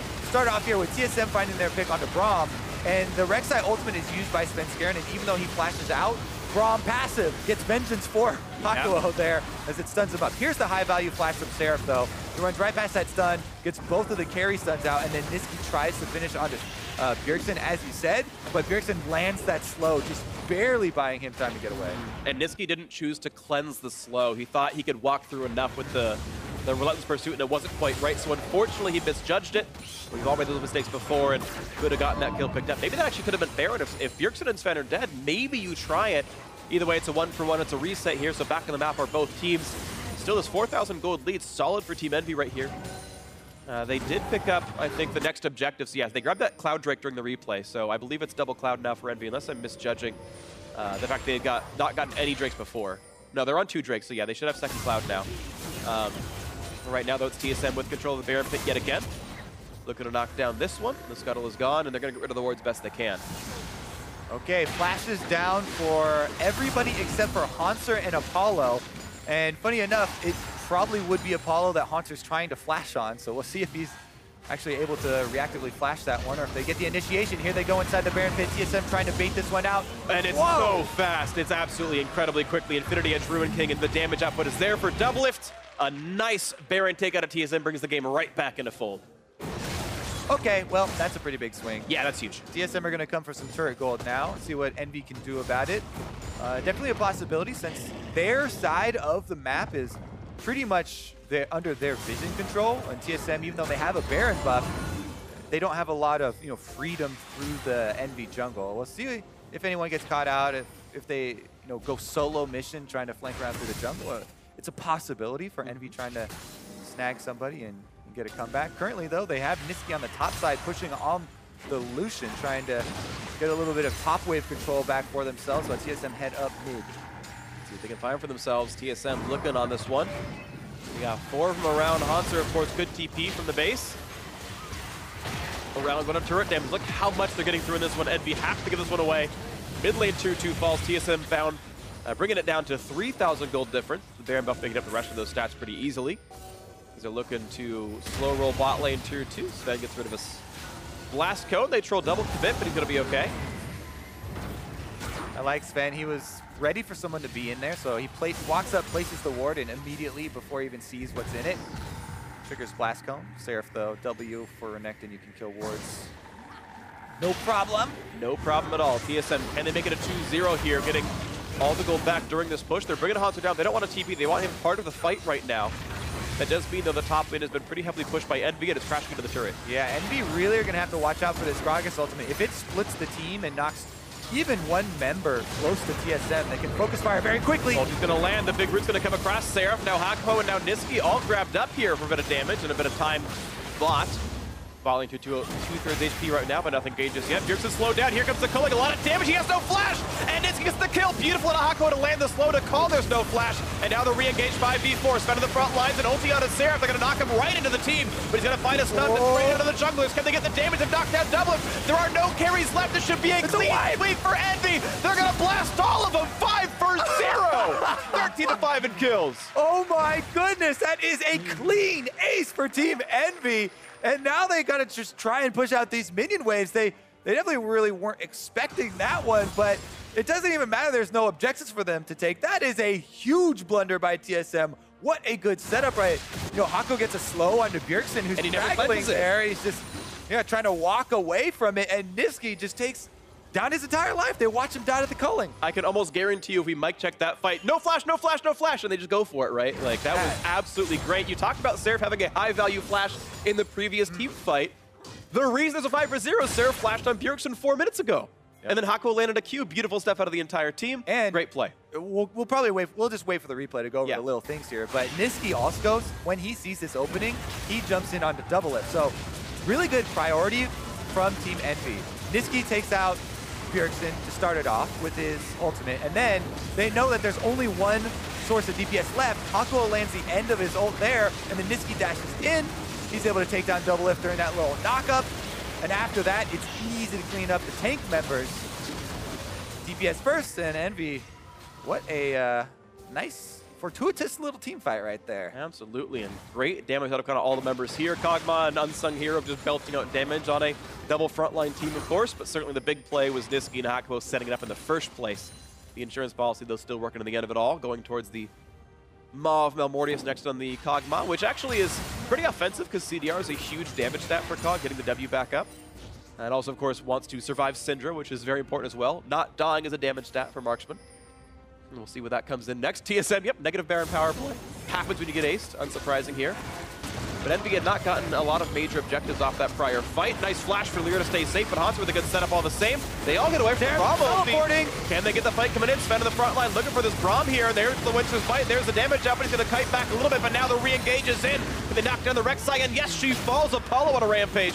And the stun in for Seraph. Can they get Hanser? I believe he body slammed into the face, so he has no ways out. And 7 straight kills now in for Envy. Lyra is godlike. They got to keep pushing it here. Team Envy trying to get some turrets now after another couple of kills. And Elder's up in 10 seconds, so they can go for any one of these. Do they want to go for inhibitors? Or do they go for a pretty secure neutral objective with no enemy jungler alive? Looking for this right now. Mid lane 3-2 going to fall at the start of it. And now 20 seconds on respawn timers. The choice is there is really what they want to go for. So they're going to go top side. He does not have TP, though. He cannot join another fight easily. Yeah, they don't even need him to teleport down to the Drake, though, because they have vision through the blue quadrant. There's only 3 members here on TSM left with no front line. They have no one to stand behind it. Doesn't matter that their DPS is up. Team Envy going to grab that Elder Drake, and they're going to grab the top turret at the same time. Absolutely beautiful. An 11,000 gold lead now for Team Envy. The blue buff to grab as well, and this one almost now out of reach for TSM. The scaling not the same as the prior composition, especially with Kog'Maw online here. And Lyra 707, I mean, geez, just soaring this game like his number would indicate here, just doing beautifully. Take another look here at how it started out, because Lyra was actually the one they tried to jump on. He's spamming flash there, so as soon as he got out of that lockout, able to get onto the other side. And then it's a lot of damage dealt into TSM. This is a 4v5, by the way. Seraph hadn't even arrived yet. He channeled his teleport. He comes around for the flank. By the time he arrives, Sven is already dead, and he cuts off Hanser to take out the other half of the front line, which is why they're able to so easily pick up that Elder Drake. Absolutely beautiful stuff, and you can see that gold just going up and up and up to the right. Well played by Envy to actually manage to have a better mid game than TSM, and we'll see if they can keep this one going forward. That team fight on the bottom side, huge. Huge for them. One Braum Q onto Bjergsen starts a whole chain of events. And Envy looking like they're going to answer back here in game number 2. TSM, though, their goal obviously is to stall it out, hold out at their inhibitor turret. Play for late game. Play for late game. That's the call. They're going to hope. But Elder Dragon's going to stay on them for when Baron respawns. Now, certainly, Sven can try to steal. It's a Rek'Sai and it's red team, so the tools are there. Varus also makes it a bit hard. The poke is in. So the question is, how well can Envy shot call this end game? It's theirs to win. They should close it out. They got to make sure they make the right choices, though, and TSM certainly no slouches at comebacks. We'll see if it can make it happen. All right, well, the call is going to be, we need this Baron to actually end the game, break inside of inhibitors. So they're going to rush it down. That should be theirs for the taking. TSM, as we said, they're playing defensive. They want to just farm it out. You know, if you overextend at this point, you lose that fight at Baron, you lose the game. Yeah. I do want to give props, though. That Baron take looked easy, but the minute and a half before that was all the setup. You saw how much darkness was in that top jungle. There's 2 sight stones on TSM. They can put wards down. Envy said no, they're all going to be gone.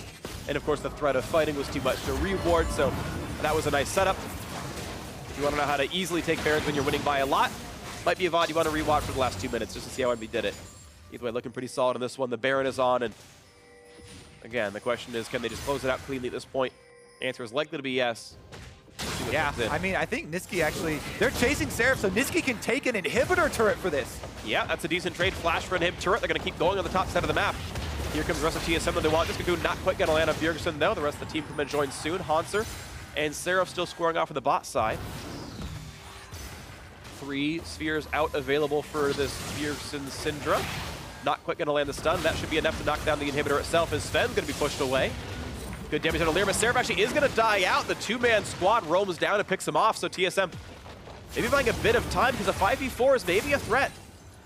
Doublelift had to use his ultimate for that, so he's not going to be able to get anyone else locked down with it, but they did buy themselves a bit of a reprieve here, trying to clear out some minions. One inhibitor is the cost. Yeah, good shot there with the ultimate. Nice little pick there from Doublelift, and Biofrost lending a hand. Yeah, very well played by them to try to get the way back in. As you mentioned, the name of the game is stalling out and trying to catch up in items.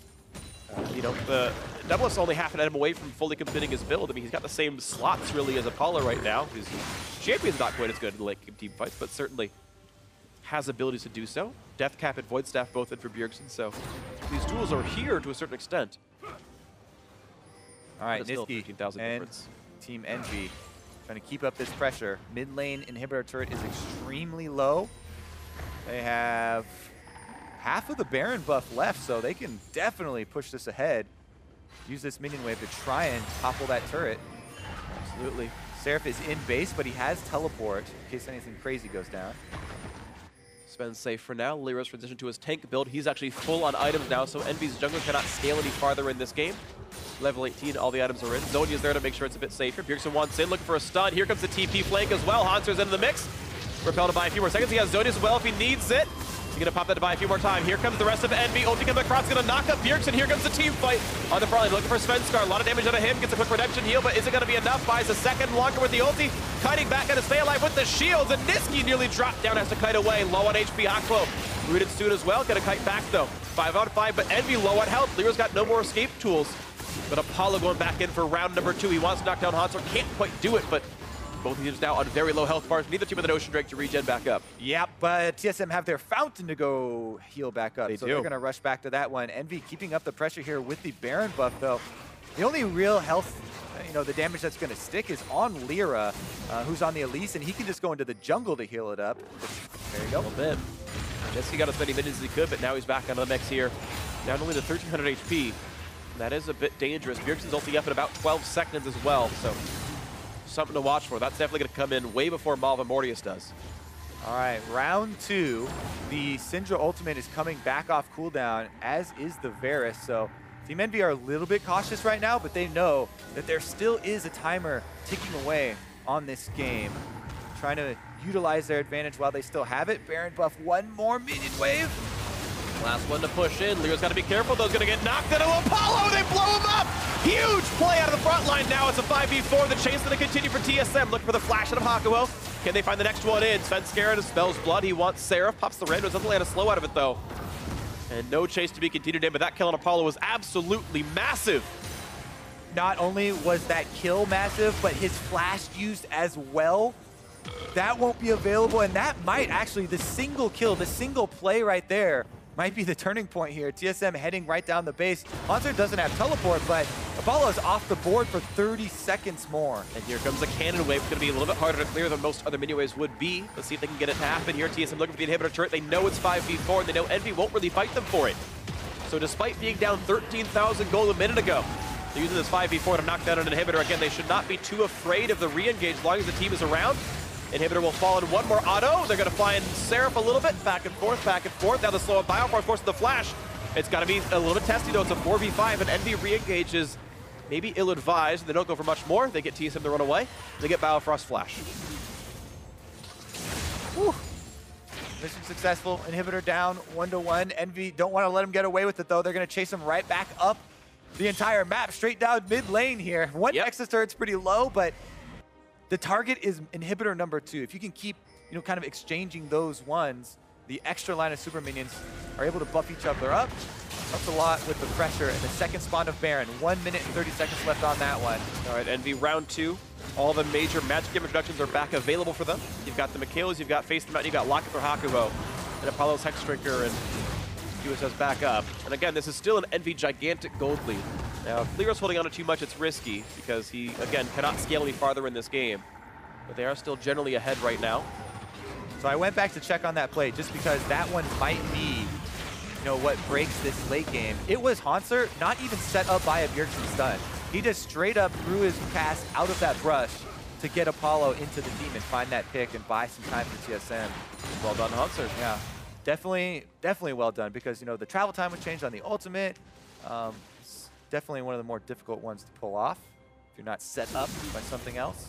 So the top inhibitor respawn. That is the final super minion of that wave.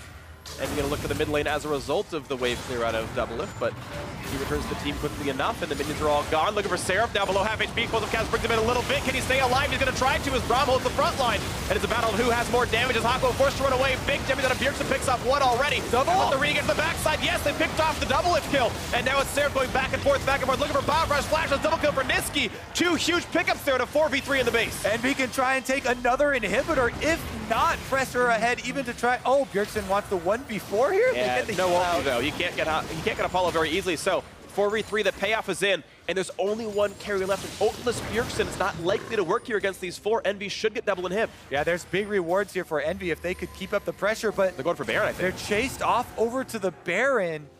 Oh my goodness, our TSM actually flash. They could actually pick him off too. There's no vision here for TSM. Envy could just set up a trap. Which one's it going to be? What are they going to find for themselves? Sven looks for the brush. They're all standing still, so Rek'Sai can't see them just yet. And there's the pop. They know they're not on Baron, but here comes the re-engage. Can they make it happen? Nisqy wants to jump the wall. He's looking for Hanser. Now here comes Bjergsen. A big stun coming across, and a knock up there onto the Renekton. And there's no kill coming through. The respawn's up in about 8 seconds. The health bar is now very low for Envy. They got a Honey Fruit.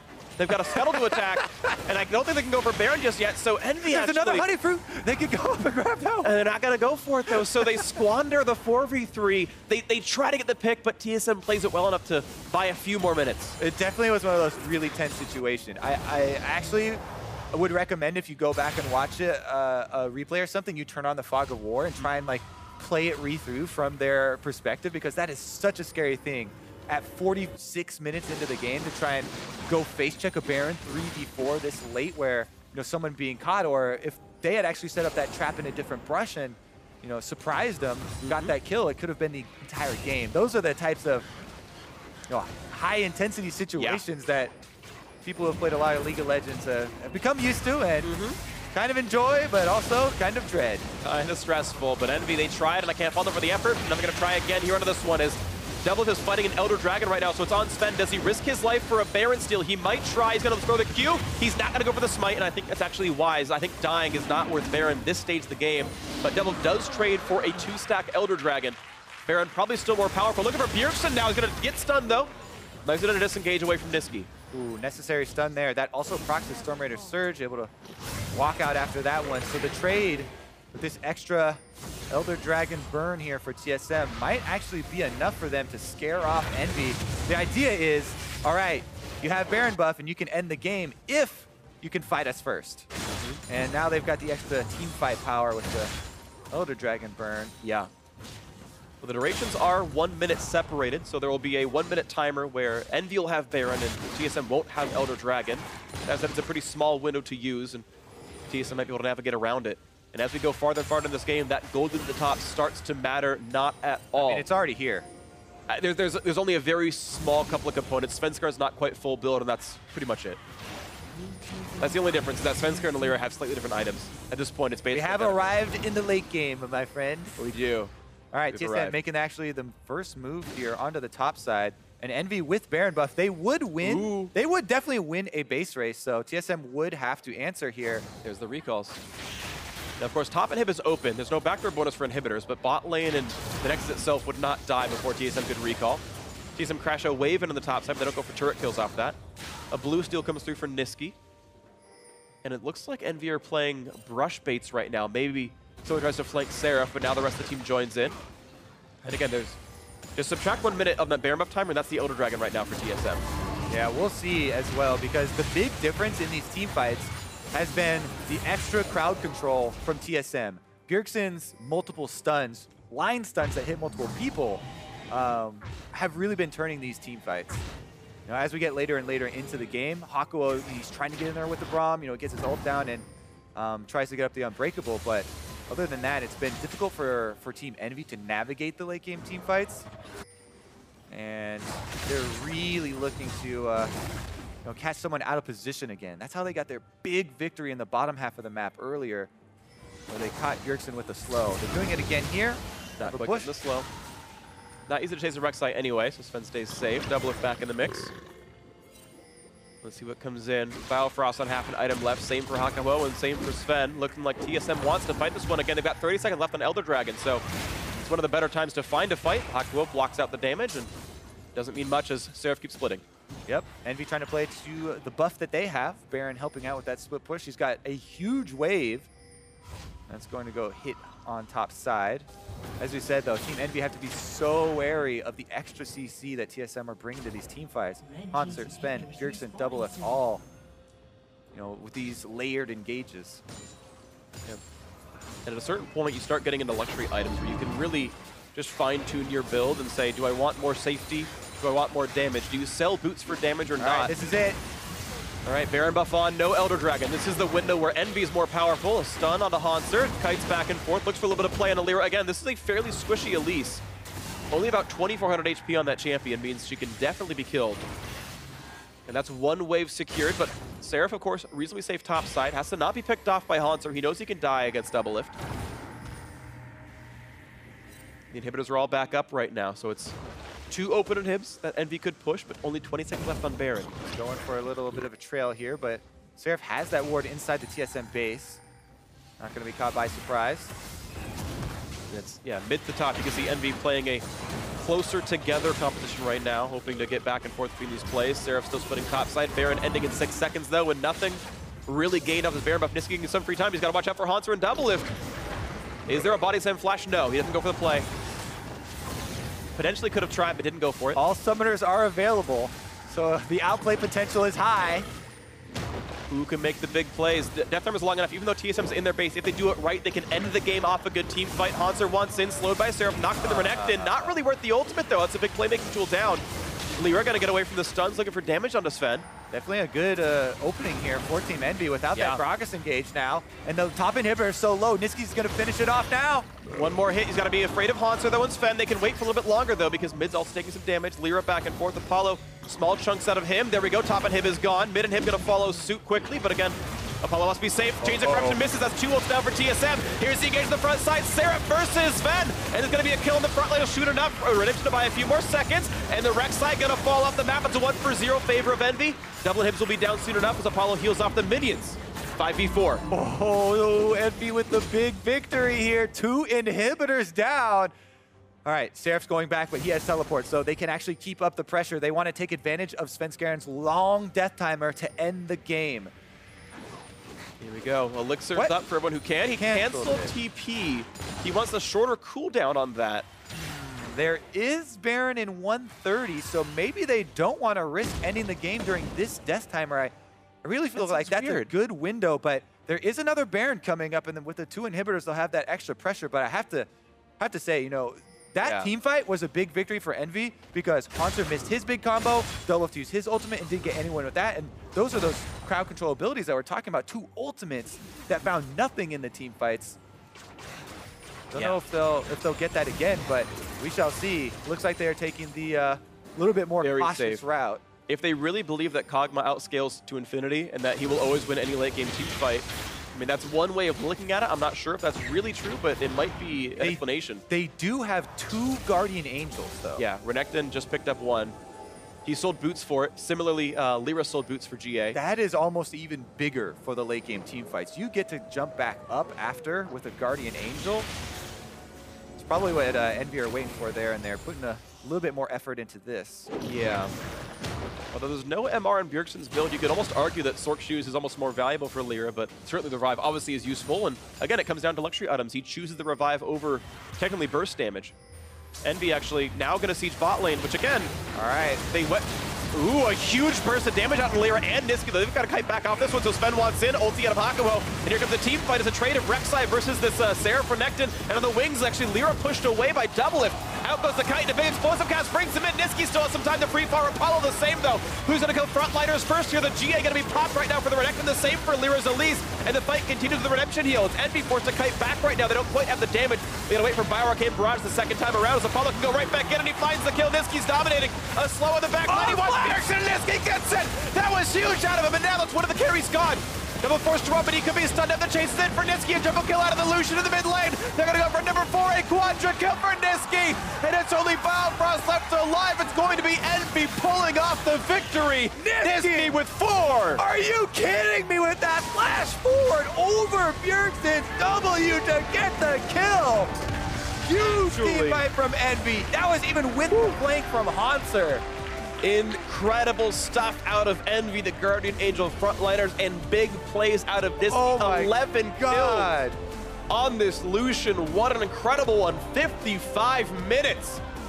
Envy tying it up now 1-1, and we have another game to go That was through. actually such a sick team fight. It absolutely was. And what a time to look competitive against TSM as well. Envy, the odd team out. I remember you were on this or that, where it's like, who's more likely? A new win. I know. But I'm just talking about like the fact that it's like, who's, like, are we gonna have the same champions before or new champions? You're like, get Envy out of there. Envy is not part of that crew of who's gonna win now. And they were competitive against TSM in week 8. And what a time to be And close to that level. they needed both Guardian Angels to do this. That's fair. And Nisqy there on the re-engage was with the second one coming up. It was just, that was so well timed with his flash forward. He was completely predicting Bjergsen's answer there. He flashes forward, gets the kill.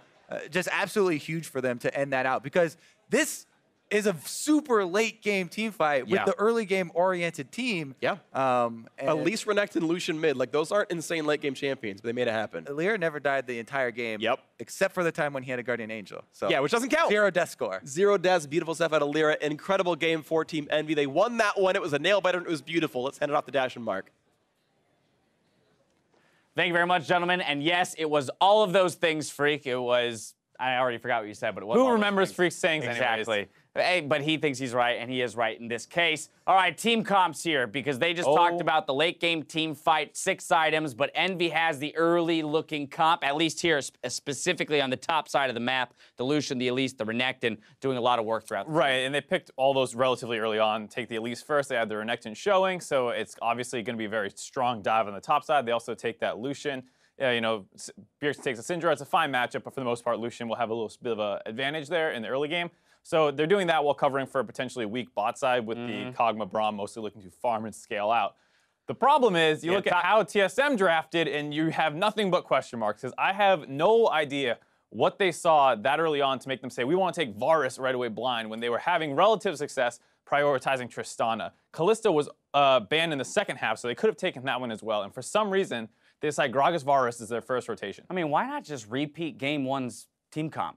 I honestly, I can't tell you what they were seeing, because I understand the only thing I see is why they flexed the Gragas up to the top side and took Rek'Sai in the second rotation was because they saw the Renekton Elise.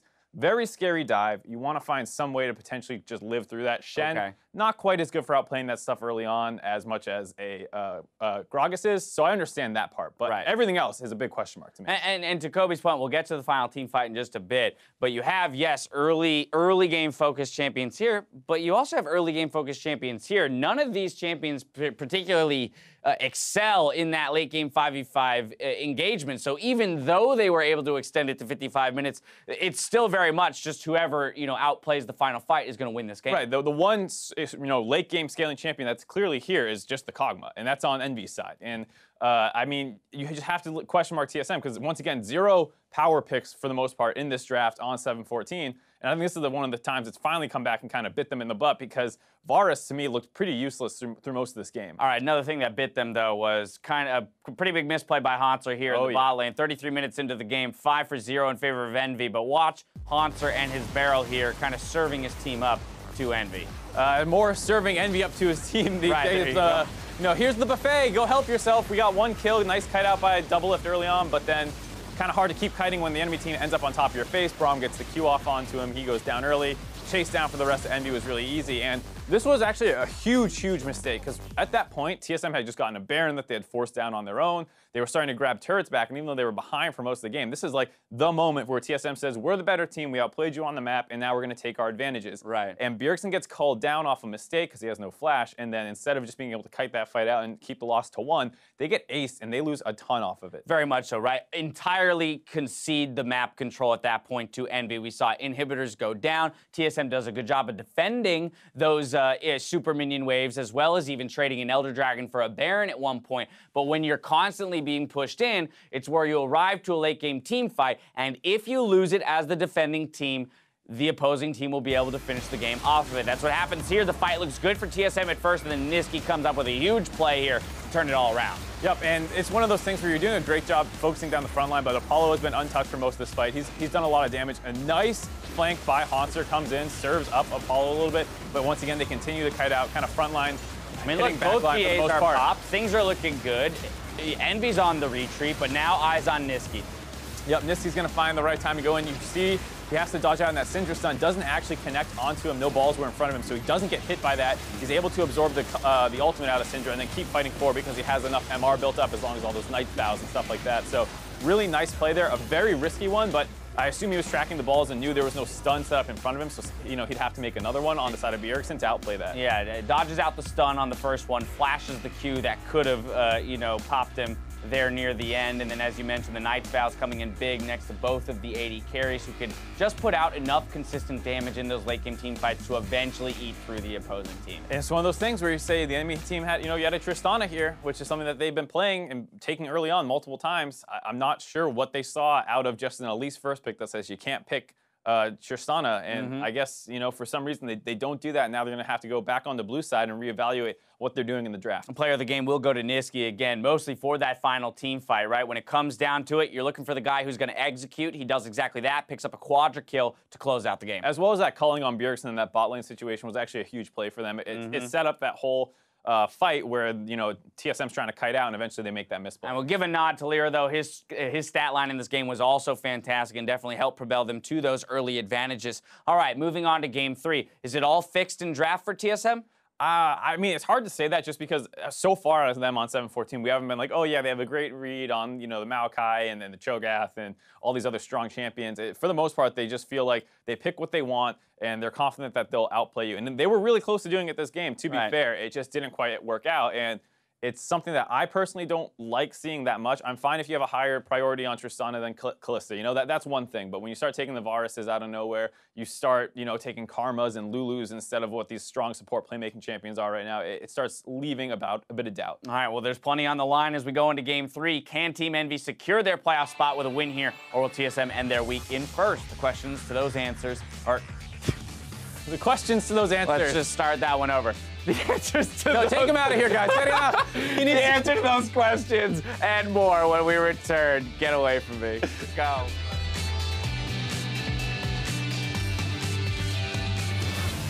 A bit of damage to Hako, but Lyra's back. He's going to be in. Cocoon's going to land as well. A lot of damage. The burst is there. Biofrost never stood a chance. Don't know if it's going to matter, though. Cocoon hits. There's going to be a lot of damage on Sven. The worst damage is there. Apollo crucially getting a kill credit. Go. Next side. Varus no flash. Back side. I'm on. Okay. Fast. 39 push. Okay. And now it's Sarah going back and forth, looking for Biofrost. Flash on double kill for Nisqy. 2 huge pickups there to 4v3 in the base. A slow on the back line. He wants Bjergsen, and Nisqy gets it. That was huge out of him, and now that's one of the carries gone. Double force drop, and he could be stunned at the chase in for Nisqy. A triple kill out of the Lucian in the mid lane. They're going to go for number 4, a quadra kill for Nisqy. And it's only Biofrost left alive. It's going to be Envy pulling off the victory.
Welcome everyone back to the North American LCS. We are ready to head into Game 3 of TSM versus Team Envy. I think many wouldn't have thought there'd be a Game 3. TSM had a good, solid scaling win in Game 1, and Envy an incredible nail biter. Huge plays out of Nisqy to win Game 2. Yeah, that was actually incredibly fun to watch because even though Envy were able to use, this early game to get their lead, the history of this team throughout this year has been, they have gotten a lot of good early game leads. Yeah. But up until even a month ago, basically, they had trouble converting those towards the late game. This one was just absolutely huge performances. Lyra, Nisqy, these guys really stepping up for the team, and a big win over what a lot of people consider to be the best team in the North American LCS. Sure, and right now, I mean, Team Envy, you talked about not converting leads very well. I believe last I looked statistically, they are #2 in gold leads at 20 minutes, and yet they're 6th place in actually winning matches. So clearly there's a disconnect there, and the fact that big plays out of Nisqy helped make that happen is certainly a very big deal. Apollo just sitting down actually had highest damage of the game. You expect that to a certain degree. He's playing Kog'Maw, but Kog'Maw's always the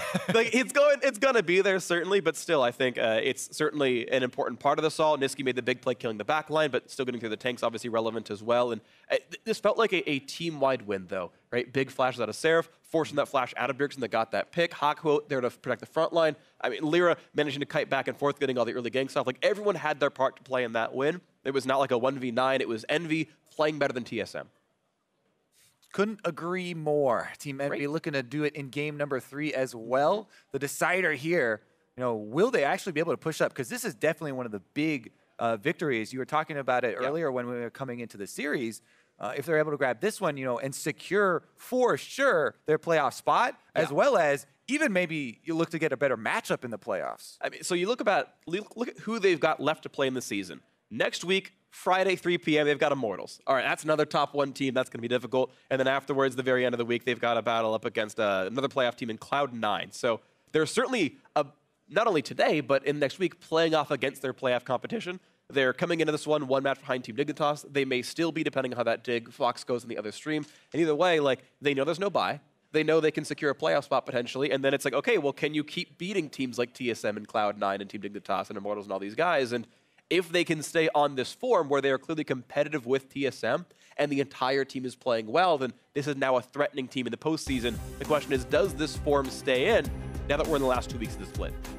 We'll have to see if it even stays in this game. Sure. Early game was the name last time around, even though we went, 54 minutes there? Yeah. Definitely a very tense one with the Elder Dragons and Barons being traded. Yeah, we're at about 1 hour and 40 minutes of game time so far just in this best of 3. I've seen BO5s end faster, such as Cloud9 vs Complexity when they qualified for the LCS.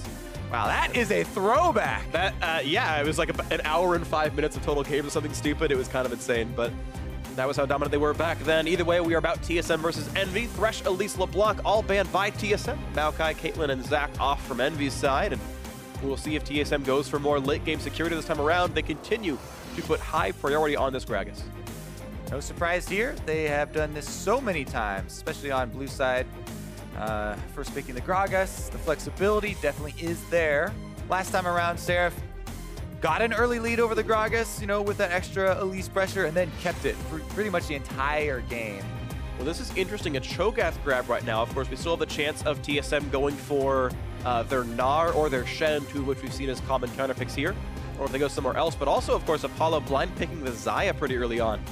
Pretty interesting to see because she, I think, had been hovered but never picked so far in this series, and Apollo says this is our best chance to win Game 3. Yeah, that one to me is the more surprising one. I'm so used to this meta right now that we have with the Kalista, then you enter with Tristana, or if the Kalista's off the board, then the Sivir, but the Xayah jumping up here, and Apollo, even right after the nerfs to Xayah, he was still one of the guys that was like, I love this champion, I still want to play this champion. And still putting a lot of time into her. So I'm really excited to see what their combination is going to be with the Xayah. Yeah, let's see what happens here. This one, Tristana and the Syndra back in. So TSM could pick, so far, I think their entire same comp from game 1, if they can keep blocking the rest of the picks here. We'll see what actually comes into be. Syndra versus Taliyah to remain that same mid lane matchup. And Nisqy certainly had looked good on that champion, but of course Bjergsen has as well. Yeah, looked good on the Taliyah, looked better even on the Lucian. It's just been a good series for him, honestly. Agreed.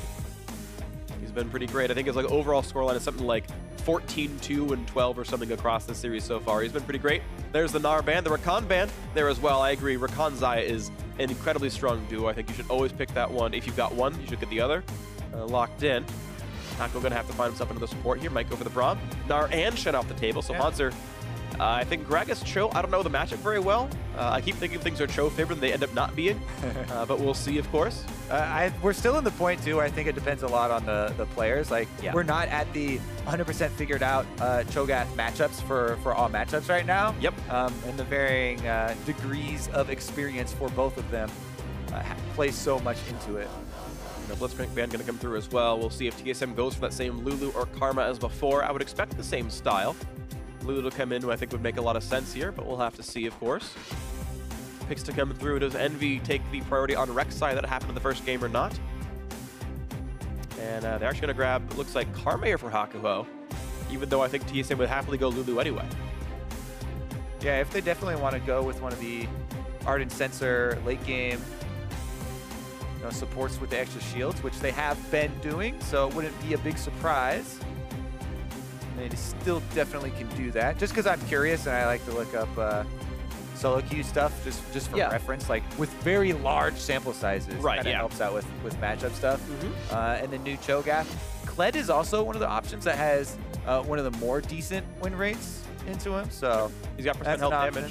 Not going to be an option this time around, though. Jarvan and Gragas, the top lane / jungle flexible buddies. Yeah. Doesn't really matter which one takes which position. Not so much. You do, have to fight against a different damage type. So I kind of always like the added little edge in there that you're like, ooh, you're going to take some MR or armor, or you're just going to go safe and take both, which will probably be the case. Wow, so actually prioritizing even more the laning phase here. Nami, not quite the same super carry supporter that the Lulu is, but I would say a better laner in the general sense. Balfrost bringing this one out to help out Doublelift in this bot lane. Looking to battle this 2-on-2. It's going to be a fun one. Trist, Nami versus Xayah Karma, as Team Envy are putting together a very similar composition. The Rek'Sai, just like they had in Game 1, TSM's only real change the fact that Jarvan joins the lineup instead of Shen, which may put Gragas in the top lane and Jarvan in the jungle. Yeah, Svenskeren had a pretty rough time on the Rek'Sai last time around, so I think it's good for TSM to switch it up and go with the Jarvan and let Lyra have his hand at it, because Sven looked like he was having a very rough time towards the late game team fights in finding a use. He was almost always using his ultimate just to buy a little time, and anyway though, tank, so they went back to it anyway. They swapped at the last second, well, at 20 seconds is the last second for pro play here, and it's going to be Jarvan top lane with Gragas into the jungle. So it's going to be armor seals for Seraph, or at least Quince, you'd have to hope. And Sven is back on the Gragas. We'll see how the ganks go. Certainly it's double CC against a slow champion. Could absolutely be done here. Coaches shake hands. And we'll see if, of course, they meet in the playoffs afterwards. But here we go, the final climactic game. Envy can guarantee a playoff position regardless of what Echofox does for the rest of the split and lock in that at least 6th place spot. They can still go up, of course. They are only one match behind Team Dignitas. TSM, of course, still on a chase for a bye in the postseason. Of course, they are only one match from behind Immortals. They can tie them in first place with a win here. We'll see if they can do it. The climactic Game 3 is afoot. We'll see who can take this one home. remember this Nami pickup here is kind of early by TSM. 7:15 is where the 2 extra seconds were taken off the cooldown of Aqua Prison. Right. But oftentimes we'll see that, right, where there's a small buff, people start testing it in solo queue, and they're like, whoa, good. This champion's actually quite good. I remember I actually don't even need the buff, and I'll play the patch early on competitive. Yeah. So Biofrost will try his hand. Mm-hmm. Definitely happy. We'll see what comes through. And this one is, it's a very similar comp, though, on kind of both sides to Game 1 here. It's Bjergsen's played Syndra all 3 games, but because he is using the SKT skin, the balls change colors. So at least there's that. All right, there you go. I didn't know that. Oh, you did it? We just watched 2 of the games. One was red, one was blue. I didn't realize. I mostly just realized it's a blue glow run, and it looks like blue elixir the entire game, and I thought that was kind of weird. Yeah, you get a free blue elixir. That would be broken. That's how Faker wins the game. Power. Hey, he just gets free elixirs all game. It'd be harder to lose when that happens. Comes with the skin now. You too can be Faker. Yay! Blue elixir. We're selling power. That's fun. Definitely not a design penalty. Don't worry, that will never happen. I know. Put a stop to that. I remember casting League of Legends back in like season 1 or 2 when I tried to consider non-league players part of it, and I'd always be like, "Oh, this team's got more skins. How cool!" By the way, caveat: skins do not equate to power. Please don't think we do this. And then I eventually stopped doing that because it was stupid. That's good. I like it when you stop doing stupid things. Yeah. There's a lot more to go. Yeah. Hopefully I'll still be employed when I learn them all. Either way. Ooh, what a pull. Yeah, very heavy leash for Lyra. And actually looks like Nisqy might have stolen one. I'm not sure if he got it from the lane or from the minions, but he does have 1 CS already, so that might have hurt Lyra a bit. So Raptor dominance for Team Envy here as the bottom lane steals away a ton of the small camp here from Svenskeren. Meanwhile, Lyra got that super strong pull from the solo laners. So we'll see about that, how it really does affect Svenskeren. As soon as he goes to find half of those small ones gone, it's not too big a deal since he didn't even start over there anyway. Yep. And we are into this matchup now as Bjergsen's getting pushed in early on. Gets that minion into the turret. Beautiful play right there. Not gonna get that. Oh, is he though? Oh, good old Syndra with the yoink. Yeah, she cheats at everything. She presses R, one-shot the champion, gets to take CS on a turret, which doesn't deserve it. It's all just... we put a stop to the myth last game where you just buy a Hex Drinker. Nisqy was not killed, even from 50% health. Yeah. Yeah, all kinds of crazy stuff. All right, well, you know what? Buying Hex Drinker requires being smart, and as we have established, I'm not that. So Hauntzer and Seraph doing battle on the top side. Seraph with perfect CS, beautiful. Hauntzer's only missed 1 so far, can't complain too much. And yeah, very small landing phase leads. Nice by Nisqy, lands all 5 of them. He's got his minions backing him up as well. Can he get all of them this time? Oh, we don't get to find out. Maybe next time on mid lane CS game. Yeah, let's see what he can do on this side, though. Right now, it's a pretty equal trade of bot lane farm. Eventually, Battleprost will have more gold, but again, Hakuo itemizing for a bit more lane dominance if he can get it with his Spell Thieves. Yeah, definitely finding some good harassment with his Qs already. First, we have Gragas. junglers to enter the scene, though. Both of them, not just Gragas. He's got a partner. I don't think they saw. Rocket jump in. They want damage into Apollo. He's going to flash away a little bit more time. They're going to get all the damage they need. First Blood comes in on a double lift. Knocked around and killed off, and here comes the TP as well. They want Sven. They're going to get him. He's got no flash. 2 kills coming in. Apollo grabbing double buffs. So remember last game when we talked about Lyra, you know, and him using those little bits of early information and changing his path accordingly?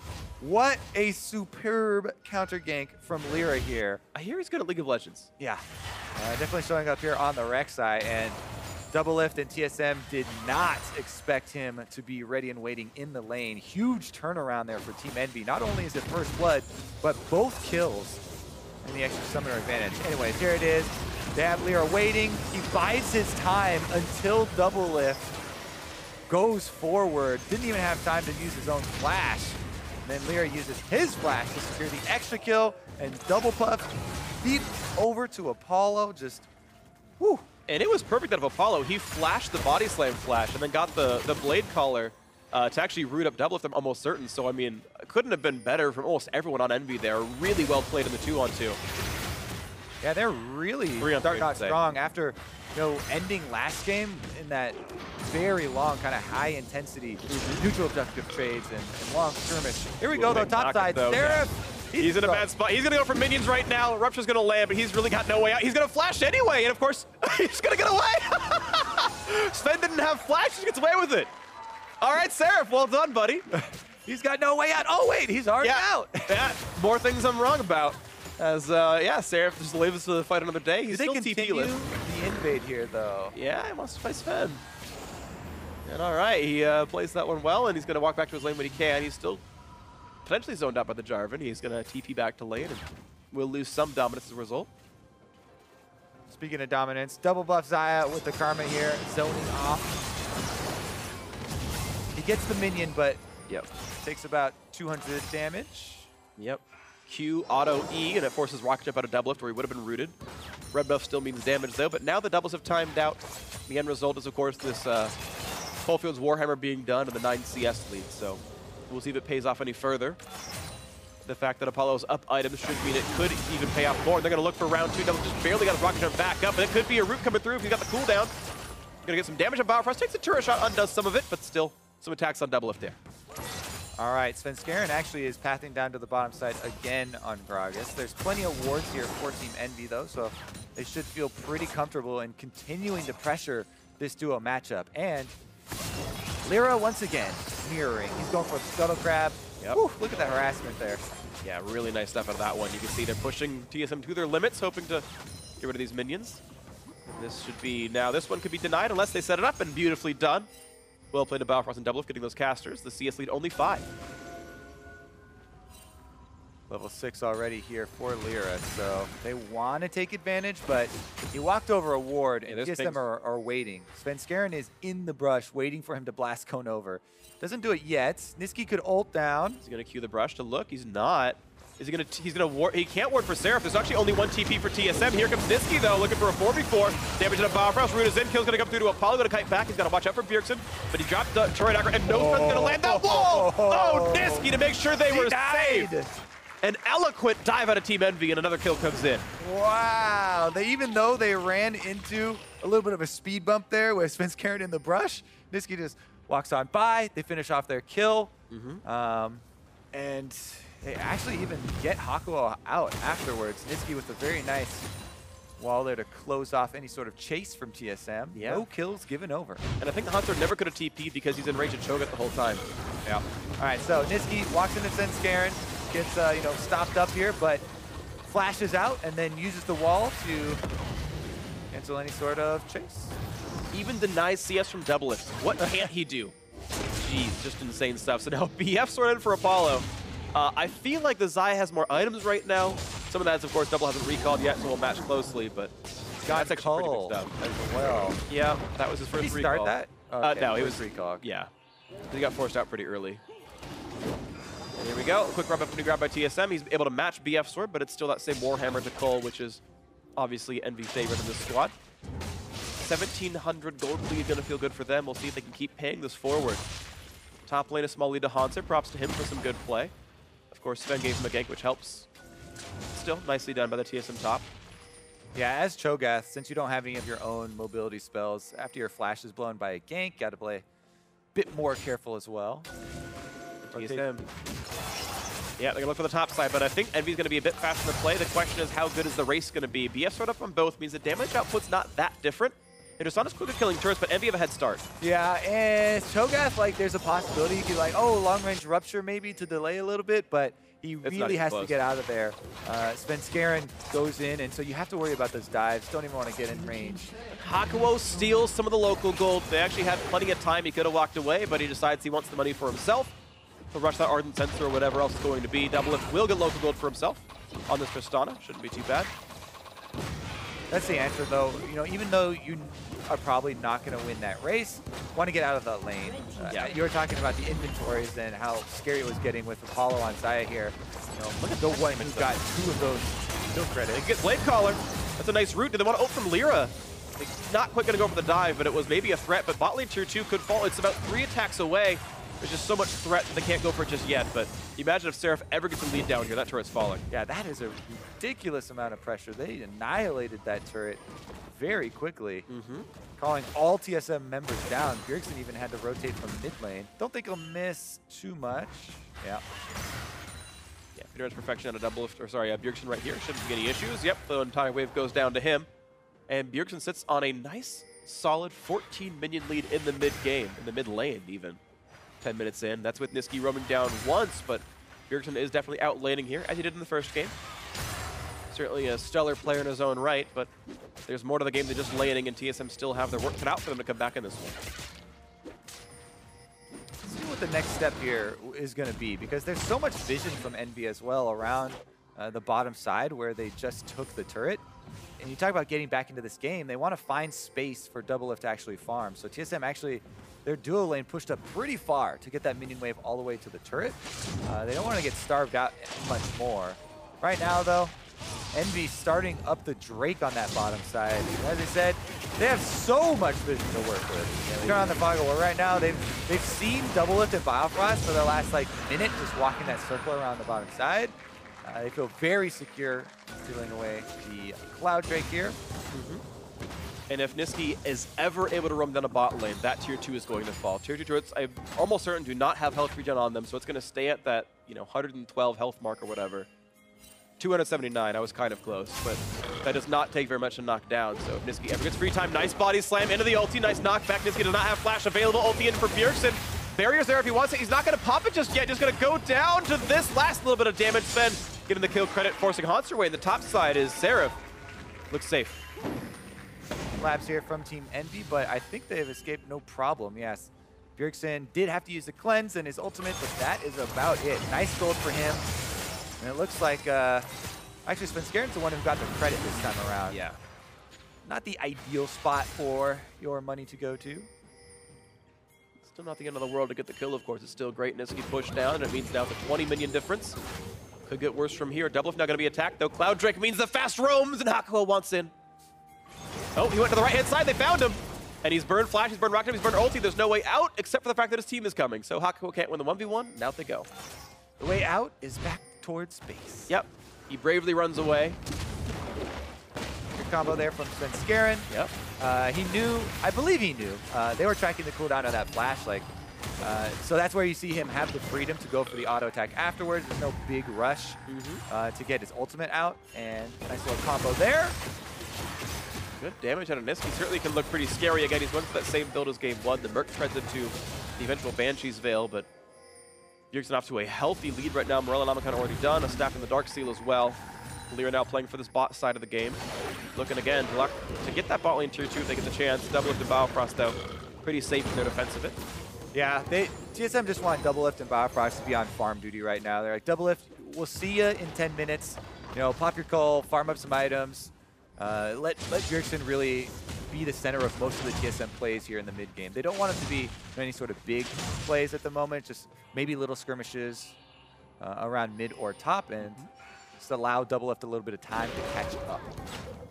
All right, well, he's going to keep going for this farm right here. He will get a little bit of alone time, but yeah, an Essence Reaver, Berserker's Greaves, Xayah is about to come back into the lane, and that's going to make things a little bit more difficult for Taliyah as well. All right, here comes the attempt at TP as well from Seraph. Haunter could match if he wants to, and here comes the play for bot lane. Doublelift's going to rocket jump over towards Apollo.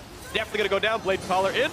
Then Hakuho Scumbag steals away the kill. But on the bot side, another kill comes through thanks to Seraph. Battle for the red buff goes over to Svenskeren, but it means that Envy will have free time to knock down bot lane tier 2. No questions asked.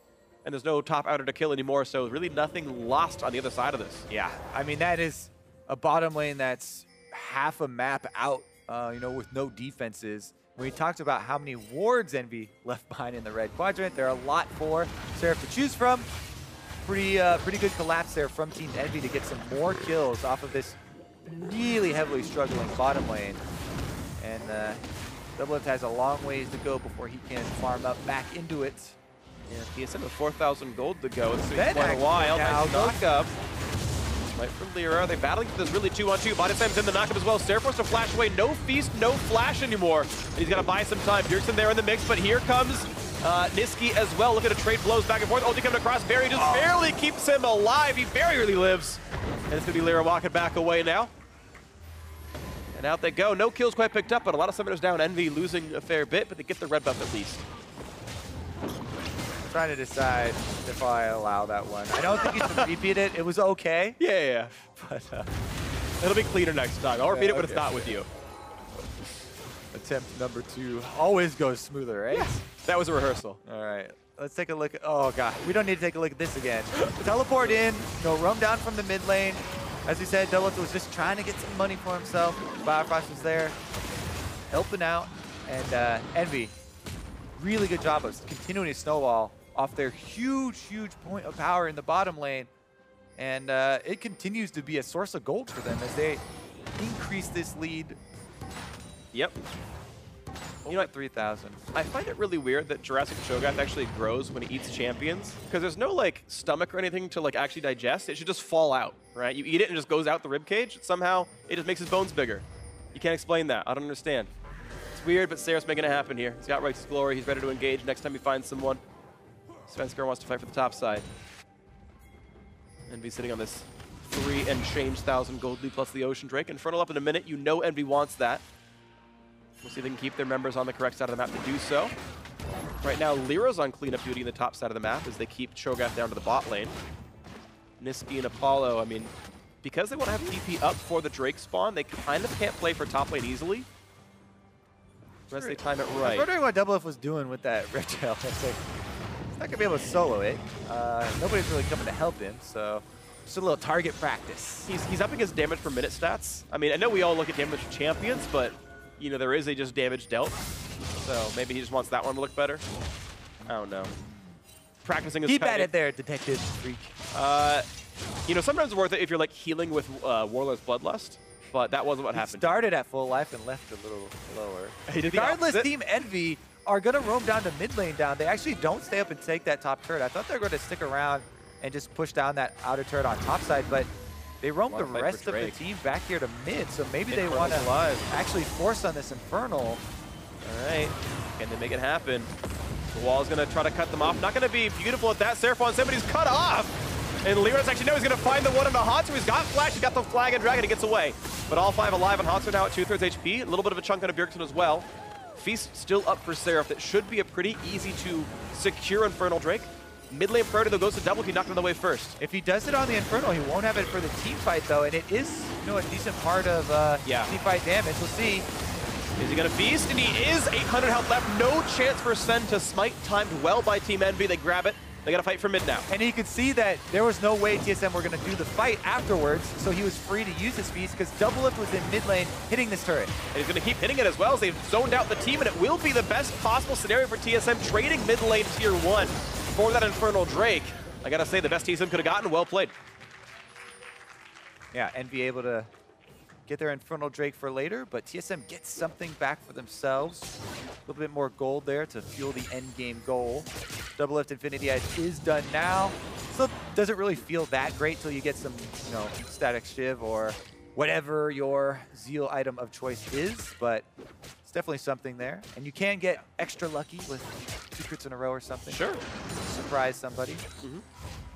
Although there's actually less than a 4% chance to do so. There's like scaling critical chances based on how lucky you've been. So within a given fight, if you're hitting champions, the numbers actually change behind the scenes. You can still get lucky and unlucky, but it's just less likely overall. Shout out Zifros who built the system. I don't know the specifics exactly, but it works that way. Let's see what can come in next to this as Envy look to reset on the map. They know they've been equalized in turret score now. Envy need top lane and mid lane outers, and TSM can only look for the bot lane outer.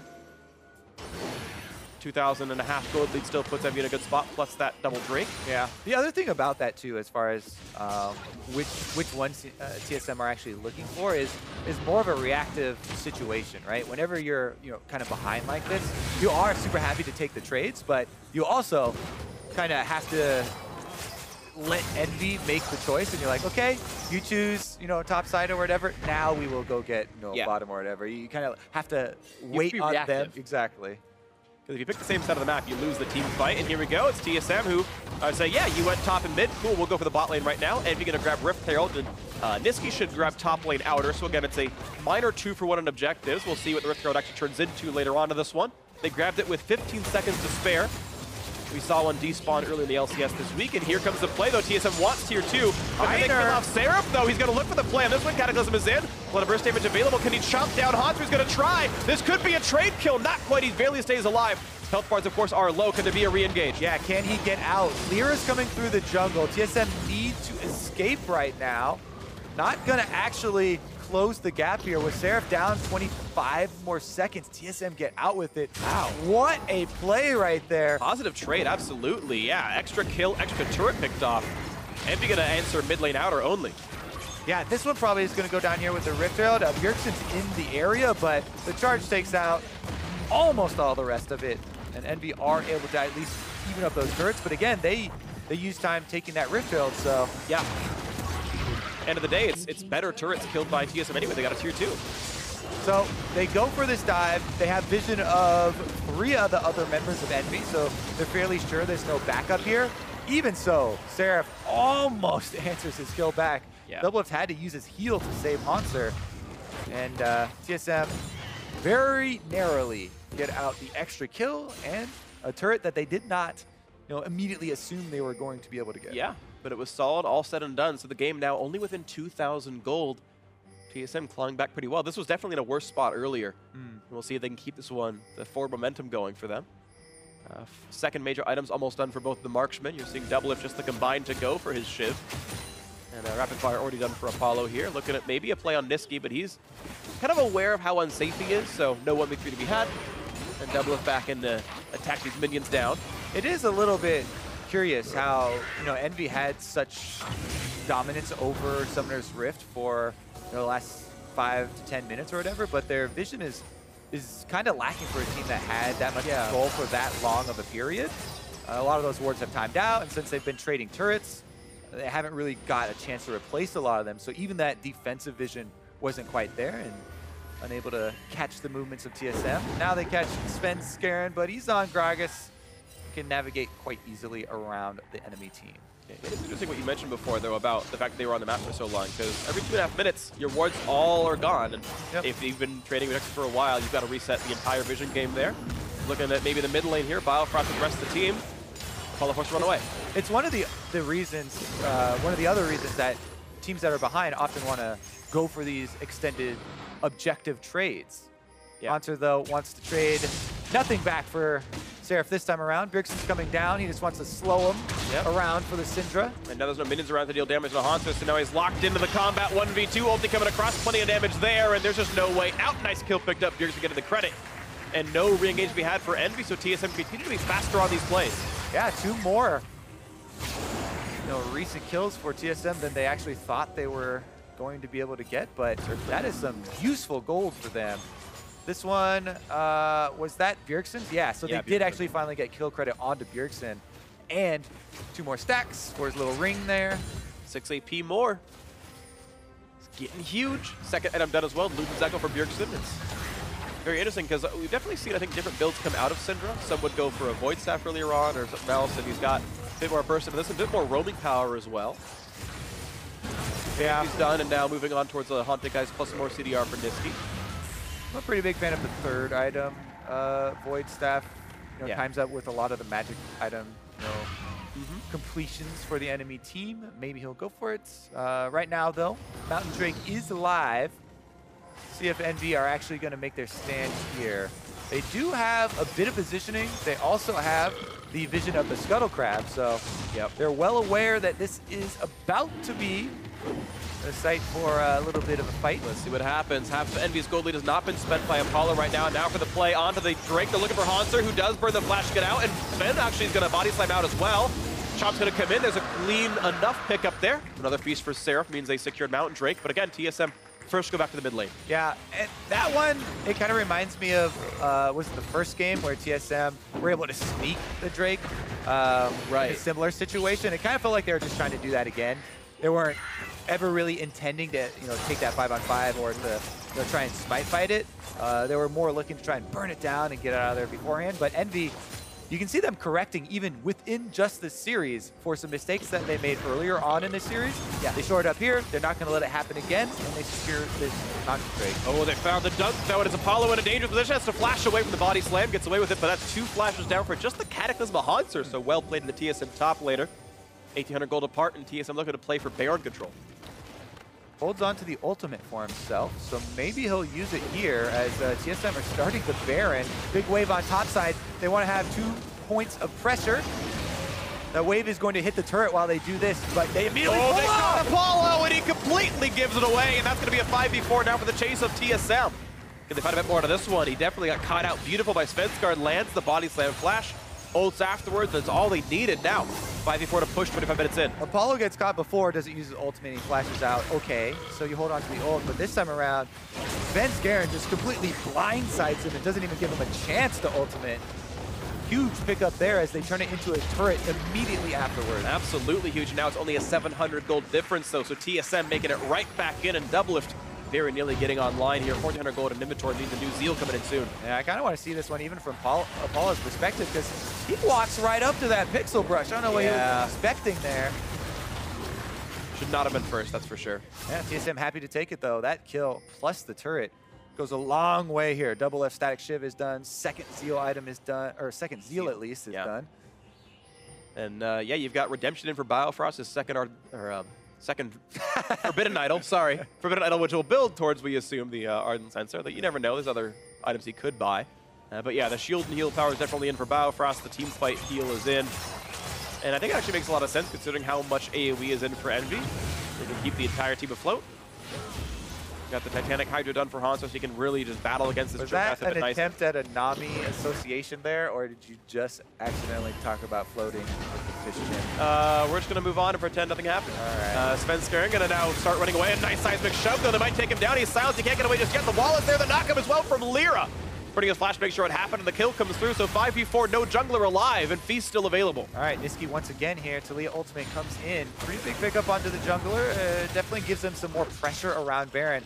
And again, since they also have these control wards around Baron, it makes TSM stick around this area and kind of throw out some jabs here to poke around and make sure that Envy aren't sneaking anything. Question mark pings are actually going down. They're super scared about this. Yeah, on Svenskeren's corpse, he died. Just kidding. Knock up on a 2, that's pretty huge. The silence there as well. And if Bjergsen, Featherstorm coming across, they're only going to root the tank, though. A nice wave to buy some time. Lyra once again in the front looking for double up, but he's going to kite back into Redemption. Going to put the health bars in a decent spot. Seismic shove finds Haunter. He's still got flash. He's going to get away with it for this one. And now Lyra's the front line alone. He's going to be attacked, knocked up. He's got to watch out. The bubble not quite going to land, though. Looking for an ulti to buy a few more seconds, but be careful. The dunk is in. The kill's going to come through as well. Haunter gets the credit. They're going to trade it with the Feast, but Seraph is low on health. One more hit will kill him, and they're going to get the trade kill in. 2 for 1. TSM win the 4v5. How did they actually come out with the victory there with that base check? Envy a little bit funneled into the corner right there, and Doublelift constantly walking back and forth there. Gets off a lot of DPS. He chased off Nisqy, who was flanking and who initially got the knockback, but the seismic shove was on Hanser, the tankiest member, and Hanser was able to buy himself some more time. So remember when they start this, dead Svenskeren, 13 more seconds, and he has to walk from base. Hanser, first escape was right there, flag and drag out. There's that redemption he talked about from Bifrost being picked up early, and that was the flank that knocked Hanser back in, but the DPS, you see Apollo and Hawkwo kind of stuck back there, and Nisqy had to give Doublelift some space because there was a red buff Tristana.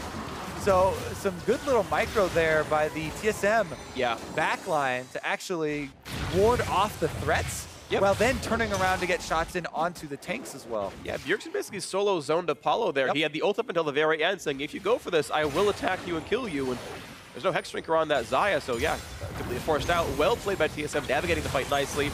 All of them pitching in for some very, very smart plays. And now look at this, only 900 gold apart. Mount Drake again up in 1 minute. The non-combat Drake, though, unless Envy's actually going for turret damage or Baron rushes, it doesn't mean much for them. We'll see. Again, they're still up that Inferno Drake, though. They should have the damage output. We'll see what happens.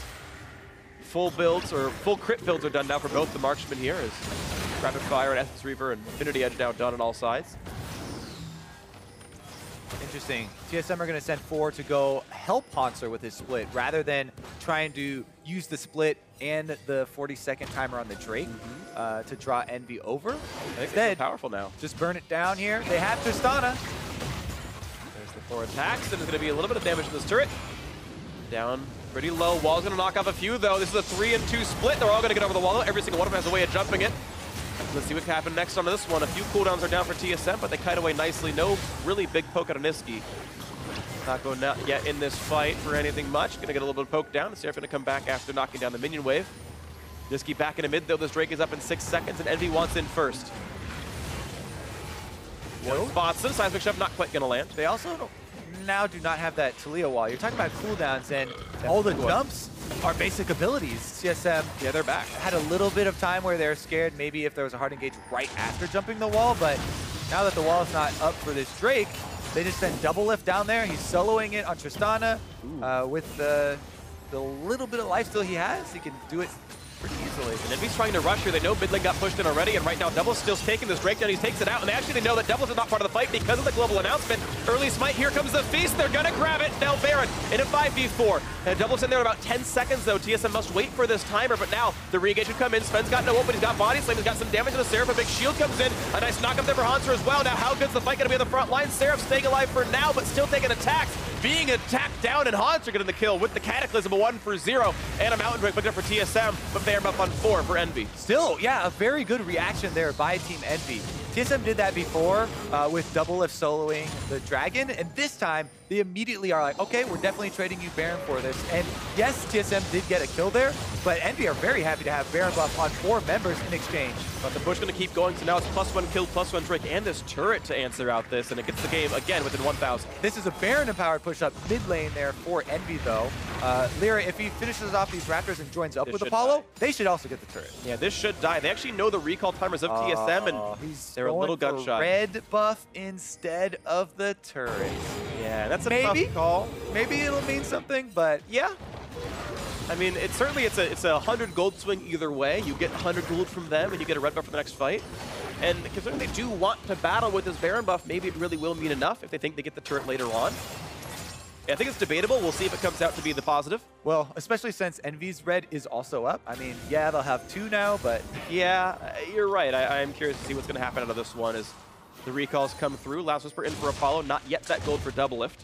They could also just be saying, well, mid is so low anyway, that's going to be our Baron buff push, and we don't think TSM is actually going to fight us on that one, and they'll be able to collect it later. So yeah, I think it's possible. That's probably the thought process there. Interesting as well. I don't know if you guys, people saw all of the interviews and videos that were coming out from Envy, but Apollo talked a lot about how Lyra, not only is he a great mechanical jungler, is he great individually, but he's been helping out a lot, teaching the other players about his views on macro and the late game play. So I want to put out something small. Seraph actually just did a useless feast on a lane minion. He was actually already at 11 stacks because he had taken 1 regular monster and 5 minions. And when he read the tooltip, he's like, oh, 5 minions. So he ate a 6th minion. But a minion and a monster, if it's not like a Drake, are the same. So it's on cooldown for a misread tooltip, I guess. Yeah, which it has to won't be, get paid out. It has to be an epic monster, right? Or a champion or something. Yep. Like that. Yeah. And Seraph's feasts are basically 2 champions, 1 epic, meaning Baron, and 2 Drakes, and the other 6 basic stacks he's already gotten. So math supports it, but it's gonna be back up for cooldown, so it doesn't mean anything. He's fine. The mistake doesn't hurt him. Here comes the next chance at a team fight. 45 seconds on Baron buff, meaning they get 2 waves basically. This one and whatever one spawns after. And mid lane is clean without nothing happening. All right, I want to start this one because we haven't actually seen too many of the really big Cho'Gath one-shots, but it is a Warmog's Righteous Glory and Gargoyle Stoneplate Seraph. So you talk about the feast and that cooldown, how important it is. It is incredibly important now that this feast is actually going to be insane if he pops his Gargoyle Stoneplate first and flashes on Double Lift. He's got to worry, from like 80% health or something. It's 965 before the stone plate, so you're right, mid lane's gonna fall, no problem. But really, it's only the 1 turret so far picked up by Envy. In this push, they knock down mid lane. They sit their gold lead back at 2,500. And looks like they're gonna let this one time out, and they're gonna keep playing for the slower game here. They're sitting on the Infernal and Ocean Drake buff. They got more than TSM. Well, they're getting a lot of split push farm right now, looking like he wants to keep scaling up and be a tank. He tunnels right back away. He's gonna be fine. Sven gonna look for a play. He's got that Dead Man's play. We don't see that item nearly as much anymore. There's been a lot of upgraded and strong tank items, so a lot more sort of differentiation. But Sven wants the in-combat mobility. Yeah, Baron power play, basically just the Baron itself essentially, because both teams got a tier 2 turret. Yeah. Decent by TSM actually. Taking that one off. The map actually has gotten quite dark for TSM once again, though. And remember how difficult it is when you're working with no vision against the Taliyah team, right? Not only you have to worry about those picks, but once someone does, it's very difficult to get back on the right side. Hauntzer, Svenskeren, Double Lift, they're all fine because they can hop it. But Bjergsen and Vilefrost have to be a bit more careful with their positioning. Let's see what they can find for themselves. 2,500 separates these teams. Lord Dominic's done for both the marksmen, though. The tank shredding is in. Nice little crit out of Double Lift. That's the benefit of a rapid fire cannon and Shiv. You crit everybody. A little lightning. They've traded back to the mid lane pretty easily. No minions now meeting just yet. They've decided their battle lines. No stun yet for Bjergsen, but the spheres are on the ground now. They're going to keep spamming, make the ulti stronger, make the stun wider. Apollo got chunked pretty big there. It's a big deal. And he's not got a lot of lifesteal either, so. Rupture also down now. You see them move in, but Hauntzer had already made his way halfway over to top side, so there's no threat of engaging on that crit anyway. But TSM still poking around here. Now they're trying to just kind of delay. Oh! The flash ultra, they're gonna go for the kill. They don't quite get him. Yes, they do. Biofrost knocks the kill down at the very end of it all. And now the chase is in 5v4. Can they get the knockback out of Zeal? A little bit they do. And actually the chase is in with Rocket Jump. They're gonna get a 2 for 0. Now on the other side of the fight, it's a Cataclysm on a 2. The redemption to buy a bit of time, but Hauntzer gonna get chopped in. Will he go down? He will not. The heals are through. Just the 2 for 0. Make that a third as Seraph will fall. He gets the trade. 3 for 1, but now it's 2v4, and TSM have the tools they need. And they should be able to take this Elder Dragon no problem. Trading 3 for 1 there is huge for them. Again, it seems just like Bjergsen in these late game positioning scenarios here around the mid lane with the Syndra continually finds a play. And this play results in TSM garnering a very big opening. And Bjergsen tends to find a way. Nicely done here. Watch that fight again. 40 seconds left on the Baron as well for live gameplay, but there it is. He lands the Sun, and he immediately flashes over. There's the ebb and flow for Nami there. Biofrost was able to secure that one. And then there's the re-engage. Since they know they have this 5v4 advantage, basically, nice little re-engage here. Hauntzer's able to stay inside his own Cataclysm and barely tank up with the heals coming through from Bio. Re-engages into a feast of Seraph, so they end up trading there, but it's actually quite a good trade. Gonna feel pretty good. So TSM have brought the game back to tied in gold. They're wearing this Elder Dragon buff, and they've got all the rights, I feel like, with this to play for Baron now themselves. We'll see if they can make that push forward. No seismic shove yet for Nisqy. Full builds almost through. TSM have plenty of control wards in inventory. Double has no room for them anymore, but the rest of the squad doing the best they can to put those in. Let's see what can happen here. This is certainly a tight game once again. All these games look like they're making points. Yeah, this series has been incredibly competitive. TSM have slipped in. And this is going to go down. There's no contest anymore. They're not in range. TSM with a great play on this one. Going to grab themselves Baron Nashor. Again, with the Elder, it was likely, but they still made a very slick play to make it come through. Yeah, that's the thing, right? Without vision especially, Envy, there's no way you want to face check an Elder Dragon team. No. So, whether they're on it or not, got to give them their space, and Envy are just going to try and defend. Similar to TSM last game, honestly. Roles kind of reversed now.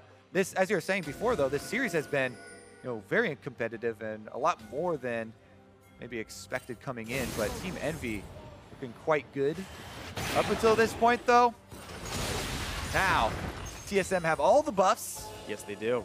They have a fully recovered double lift. Remember how bad the early game was for this bottom lane of TSM, by the way, but right now he's feeling great. They're finding a Shogun, looking to knock him down, sending him back to the Jurassic Fury, going to stay alive for now. Ulti not quite going to get the kill, but it was close. The shield, like maybe a bit more time. You can barely notice it on that health bar, but he's going to stay alive, and that's an ulti down for Bjergsen.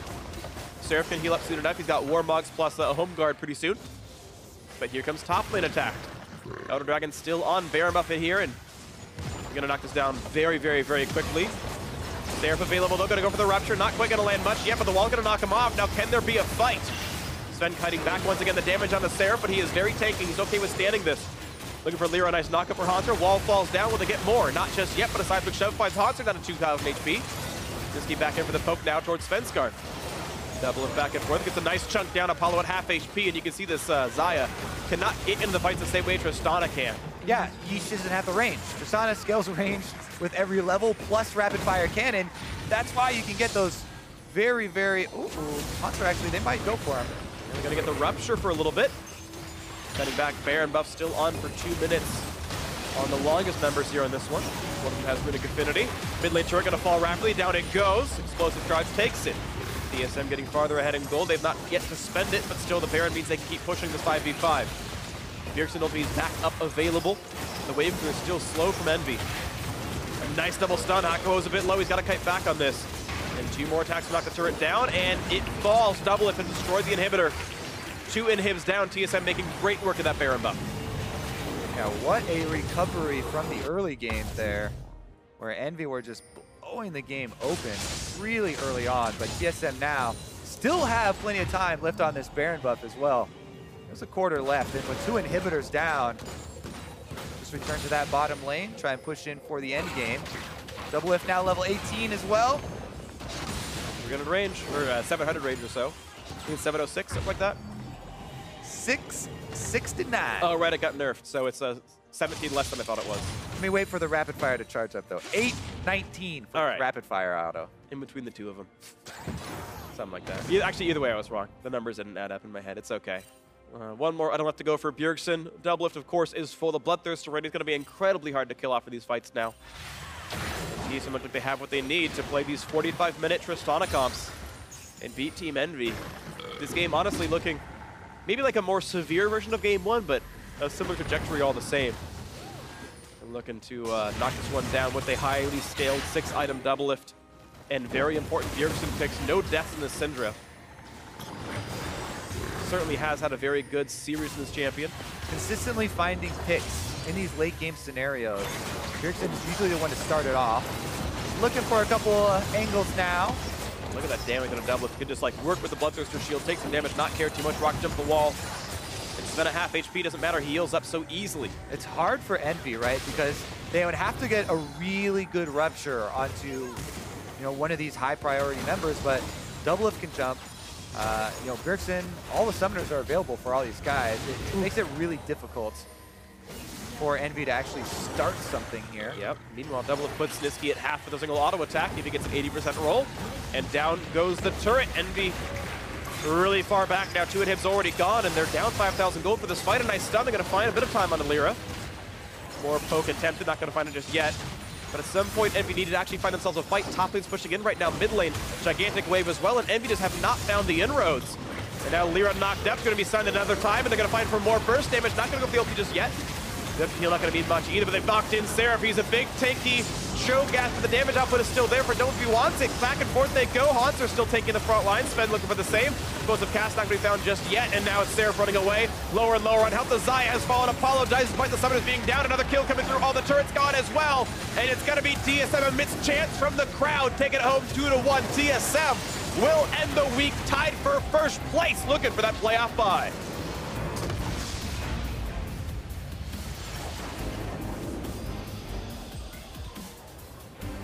Woo, what a long series there. TSM, as you said, finding victory over a highly probable playoff contender there. Team Envy, they did lose the series, but they definitely made it look competitive, made TSM work for it. You can tell, a little bit exhausted there after that one. Sure, it's about 2 hours and 20 minutes or so of League of Legends play in this one, and yeah, it meant quite a bit for both these squads. TSM have at least found a formula that works for them, but the question is, do they have more that works out? And there's lots to be answered, because have Envy improved substantially such that they are about as good as TSM, or did TSM have a kind of an off match where they had to rely on a 6-item doublelift to beat a team that have like 6 more wins in the standings than? It certainly makes playoffs very, very intriguing here. Super exciting. If this is how close, a possible first versus 6 matchup could be, like, all of the playoff games are definitely going to be exciting as we move forward. We have more contenders than ever, and Tristana's going to be a big issue as we see the playoff meta developing. And that'll be fun to watch for as we move on. As how many comps do both these teams rely on as we get closer and closer down the line? You get into the best of 5s, you start having a lot more, the adaptation that matters of figuring out exactly what styles teams are most comfortable with. And again, it's simply a question. It was only one match. It was a single best of 3. TSM, I'm sure, do have more that they can do than just play around in Tristana, obviously. But in this series, they did rely on it. It did work out, though, so you can't hate them too much. But if this was a best of 5, you'd imagine you'd see Trist bans in Game 4. And you'd say, now Doublelift, find something else that works. And yeah, well, the Tristana was a constant here. So was Syndra. And Bjergsen, pick after pick after pick in these late games, scenarios with this long-range stun that she has. Is something that they also relied on. Yeah, and he did so well for himself. I mean, 6-0-5 in the last game. That was 11 of 12 participation. No deaths. I mean, I feel like I'll call it now. Player of the game feels like it's Bjergsen, to be honest, based on what he did so far. Did the most damage in the game as well. I mean, I thought he was absolutely incredible overall for sure. But a fun one regardless. I mean, it means TSMs are in first place. I don't know if Echo Fox had won or lost against Team Dignitas. If Fox lost, then Envy's in playoffs for sure. Yeah. No one from the bottom 4 can match them anymore. But regardless, it's still Envy, who are probably a playoff team, or definitely a playoff team based on that match, who are now dropping games against playoff squads. They've got Immortals, they've got Cloud9 next up, in the next week. And as we've said so many times, yeah, their ending of the schedule is definitely rough. But is that kind of how you want your schedule to end? As long as you know you're getting into playoffs, you're like, all right, let's get some training in on stage, and they go through top opponent after top opponent. Like, these are teams that they're going to be playing in playoffs anyways, so maybe they're at peak form. I think it is super relevant. And again, they looked competitive. And if they can look competitive against these teams, you can squeak out these wins. You had the clutch plays out of Nitsky in game 2, and Apollo had put out some good damage, and Lyra went death. Like, I think overall, Envy had played very well. This looked like one of the better series I saw from them, despite the fact that they lost. And that's good. I want to see that the playoff teams do look sharp. And for a 1v6, as the standings reflect right now, this is a fun series to watch. Yeah.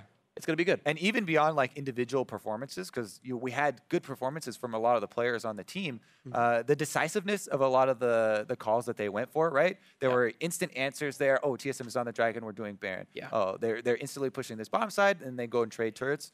It seems like that has been one of the biggest improvements. Like, they're much quicker than previously. Yeah, and even little small things like smutting first, that Feast is the next one up. Like, they had certainly practiced some of these metrics, and we'll see what Envy can do for us next week. But now for a first-hand account on that series, let's hear from TSM's support and Degon. Hello, I am joined with Biofrost. And Biofrost, you guys decided to take the scenic route on this one. Talk to me about the series in general. Well, the series was super long and dragged out, and I think both teams made a lot of mistakes. As for us, our early game wasn't very clean, so because of that, we had to play from behind a lot of the times, but our comps usually had a lot of scaling with them, so we were able to stall the game and be able to win. So last time we spoke with you was week 2, and during that time you spoke about all the playmaking supports that were available, and that's been the theme of the season. However, in this series specifically, you played a ton of supportive supports. What did you see? What is the power of these supports to you? I think a lot of people are just trying to figure out the meta because this patch was really big, and we're trying out supportive supports like Karma, like Lulu, and we're just testing to see whether or not they fit with our comps. And yeah, it's just a lot of experimenting right now because, yeah, a lot of people are trying different things, and we just want to be really fast to learn the meta. So looking to next week, you have P1 and El Clasico with CLG to close out the summer split. That match, always a big match. What gets you the most fire up with your matchup against CLG? Well, I think the matchup with CLG is just that there's a long history of rivalry with that, and CLG has been looking a lot better with like this split, I believe. And now they have Omega. They went through like a roster change in the middle of the season, so I'm not really sure if they're still going to be as good, but they definitely showed up in their match yesterday, so they're definitely still really good. And it's going to be really important for us to get this win because it can mean either first seed or second seed. And yeah, a lot of our future playoffs is on the line next week, so we have to play well. Well, you played really good in this series as well. Congratulations on your 2-1 win. For more, let's send it on over to Dash and Mark. Thank you very much, Degon. TSM going to be grateful to have come away with the victory. And then on the side of Envy, man, they're going to be kicking themselves for letting this one slip through their fingers. They had control. They had the tools to come away with the win.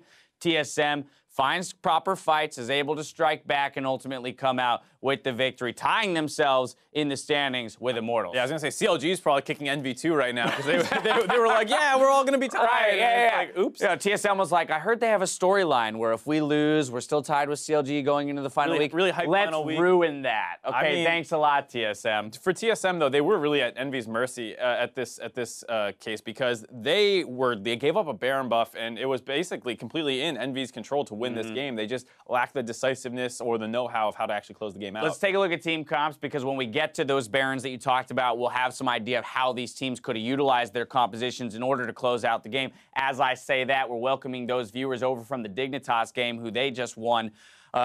In the meantime, we're breaking down TSM's victory here over Team Envy, 2-1 fashion. These are the team comps that they did it with. Big thing to note here is we've got a Nami now making her resurgence. And what happened to my Threshes and my Blitzcranks and my Alistairs, man? They got banned.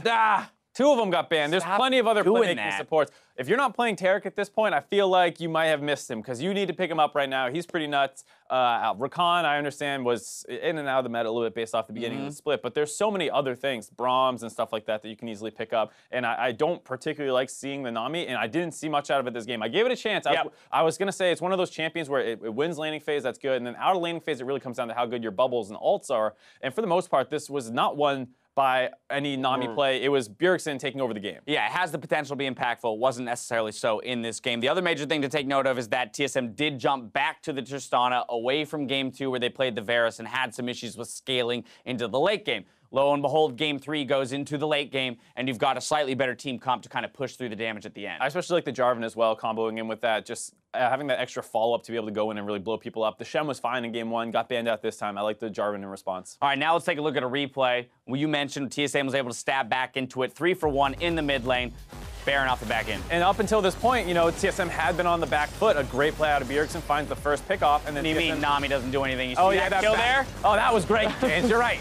This team fights all Nami. No, afterwards, you know, Svenskeren has a nice cast to separate Lyra. They focus him down next. Honster had gone in and set up the next kill onto Seraph. They were doing a really good job picking out their targets and soloing them down while the next CC frontliners finding the next target for them to go onto. Now, here's why this is important, right? They pick up the Baron off of this, and we want to contrast this with the Baron that Envy picked up. We're going to pull up here the comparison of the Baron power plays for both of these teams. TSM, 3,000 more gold accrued with the Baron buff than Envy did. Now remember, they also won the game basically off of this Baron buff, took multiple turrets, multiple inhibitors. Envy wasn't even able to crack the base. And for Envy as well, when you get a 1,500 gold power play, that's what you get including the Baron buff. Right. So that's basically, they got nothing with it. And if you go back and watch what they did, it was horrendous macro play from them. They have Apollo stay mid for far too long, then he recalls, then he goes top and stays top the entire time as opposed to grouping up with the team. The Cho'Gath took a little bit to group up as well, as opposed to send the Cho'Gath to whichever lane you want. Group 4, he has teleport the whole time. It was just a complete mismanagement of their waves. Right, but Mark, I mean, look at this team comp. It's so much better at pushing turrets with Baron. They have a Tristana. They've got threat of engage and even disengage. What, you know, shouldn't it make sense that they came away with more gold? No, because at the time, 1, Envy had more turrets up available to take, and 2, because you have Talia. So if you have that Cho'Gath splitting down on the bot side, they're not going to really go contest him when you're pushing up mid. They're going to group mid and wait for the wave, and then you rotate out and you go down to one of these side lanes and cut them off and move faster around the map using the advantages that the Karma can give you as well with being able to speed everyone up. It was just a complete misplay. I like you playing devil's advocate though. I got you, buddy. I got you. I set you up all day. Anyway, from TSM, I mean, that's the thing. That's what separates them as a top team from even a middle of the pack team. Remember, Envy is on their way to the playoffs with an Echo Fox loss here at the end of the day. And so, boom, they're in. But the thing that they need to figure out, right, is when they do have those advantages, when they do have the Baron against a top-tier team like this, you got to close it out on the first one or make sure that you're picking up enough gold to make it impossible to come back. And on the flip side, TSM needs to figure out what they're doing in the draft because, I mean, you do not lose a Baron against other top teams like an Immortals, like a CLG, and even like a Dignitas at this point and still win the game. Right. They have big problems, especially if you look at their Game 2 draft. Envy have their own problems. They can't quite stack up in the macro play with TSM yet. Player of the game goes to Bjergsen on this Syndra pick. I mean, again, with all of the bans focused to so many other lanes outside of mid, I feel like people, you know, we're looking at our star mid laners, Jensen and Bjergsen. They get their hands on whatever pick they want, and it's starting to enable them to run wild. 6-0-5 this time around, 92% kill participation. If you look at mid laners across the league, they're pretty much all picking the same champion for themselves over and over. So you see Corkis for every game for Ryu and Froggen. Yeah, and then you see Cassiopeia every game for Keen. He's getting Syndra, Jensen's getting Ori. Mid laners get whatever they want right now. Exactly, because yeah, as you mentioned, we've got like 12 support bans and a bunch of top lane bans. Either way, TSM ekes out the win. Now we're going to transition over to the Dignitas win here over Echo Fox. Another 3-game series, pulling Champion Select up to take a look at how they did it. Priority in this game a little bit different, obviously, than the other series.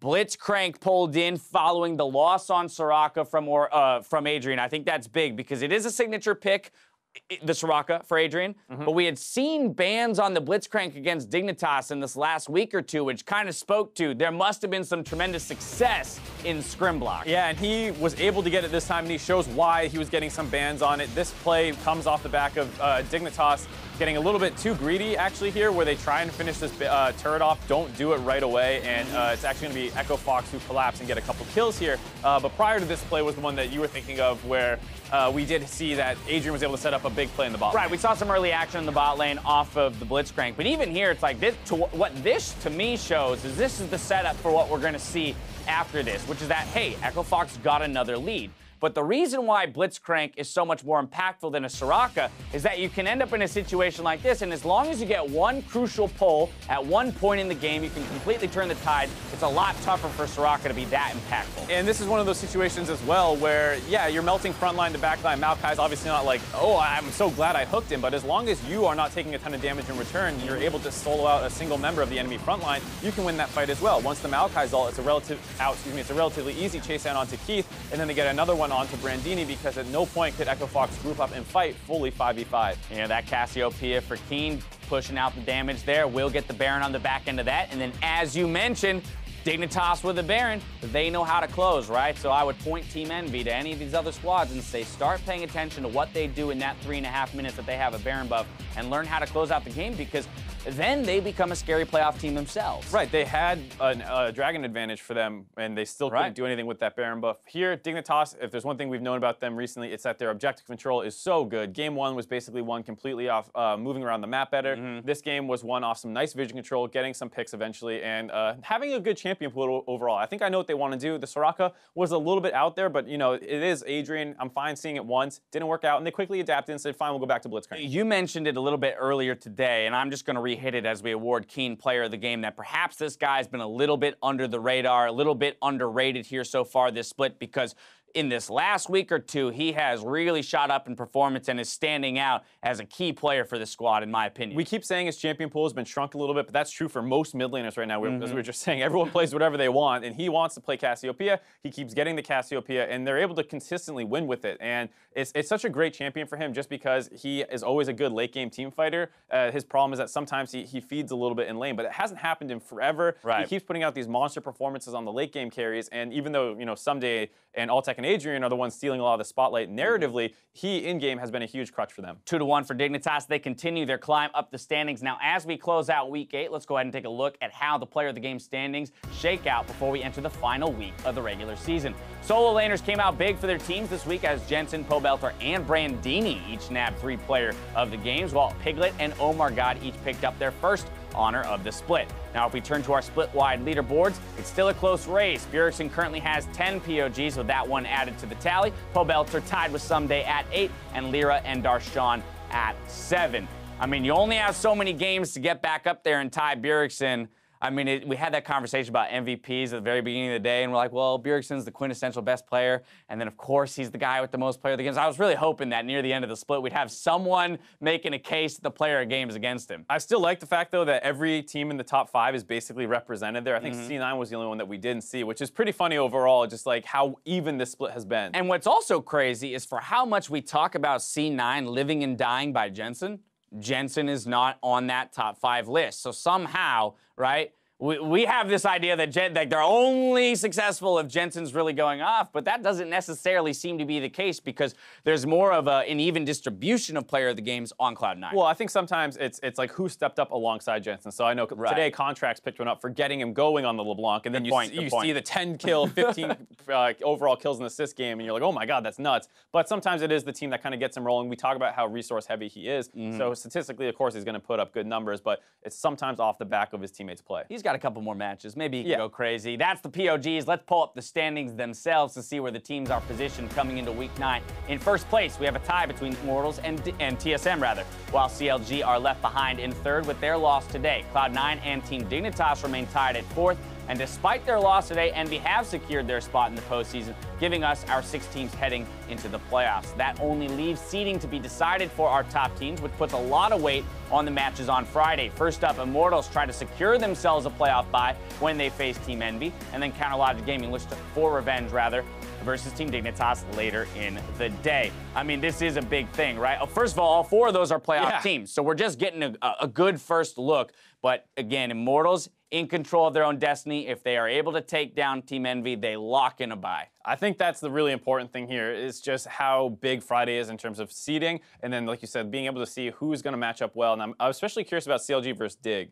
Just because that's a scary match for CLG. Right, that's the one where you're saying, okay, well, CLG still has a chance to fight for that first round bye, but you have to get through Dignitas, who is no joke right now. Well, now I think you need to be concerned that, again, you lose against Dignitas, your next matchup is TSM. It's also not an easy matchup. So if Dignitas goes win-win here, meaning 3 wins in a row, and you go loss-loss, there's actually the potential you get surpassed for the 3rd seed, and you end up in a much tougher matchup moving into the quarterfinals of the playoffs. That's a whole lot of information. Hopefully, we'll just see how it works out next week. Now, hordes of you flooded the Twitter sphere with your LCS big plays, so we decided to pull some before we closed out Week 8, brought to you by Acer. First up, DeWonder Spawns pointed out the incredible restraint showed by Ole in high-pressure scenarios, saying Ole is by far the best support. His patience when in team fights is superb. Let's take a look.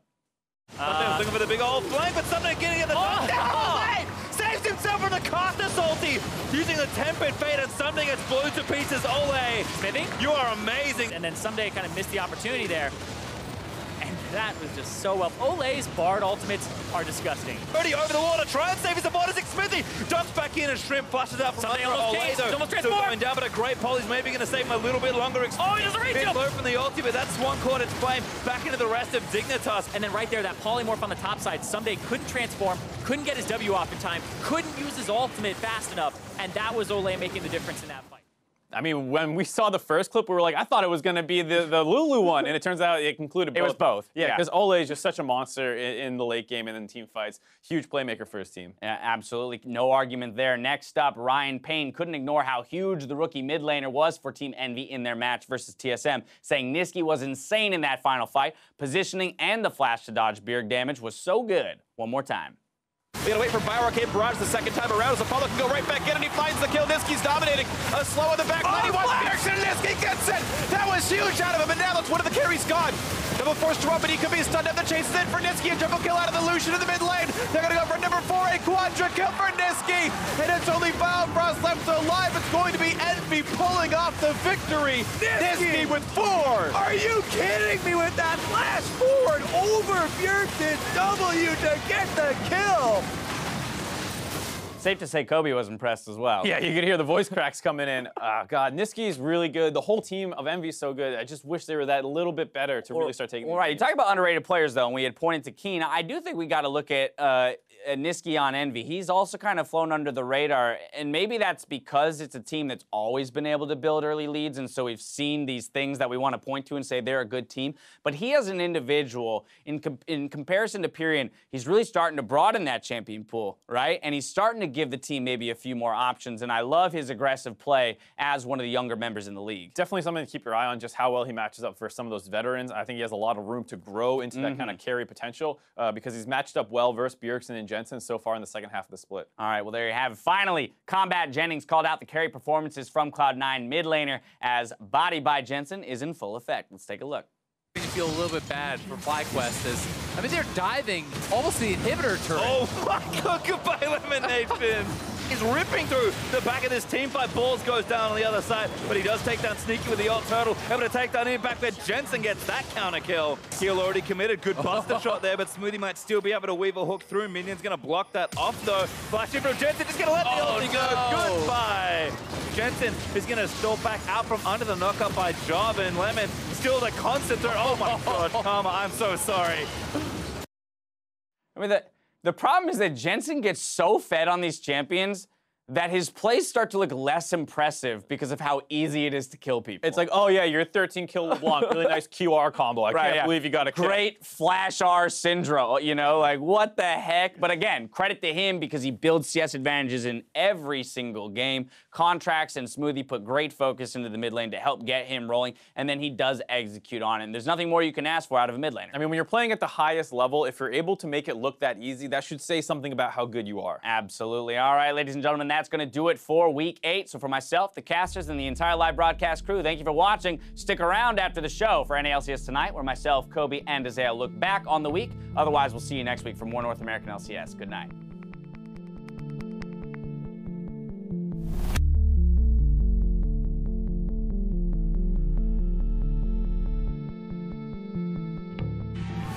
Players are in position for the first match of the day as Phoenix 1 takes on Echo Fox. Beautiful hook onto Frog, and the curtain call opens up. Mike Young's into the back line, and 3 are down. I got it. Front to back, guys. Front to back. I'm on Jet. Yes. I'm on Thresh. Yep. Right side. Yep, Camille, you're fine. Gas. Phoenix 1 trying to make their stand, but instead they're going to be losing their support. Into the back line goes Brandini. Arrow going to be cut to pieces. Lolo a little late. He's going to try and answer Donox. I think he's going to get eaten. But Beastie's coming. That's playing with a kill. Leave them their KDAs. Just leave them their KDAs. The front line is there. Look at the first thing. Oh, that's huge Megadar and a Haas for a double kill already. The third coming through. You can go Elise. Go. I have ulti that. Go. I mean, Cho'Gath. Cho. I found Cho. Oh, alley-oop to take down the enemy team. Lyra and Seraph both out of the picture. Hakuo dies as the third man on Envy to drop. Make it 4. Only Niski remaining, and he's not going to be there for long. You know, I've gotten like 20 quadra kills. Oh, 20, let me see. 2. One too many zeros. I've got so many quadra kills. You're trolling. I got quadras for days. Yes, King. Yes, Trevor. Slay. Yes. 2-member knock up. That's going to be right on a golden glue. He goes down. I've son. Closer. You can banner. Push it. Just go banner after. They're going to get stunned. This is bad for IMC. Who's going to get it? Back Adrian. Big 3-man knock up on the other side. Kane takes down Ole. They just don't care. They're going to take the kill. There's a triple kill for Kane. Dignitas. Topple Immortals. 2, 3. Yeah. Oh no, Turtle, not like this. Impact. Actually, it's Jensen gonna TP in for yet another kill. Just gonna collect again some more freebies. Goodbye. Okay, here. Nice. I should have done. No scare. Brandini doing as much as he can to extend the time of this fight, but eventually goes down. A triple kill coming in for Keen. I'm ulting him as well. I got the.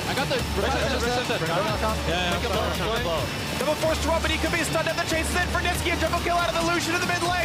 They're going to go for number 4, a quadra kill for Niski. Oh! The flash ult, they're going to go for the kill. They don't quite get him. Yes, they do. Biofrost knocks the kill down at the very end of it all. CLG health bars are quickly disappearing.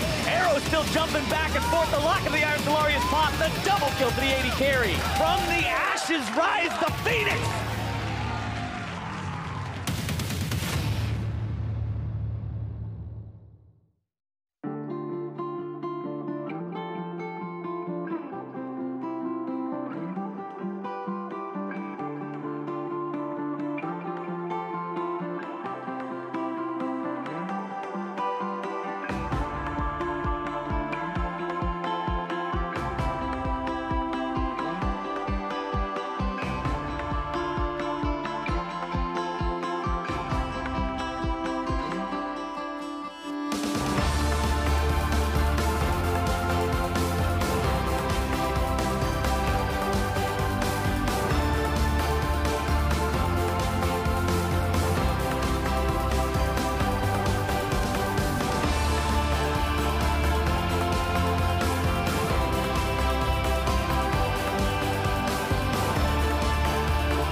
They gotta wait for Bioarcane Barrage the second time around as Apollo can go right back in and he finds the kill. Niski's dominating. A slow on the back line. He wants flash and Niski gets it.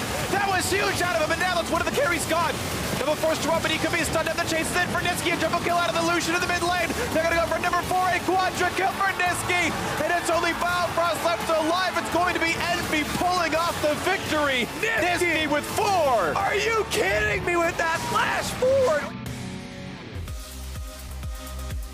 Hello and welcome to Week 8 NALCS Tonight. I'm Dash here with Kobe and Azael to break down all the happenings from the week, all the important happenings, because we can't hit absolutely everything. So first things first, let's pull up the standings here in the North American LCS, see where teams land. We finally have our playoff picture locked in terms of the 6 teams that'll be participating.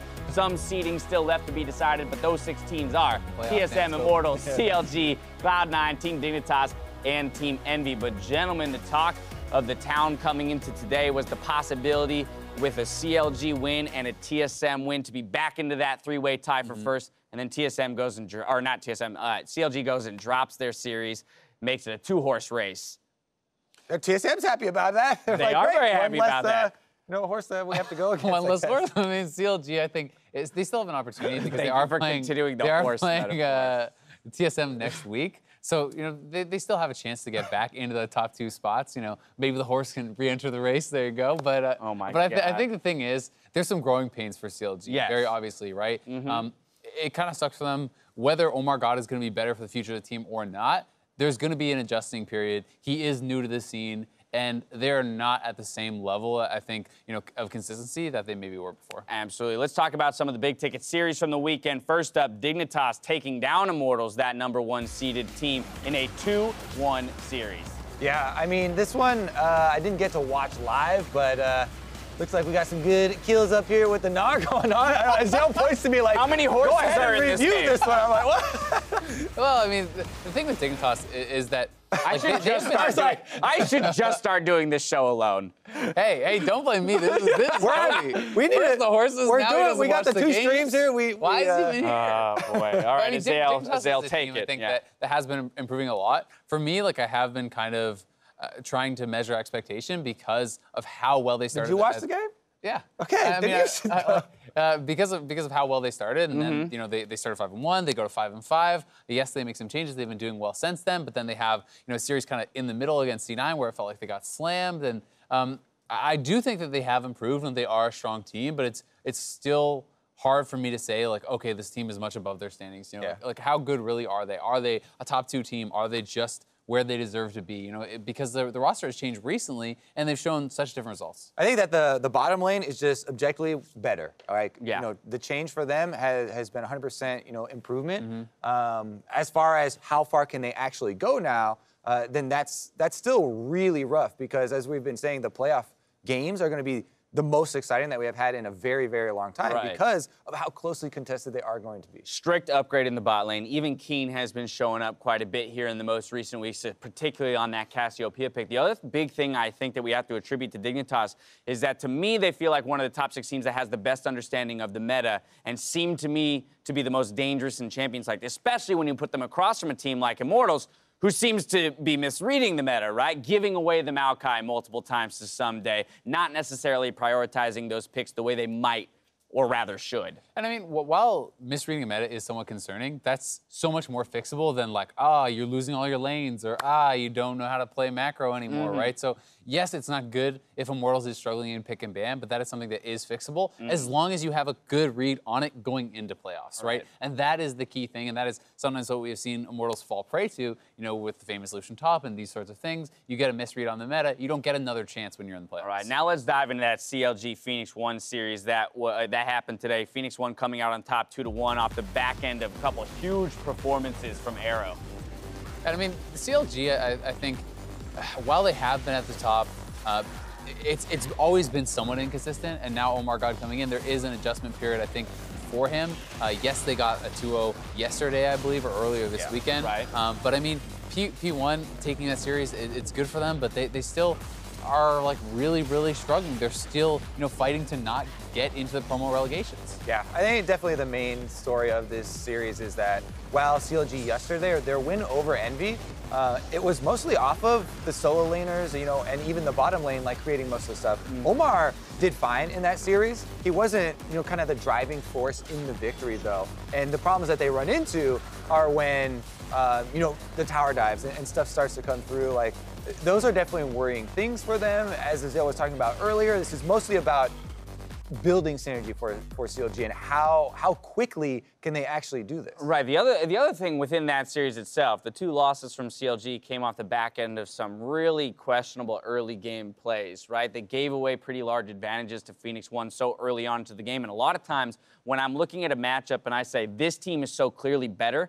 I'd rather see that team play somewhat safer for that very early portion. Don't hand over 3 kills in the first 4 minutes and put yourself at a 1.5K deficit at 4 minutes and 30 seconds into the game. While I definitely agree, I think you can play maybe a slower, more measured game if you're sure that you're better. And I think that's the best strategy to win an individual series. Okay. But what I don't believe that's the best strategy for is becoming the best team. Gotcha. So, if you're going to play measured, you need to play the same way that you would against TSM, against P1, against all these teams, right? So if you're saying, well, the best play in this specific situation is to make this dive, even if it's risky, I think you should do it because you're trying to become the best team. You're trying to be a team that could take down TSM or take down Immortals or whatever in the playoffs. And that's at least the way I see it. Absolutely fair point, right? And when we talk about the development of Omar God, he's only got so many opportunities to basically experience as many different situations as he can on a big stage so that come playoffs, he's not as thrown in a 5-game series up against TSM when something doesn't go their way. On the topic of TSM, they have a 2-0 week, smashing series against FlyQuest, and then a very tough series today against Envy. I mean, in all honesty, probably shouldn't have won this series today and eked it out. I mean, this was an incredibly long one, and you talk about, TSM, trying things out and trying to learn different strategies and become a more dynamic team. Afterwards, they talked a little bit about, we wanted to put some more time in on some of these Ardent Sensor supports, and Firefrost wanted to do, maybe a little bit more late game from them. So they drafted a lot of these compositions that are not designed to end the game super early or crush early. Envy definitely exploited some weaknesses from TSM, and especially in the early game, and we got to see actually some pretty good games there. Lyra was on fire. Nisqy actually shows up really, really big for the team, and they really made TSM work for this one. I mean, Nisqy on Lucian was insane. Nisqy and in general, his Delio is actually very good too. Yeah, he's actually been really good. I mean, I think this guy is not getting enough hype around him. At all. He got a lot of hype today. Okay, well that's fair. But I mean, as a whole, right? You look at how much attention a lot of the rookies and guys coming into the league get, and people who are new to the NALCS, and Nisqy's not really getting that level of recognition. Compared to Mike Young and stuff, right? Right. It's night and day. And he has been playing very well, and he's playing very well on a team that's in playoffs. He's playing very well against top teams. He does deserve some credit. The guy is good. No, look, there's a ton of individual talent on that team. I think that's very obvious, and part of that is just showcasing their ability to get the leads. I think where the team falls apart was in that Baron statistic. In Game 3, you pick up the Baron earlier on into the game than TSM with the gold lead, and you only extend that lead an extra 1,500 gold, including the Baron gold itself. TSM then fights back into it. When they get Baron, 4,500 gold into their pocket, and they end the game. Yes, they are different team comps. Yes, they are, excel at different things, but there were still many ways in which Envy could have utilized their comp to take more advantages in that late game with the Baron buff, and it's very clear that they don't necessarily understand how to use that global objective in the 3.5 minutes that they have it. And sometimes that can speak to that killer instinct like we were talking about earlier, right? Having the confidence to actually, if you are going to get outscaled or whatever, then to be able to actually go aggressive and go for these sorts of plays that are your best chance to win. And I actually thought that one of the areas of improvement for Envy that we saw on display was some killer instincts, some very quick decision-making for, some of these Barons that they snuck or they traded to TSM for some of these Dragons. And I actually think the future looks brighter than I did, for Envy, than I did coming into this weekend. So I actually, even though they are bottom of the playoff teams, they're definitely putting some fear as far as their recent performances into the other ones. I mean, with the way the teams are trading wins in these last couple weeks, knowing what our 6 teams are already for playoffs with the Echo Fox loss today securing Envy's spot, it still very much feels like anyone's game when we get to those quarterfinals. I could see teams losing to Envy. Yeah, and I mean, the fact of the matter is, if CLG goes into the playoffs looking kind of shaky, they could be the 3rd place seed. That could be Envy's first round matchup, and that is something that, you know, is doable. Lyra will definitely... he'd have the time of his life. Try and there. have the time of his life. We say that, CLG Right. just, you know, stomped Envy in a quick 2-0, Right. but Yes. it's still a possibility. Absolutely. All right, moving on to the OP5 for the week. We're going to throw these up on your screen. In the top lane, we got Hanser, Contracts and Jensen in the jungle and mid, and Doublift and Smoothie rounding out ADC and support. Any big ticket guys here that you want to talk about? Stand out? I also think Ole deserves a lot of, you know, praise for the support role. That was highly contested, where he was going to get that slot as well. This guy, he's got, people have talked about it. He kind of changes the way that the enemy team is even playing the game due to his roams. Like, when Ole goes missing, you definitely take notice, right? Yeah, I think Smoothie as well did have a really good week, and he's playing, you know, a different kind of subset of champions sometimes. Like, he showed it on Blitzcrank. He's actually one of the guys who's playing a lot of Taric, which I think is actually And he has super been for a strong, long and- time, and I think that's the part that shows. Yeah. Like, he's not somebody who's just picked up Taric. Oh, Taric got buffs. Let me go play some Taric. Right. Like, he's put in some work on this. I think it was Irene who was saying, you know, last week that the Taric was picked up by who first here in the summer split of NALCS. Can't remember exactly who it was. He spoke to Smoothie that day, and he's like, I guess Taric's back in the meta. I'm going to start playing him again. And he just picked it right back up, again, showing that he's got enough practice on that champion. He can pull it right back out of his back pocket. I do think that Contracts and Jensen deserve a little bit of a call out, though, as these guys, I think, worked incredibly well together this weekend. Yes, they were playing against maybe some of the lower level competition, but like the way that even just the 3 that are in the OP5 today played against FlyQuest, like I felt bad for High. There was 3 people in his lane over and over and over. I mean, Jensen ended with what, 16 kills on LeBlanc, something like that. That's the type of the stuff that they were doing at Rift Rivals, right? It was the same type of gameplay, and Contracts has had these big games where he completely just snowballs out of control, and a lot of the times Jensen is the beneficiary. And then once you get Jensen a lead, he's like, okay, time for solo kills, and he starts moving around the map. And I think the big question for C9 going towards playoffs is that, yes, they can execute this single strategy very well against lower tier teams. But what happens when you go up against Bjergsen and Svenskeren in the mid lane and you can't build quite as large of an advantage and you need your side lanes to cover for you a little bit more? Will they still find success? I mean, I think that has been the concern for Cloud9, at least for me, all year long, is how is the top lane going to do, right? When top lane shows up, I think they're an extremely strong team. I think the rest of the map has been pretty strong. But if top lane is not showing up, we know teams like TSM can play around every lane, right? We've seen how well Bjergsen plays around top lane. We have not seen, I think, really a single game where like Jensen gets ahead and then snowballs the hell out of Ray or Impact. Like, it doesn't really seem to happen, right? They're much more one-dimensional, I think, in that way. Yes, you see Jensen go bot lane a lot and you see those sorts of plays, but other teams who can go anywhere, it's so much harder to predict, it's so much harder to prepare. Also, this aspect of the speed at which they make mid-game calls feels a little bit slower than a lot of the other top teams, right? When we'll see like even CLG in their weakened state or TSM or one of these teams, right? As soon as they get a pick, it's like instantly, you know, they're trying to pressure a minion wave on this side or go for a turret over here. But it seems sometimes in Cloud9's games, as you get later into the game, they are a little bit more reactive than some of the other top teams, and they're not quite as quick. I think you have a phone message. Anyway, earlier From today you? we earlier today we started talking about MVPs as we are moving towards the final week of the split, and we hit you up, asked for you to weigh in on the conversation for MVP on Twitter. First up, Chain Brain says MVP should be Xmithie, who turned a 7th place team into a contender for first. I don't think it's that obvious. Even on Immortals, look at Ole. This guy's been a monster. Yeah. Plus, every time I talk to Bill Belter, he can't say enough about the coach, right? And how big of a change that was. And that was at the same time that they brought Xmithie in. So a lot of people kind of lump in, you know, some of the coaching improvements with the Xmithie change. And to be fair, Xmithie is a great in-game leader and very good at communicating as well. But we're never sure about the blurred lines. Right, next up, The Bull says, Huhi has my MVP vote. Teams have to throw bans at him or they lose the game. Not to mention his roaming keeps them scared. That's true. And it's not even just Aurelion Sol anymore, right? Yeah, I mean, Huhi has been extremely good, and I think he has been improving, and he has a level of consistency that he didn't in the past. I'm loving to watch him, loving watching him play Taliyah, especially since the ASOL at this point has pretty much become a permaban. The Taliyah slotting in, allowing him to affect those side lanes, take those objectives. at Free Will. Lastly, Little Vicomte? Let's go with that. Harry Polden. That's so much easier to say. Anyway, MVP has to be Junsung Ole. This is the only voting where a support has a solid chance of winning, and that shows something. Well, the only part I would disagree with is that Smoothie's definitely up there with him as far as, supports, but I have to agree in how impressive Ole has been.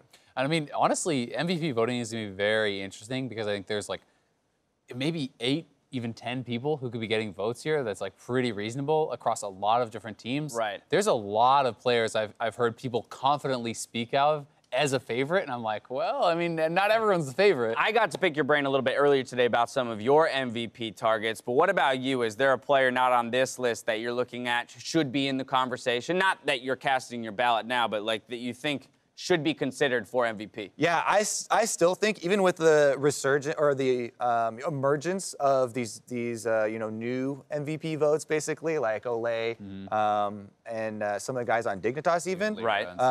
And Lyra's the argument.